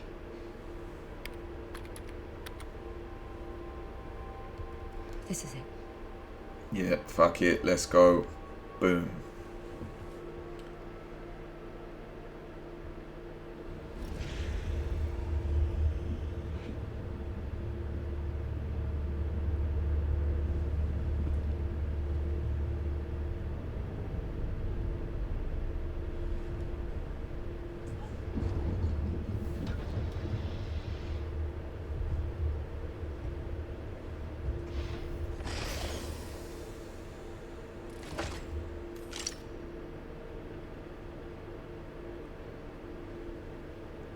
What are you doing, Grace?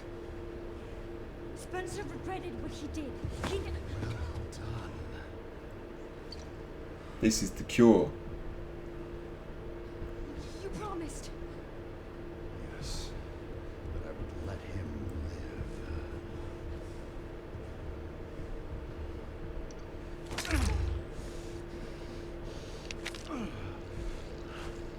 Mr. Kennedy, I give you the honor of experiencing my power firsthand.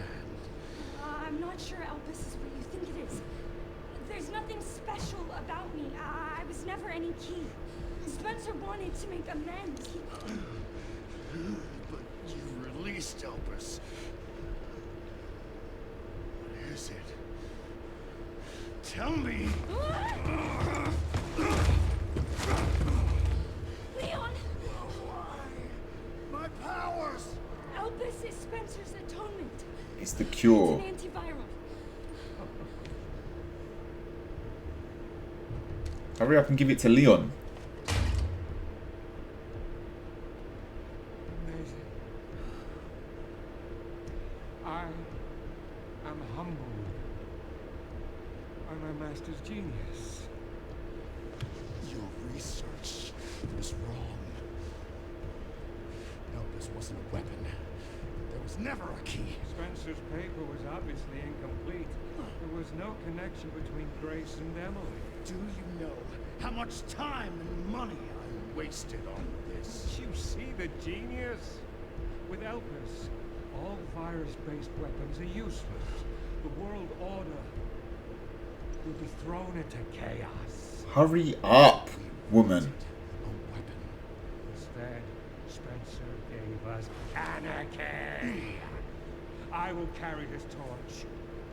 bring his vision to life. You? You and Spencer were a means to an end. Yet he outwitted you all. Spencer defied us and paid the price with his life. He was nothing. You are nothing. Villains love monologuing, innit? It's over, Victor. The Connections is done with you. The Connections. We can't let him have it. Hurry up and heal him. Stupid woman. Your ignorance is staggering. It's a cure. There we go.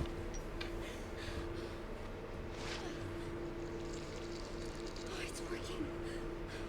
Leon, it's working. Wake up. Now,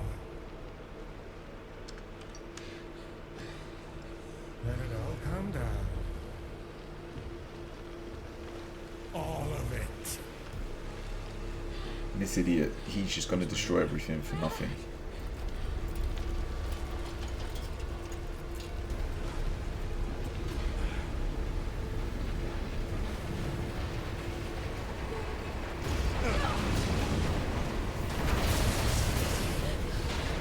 Unnecessary.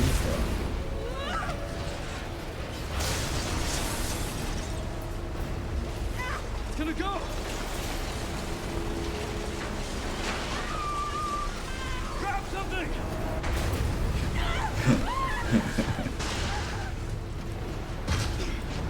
Listen, he dropped 50 feet.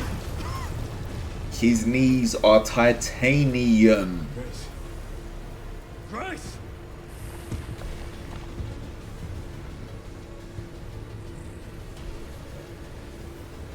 Time to bury Lois' last skeleton. Spencer's vision lives through me. I will see that it is brought to fruition. And how many more will have to die?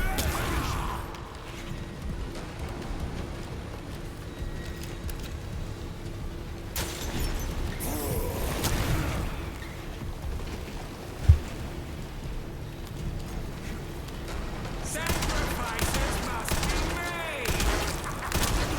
In the grand scheme of things, a few lives are nothing. Not to me. I swore that I'd always protect those lives.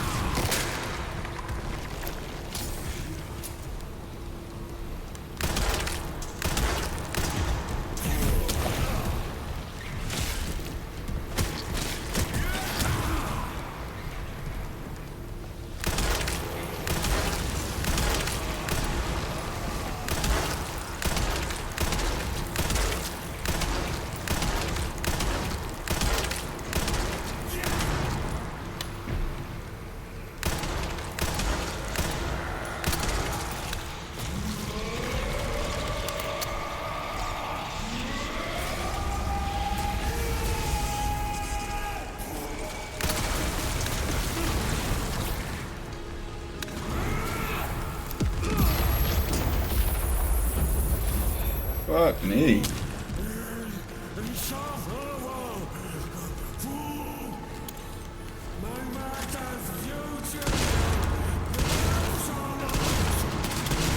Seems you're reaching your limit.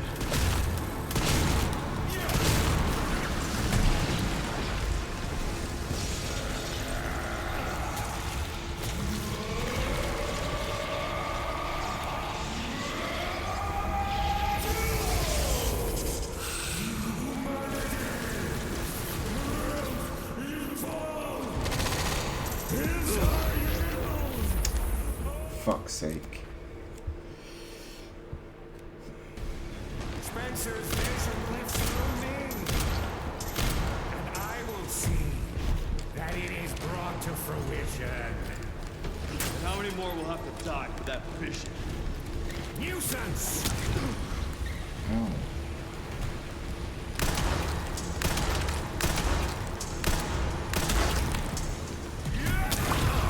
It seems their skills have sacrifices must be made!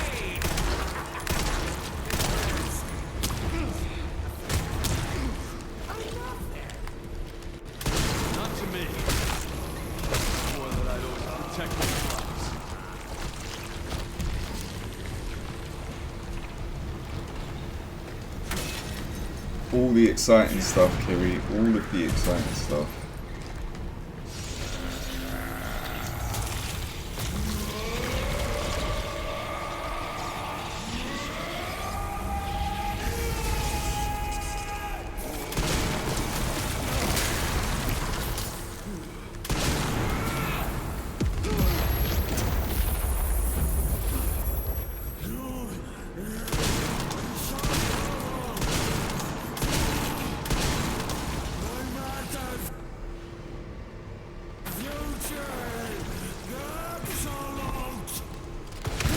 Bitch.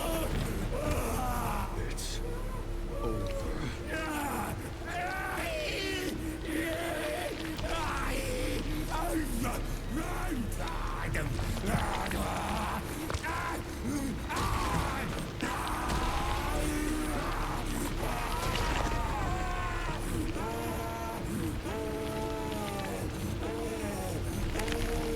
Why is he making those noises?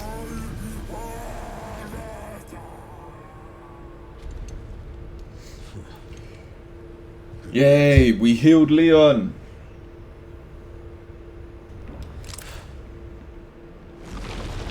Oh, for fuck's sake. Of course it comes back.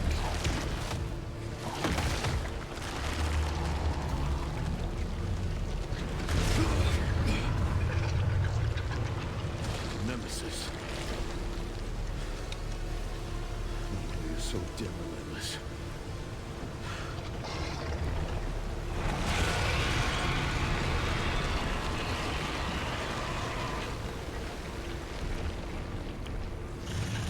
Never cute and fluffy.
Okay, that hurt.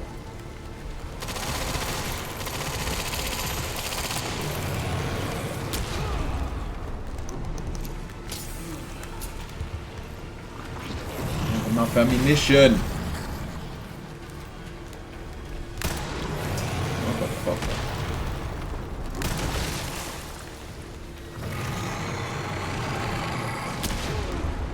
Should have run forward.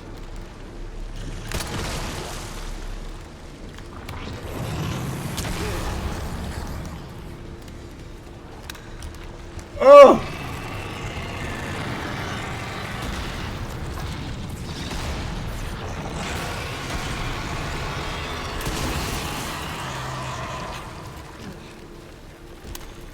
Oh!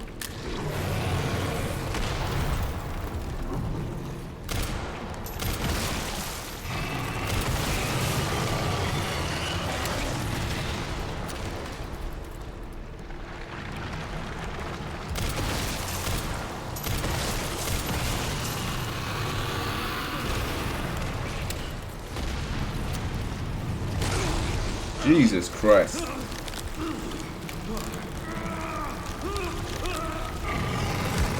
That's it, Leon.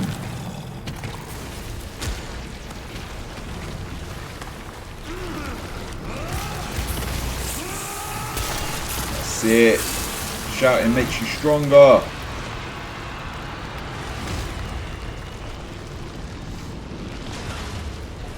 And invincible.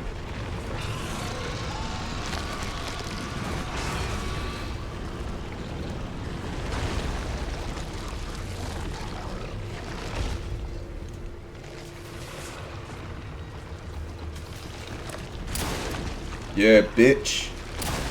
Yeah.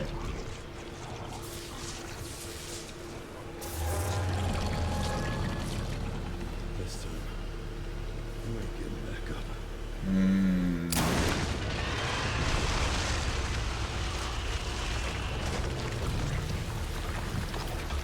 The little flare.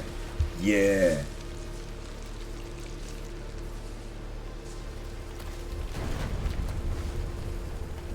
Now where's Grace?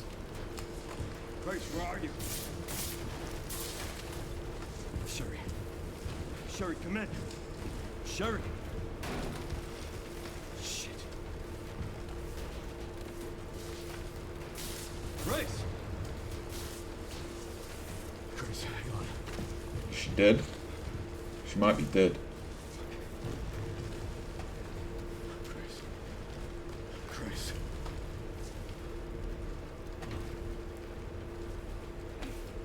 Of course she's not dead. She's gonna wake up and look at him.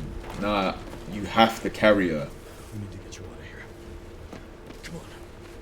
Let's get you up.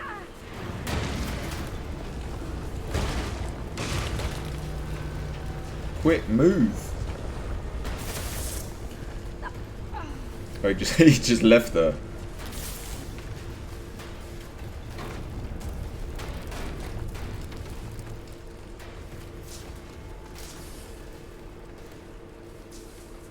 There's no way out this thing. Well,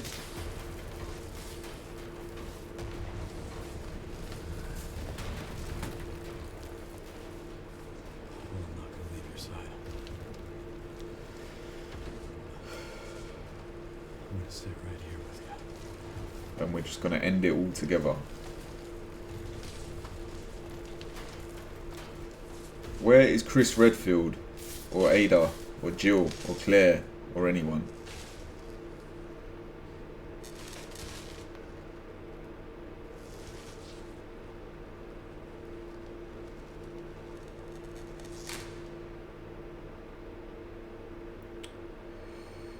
I guess this is it then.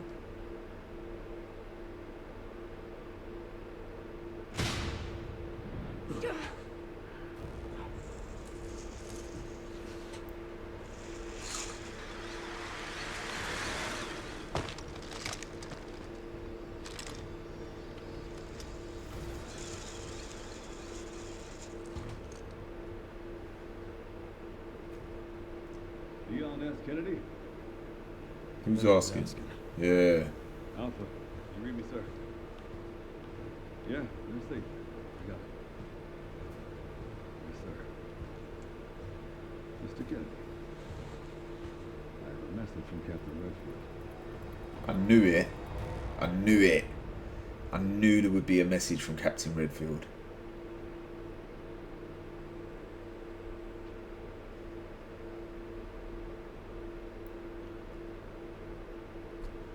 So I'll be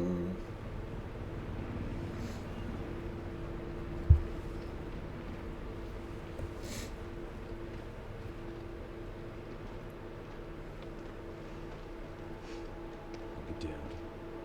Can't believe that antiviral actually worked. Feel better than I have in ages. Thank God. did you save any of it for her? I'm glad you're okay. You got a dose with your name on it. She got a trash haircut. Thank you, Leon. It would have been a lot smoother if Chris hadn't been so late to the party. Where is Chris, anyway? No idea. I'm sure I'll run into him at some point.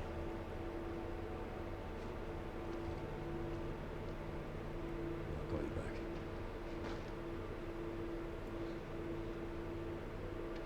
It's over then. Yeah. Well, this really was our last time. Let's pray umbrella doesn't lift us any more nasty surprises. I wish we could have saved him. Yes. I didn't hit any of her vitals.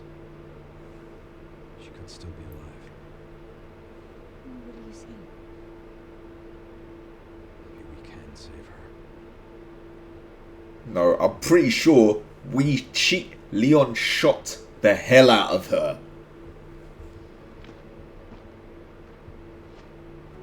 But we can save her.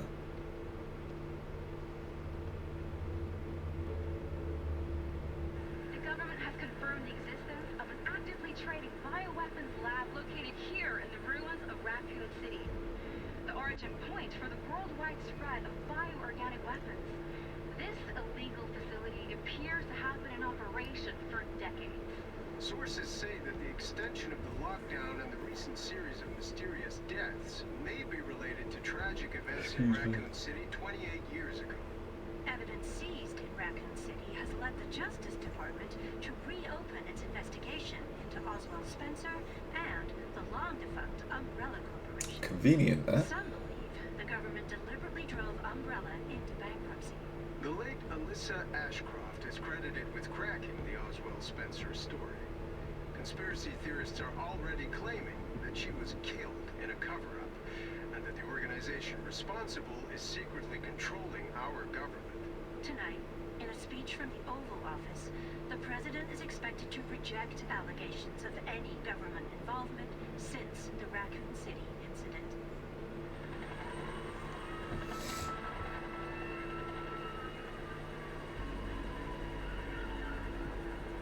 And now we're just going to conveniently have found Emily.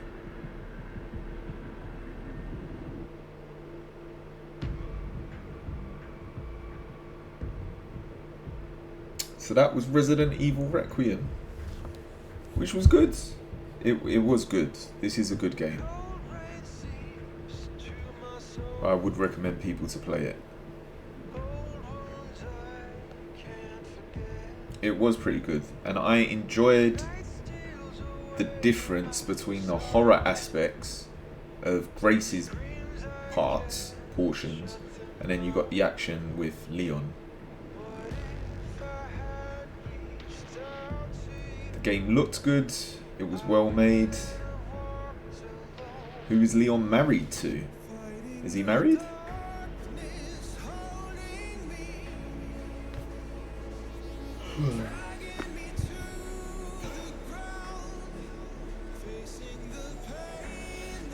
They saw his wedding ring. I think that's in some of the concept art. But maybe there's a scene at the end. Here we go.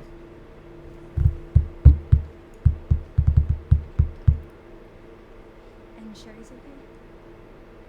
Good. I'm so glad. And yeah, she's doing great. I'm actually teaching her how to read. Grace. Grace. You're not meant to be on a phone, Grace. Where's that report? Sorry. We gotta go. Catch up soon. So now they're just phone buddies.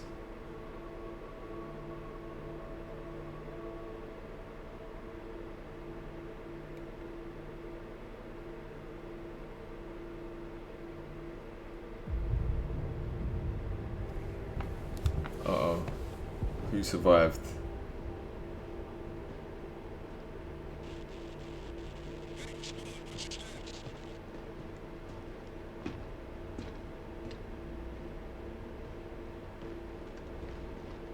Remaining BSAA forces have been neutralized. Retrieving the objective before they send in the wolves.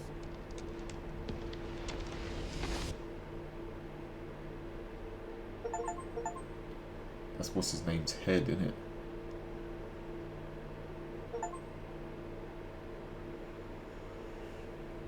Okay, so 14 hours of playtime, classic difficulty. Unlocked insanity mode.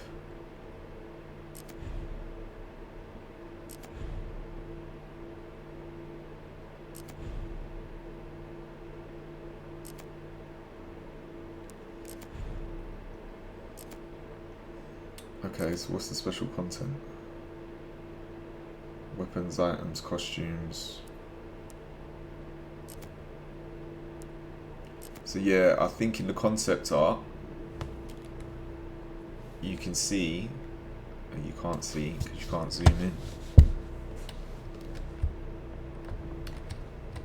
There you go. They gave him a wedding ring.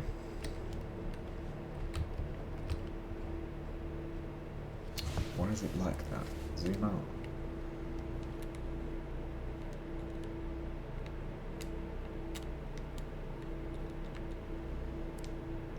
So I think that's what that was.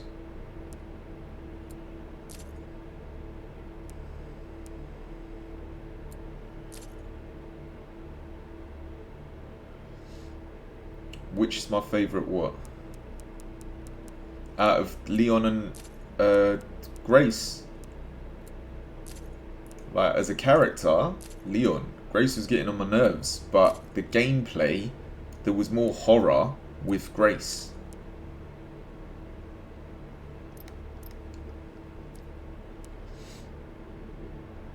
What's the behind the scenes video?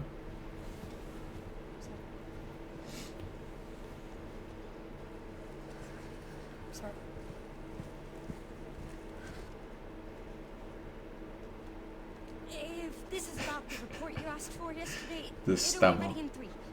No, 2 days tops. Put a hold on that for now. We found another body.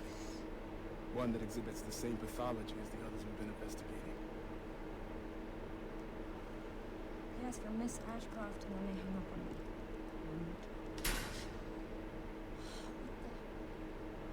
They asked for Miss Ashcroft and then they hung up on me.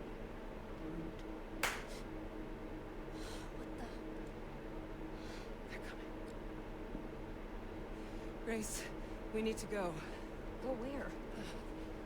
Mom, what's going on? Hurry. Wait, who's coming? What's wrong? Having to imagine where everything is must be so weird. It must feel so weird. What do I do? Favorite Resident Evil game? I don't. I'd say. Do you know what? I'll probably say the original, the first one. The first ever the first ever Resident Evil game. Oh shit.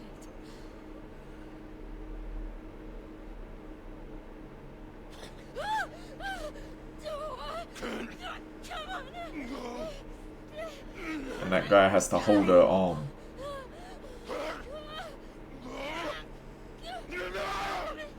They're definitely acting. Hello? Yeah, my favourite Resident Evil game would probably be the first one. It hasn't been easy. But after much effort, here we finally... It's also wild that they can turn that mocap into the end product. I know now that you're the one that I've been searching for. The special one. The chosen one. Miss Ashcroft.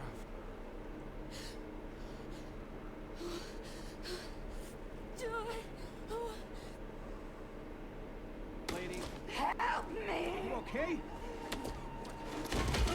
What are you doing?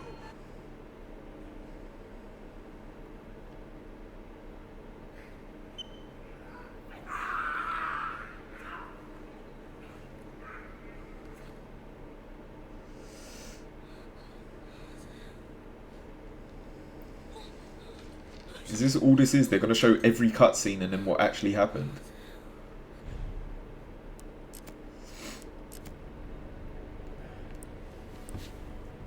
In 1998, Raccoon City was devastated by a massive outbreak caused by a viral leak from the pharmaceutical giant Umbrella. The United States government responded by launching a missile strike to wipe out the infected and erected a blockade to seal off the city. In 2004, following a court trial, the Umbrella Corporation declared bankruptcy. A complete account of the events was never released. However, do you know what's wild as well, yeah? Even that first statement, when this game originally started, yeah, this was the biggest ever, not the biggest ever, but the biggest type of stretch of the imagination. Like, this was completely pushing the boundaries of, you know, suspend your disbelief. There's going to be some big umbrella company that's going to have all kinds of labs, and they're going to be involved in all kinds of stuff. Fast forward to 2026. This sounds like a news report. However, in October 2026, it was discovered that the city had been used as a hub for the production and trafficking of bioweapons. This report reveals the established narrative of the Raccoon City incident was falsified and elucidates newly discovered truths surrounding the incident. Fucking hell, 1968. To properly understand the truth, we must first go back to the beginning of it all. In 1968, Oswell E. Spencer, James Marcus, and Edward Ashford founded the Umbrella Corporation. Having witnessed the horrors of the Second World War and the dread of the Cold War, Spencer felt a sense of despair at watching the world repeat the same mistakes. He felt it was his duty to bring about a change to humanity. As stated in court records following the Raccoon City incident, his ultimate goal was to bring about the viral evolution of the human race. Thus, he relentlessly pursued virus research through illegal and inhumane means. This fact remains unchanged. From the very beginning of Umbrella, the company faced rapid change and intense internal strife, most notably the sharp ideological divide between Spencer and Marcus. According to court records, this conflict was cited as the primary factor leading to the unusual developments which followed. In 1978, James Marcus developed the T virus, which would go on to become the cause of the subsequent outbreak. This is a crucial period for understanding the basis of what caused the incident and the truth behind the entire case. Spencer used internal politics to have Marcus demoted, absorbing T-virus research into a facility under his own control. From then on, Umbrella began to actively research and develop bioweapons under Spencer's leadership. The underground facility known as ARC, which was discovered during recent events, originally served as the administrative center of Umbrella's research. Several documents outlining Spencer's plan for ARC have been discovered. Concentrated investment into Wesker's plan and the T-virus, establishment of ARC as central command center, development of ELPIS, memory transfer and forced evolution. This is the first recorded instance of a significant keyword, ELPIS, the connections involvement. The following documents regarding Marcus's involvement were also discovered. James Marcus from the F Foundation, 30 million, 1986. This document shows a suspicious flow of funds being channeled to Marcus. Past FBI investigations revealed that the source of the funds, the F Foundation, was just one of the puppet organizations of the Connections. The F Foundation no longer exists. The Connections is a criminal organization that various government agencies have been sounding the alarm against for years. This illicit group is at the heart of all this. Evidence suggests that the Connections sought involvement with Umbrella's central operations. Additional documents belonging to the protege of Marcus, Brandon Bailey, have been uncovered. Preparations are complete. I think it's time they made contact with me directly, don't you? I await a response. This indicates that Bailey took over correspondence with the Connections, succeeding Marcus. Bailey was rumoured to be the founder of the Connections, but he may have only been a small cog in the larger machine. We now believe the Connections has had deep roots in the criminal underworld since the 1980s. Much about the Connections remains unknown. Spencer's purge. In order for Spencer to obtain complete control over Umbrella, he used force to deal with any internal opposition and influential adversaries. A list of these individuals, seemingly prepared by an associate of Spencer's, was recently discovered. Cheryl Moore, Michael Kramer, and James Marcus. During this period, Umbrella continued to grow and expand through ties with the government. The organization became so large that Spencer could no longer fully control it. Numerous accidents plagued Umbrella facilities around the world as a result of poor management. Furthermore, information was being leaked to rival organizations and the Connections due to moles who had infiltrated the company. Despite the circumstances, Spencer was able to thoroughly protect and complete his research at ARC, ELPIS. The research was ELPIS. While most records regarding ELPIS were lost with the destruction of ARC, a precious few remain. Spencer's message, 1990 something. Tricell, HCF, the family, and Umbrella. ELPIS shall bring it all to an end.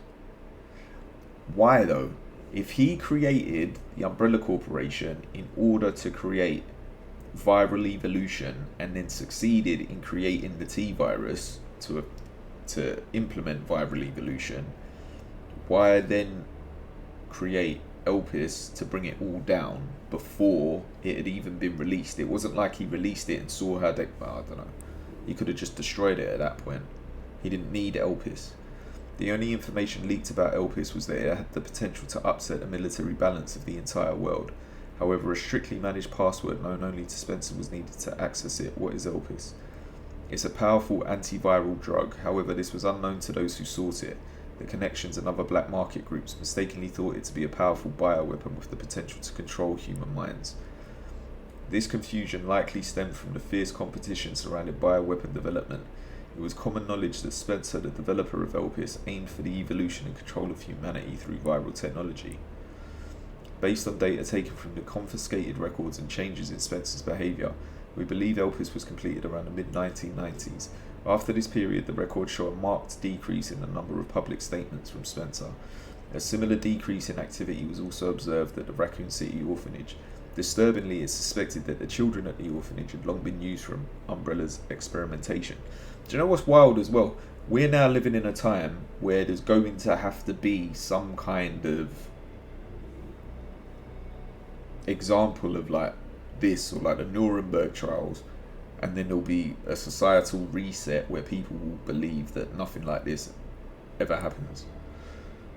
I'm not saying something like this is happening, but while Spencer frequently visited the orphanage, records indicate he stopped in the 90s. Furthermore, the orphanage was under the research jurisdiction of William Birkin. Birkin turned against Spencer, ultimately leading to the leak of the T-virus. 1998, the Raccoon City incident. The T-virus leaked from the Umbrella Research Facility in Raccoon City, causing an unprecedented outbreak. In response, the government decided to launch a missile strike on the city under the pretense of containing the spread. However, this is where we have been misled. The missile strike was not launched to prevent the spread of infection. A plan was formed to disrupt the relationship between the government and Umbrella and shift the blame for all illegal activities onto Spencer. Found records indicate that the Connections lobbied for the missile strike. Ark has been secured. Commence the missile strike. The blame will fall solely on Spencer. With this, Umbrella will be dismantled and will seize their assets. Their goal was the acquisition of Umbrella assets, particularly the thing they believed would disrupt the world's military balance, Elpis. Due to Bailey's involvement, the Connections were aware of Umbrella's inner workings prior to the Raccoon City incident. This set them up to swiftly secure Ark before instructing the government to carry out the missile strike. As it is well known, trials were held after the events of the Raccoon City incident. Testimony from Raccoon City survivors, along with the evidence submitted by the Global Pharmaceutical Consortium, demonstrated the scope of Umbrella's nefarious activities. Evidence against Spencer was presented at the trials by his subordinate Albert Wesker. It's now evident that Wesker was linked to Tricell, which in turn had strong ties to the Connections. Therefore, it is highly likely there was pressure from the government and the Connections during the trials. In 2004, following the outcome of the trials, Umbrella was forced into bankruptcy. Just as the Connections and the government intended, Oswell E. Spencer was held accountable as CEO and he disappeared from the public eye. The acquisition of Ark. The Connections and the government seized Ark during the Raccoon City incident. Thereafter, Ark served as a base for the research, development and distribution of bioweapons.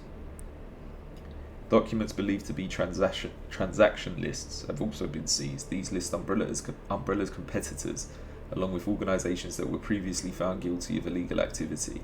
Unfortunately, most evidence was lost with the collapse of Ark. Recovery efforts continue, but success is unlikely.